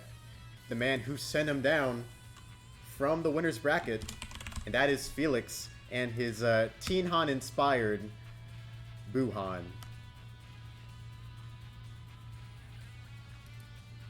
Our combatants are set. As we load into this match, I might as well explain fully some of the strategies that have been used in this tournament when it comes to time to take a little nap, which is a soul that was used by Felix's Buhan, and I believe also a Fat Boo player that we had. So the deal with it is that on certain FPSs, in this case 113 FPS, on PC, it restores an absurd amount of ki in terms of time per second, or ki per second. And you can actually tell that right now. In just these opening 5 seconds of the match, Felix is already up to a bar, and that's just going to keep on going non-stop. Yeah, and it's just so vital for his build, the way he plays it, just trying to get any of these supers that just are gonna bypass neutral, are just gonna deal single tick of damage, just unavoidable instances, unless you like stop them from happening at all. So it's just a very synergistic build, just very strong, very hard to go up against it. I'm worried for FCHA. He had to go through a very high intensity, close quarters match between him and another Jiren, who basically just does everything that he does right back at him. But he has to have a very different approach if he wants to do well against Felix. Well, that being said, he's managing. Look at Felix HP. Wow. Maybe that's all the warm up FCHA needed this time around. Those teleports of Jiren's alternating combo, oh my God, goodness. he's so good. He's so good.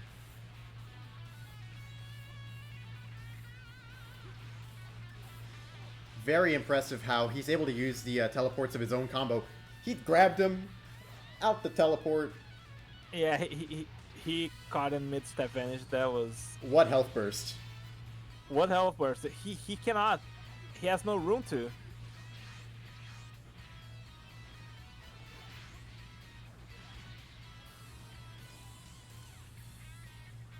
This has been a... Oh my God. Okay. Yeah. I was a little scared for him, but that was too much of a health disparity. He just knew he could get away with it.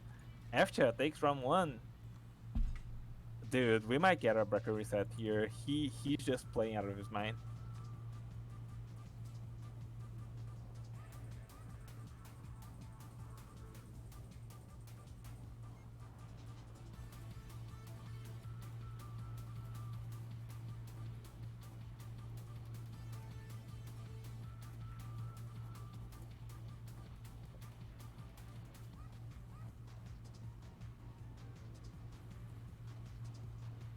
I'm still trying to figure out what color scheme Felix has for his Buhan. Maybe it's just like whatever looks nice. Or... Yeah, honestly, it does look kind of nice. I'll give him that. But yeah, if there's a reference get here, I don't know. I just haven't got it.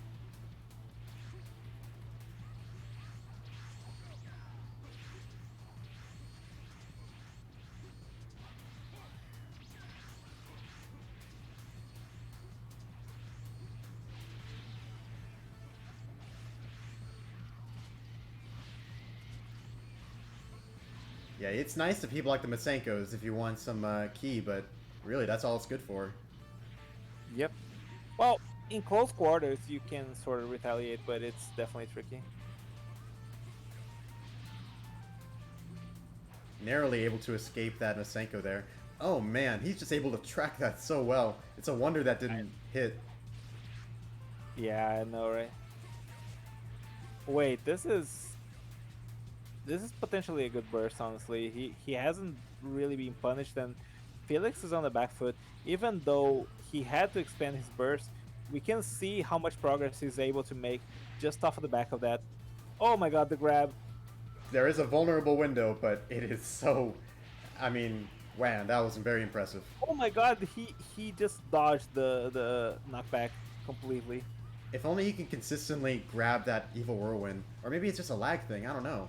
But I don't know. I don't know. Maybe the window is very brief and lag makes it more generous, but still, like I think if he could go for it every time it's activated, he would. So there's definitely that. the greatest of glory, a complete... Oh my god! Oh my There goodness. he is. Whoops. He's let gonna me- get the bracket reset. That's right. He 2 points on the board. Only needs the third one. Hope no one noticed that. There we go. Had the wrong numbers on. Anyway.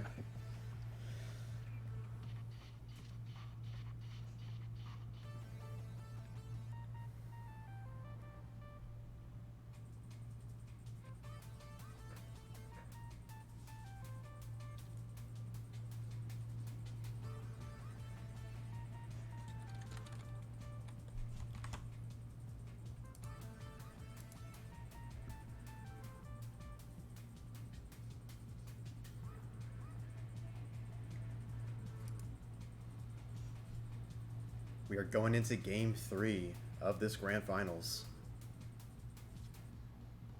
Oh my god.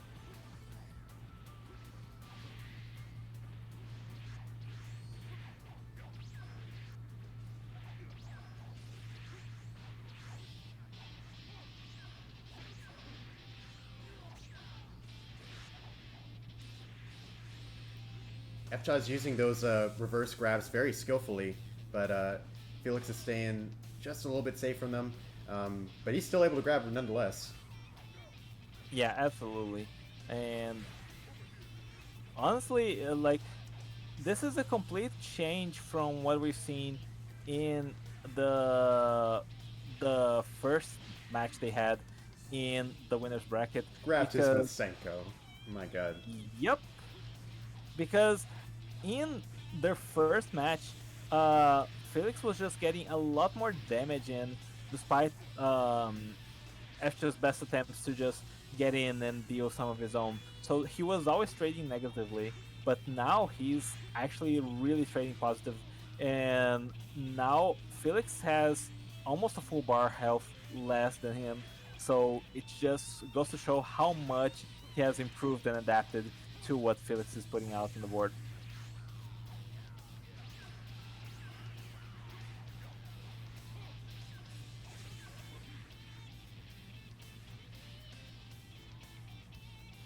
Excellent EWC into EWC there. Right? But F-Chaw's got to be careful now. 3 bars of stamina left and no more reset potential.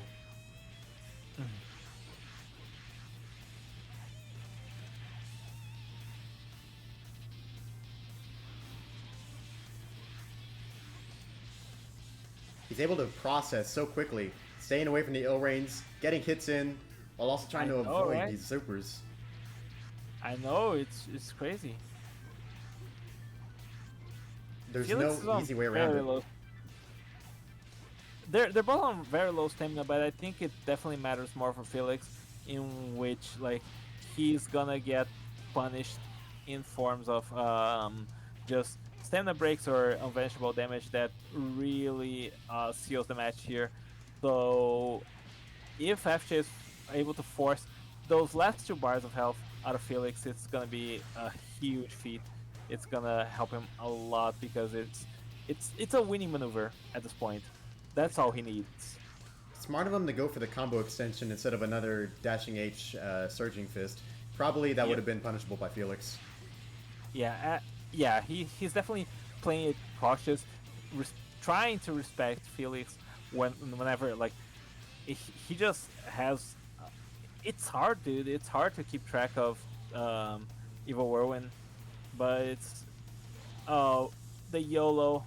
I mean, I respect it, but still really good for Nefcha. Hopefully, he can keep going because it's been very interesting so far. He's still on match point for a bracket reset, but Felix takes game 3.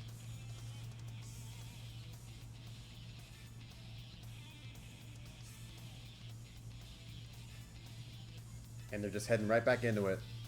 Yep, no time to lose.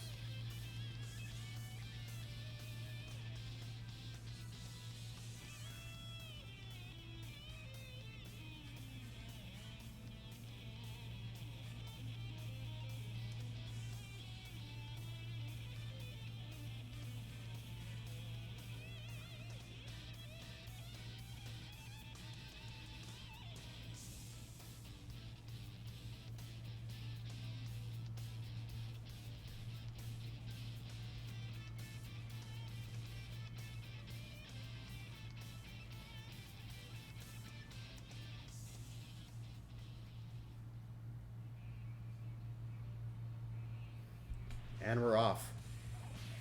Efcha tries to go for a grab to start off, but feel like since rises too quickly. Yeah, no, he always tries to go for that, and I mean, why shouldn't you? Like, forcing the evasive is a victory on its own.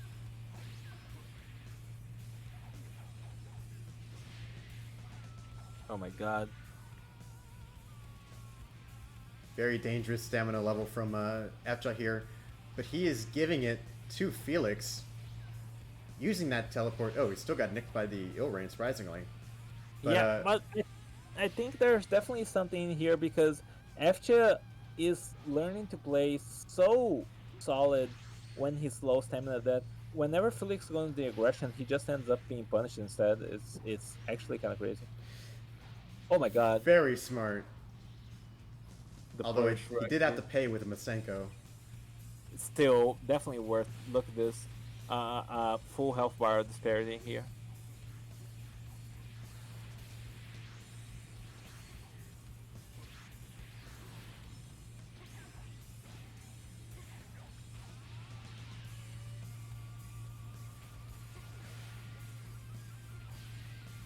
Oh, with a Oh my perfect block God. break.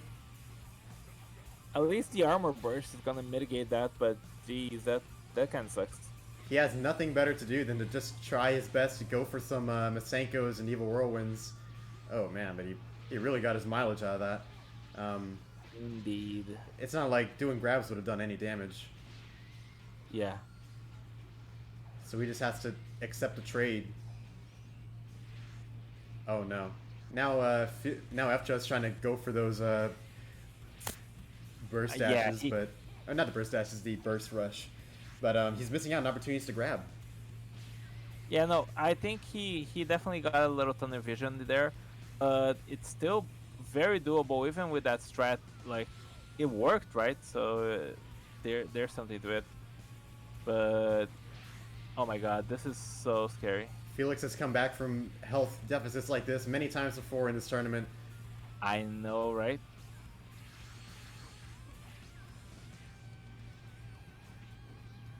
Oh my god, that grab's so long range. Another one. And he still has all of that key reserve. Wait, what happened? It goes to Ah. Felix. Oh my Wow. goodness. We are going to game 5. Oh my god, this one's going the distance. Holy shit.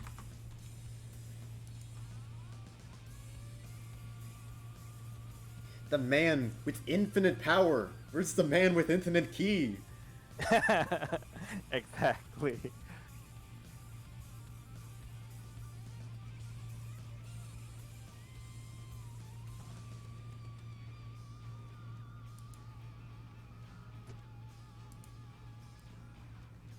Will Fcha reset this bracket, or does it end here? We have no idea, no clue, nothing but this game 5. Right? Man, what a wonderful upset would it be if FJ just took it all. He's just been playing out of his mind, and he's just like the best approach to facing Felix's strategy so far. It's just so good. But unfortunately, like, Felix is also very well practiced. Not only a very clever player, but on his own right, but just so good at executing his fundamental strategy that it's hard to shut down, dude. Oh, and punishing the grab attempt with the grab of your own is so much more beneficial to Jiren than it would be to Super Buu, or Buhan rather. That's definitely something we want to be doing.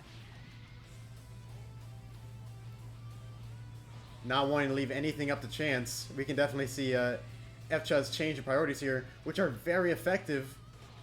Yeah, no, Felix is just falling for it over and over. It's reminiscent of when FCHA just ate 3 Masenkos in a row.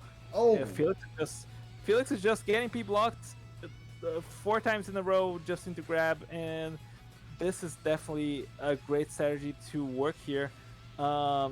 He's just punishing every window Felix gives and just getting used to each one of them. It's just so good adaptation from FCHA. Oh my god, but however, he still managed to take a hefty chunk of damage here because it's still not trivial to go up against this. and just like that, even health. Oh no! Felix FCHA. advantage health. Oh my god, perfect blocking got him back to 2 key. That's... Oh man, FCHA needs a miracle. And a miracle did not happen. Felix managed to defend his title, greatest under the heavens on both categories. Jesus. Wow. Honestly, props to FCHA. He played an insane game, but unfortunately, just not quite insane enough. That was crazy. That was a game and a half. Felix is your champion. Yeah, for this Tenkaichi Budokai, Felix will be the grand champion. This was definitely not how I expected this tournament would go. Honestly, really good matches here, especially this grand finals. Like the micro adjustments by each player were just out of this world. Very good shit, and I want to thank you all for coming. This has been a heck of a great tournament. I could not agree more. Such a very, I hate to say it, but a very wide variety of characters, you know? I was expecting a lot more Bardoks, a lot more Gokus, but we had a very nice spread. If you want to catch up with any tournaments we have in the future, or hang out with the people who played just now, feel free to join our Discord server. Yeah, absolutely. I'm posting the link, and yeah, to be notified of future tournaments, to take part in them, to just hang out, yeah, feel free. It's always good to see new blood coming into the server and participating in the tournaments. It's just been a blast with tournaments recently. Thank you to all our newcomers, thank you to all our veterans, and thank you to all our viewers. Yeah, absolutely. Thank you all for watching. Thank you all for participating. This was a great tournament. And yeah, that's it. See ya. See ya.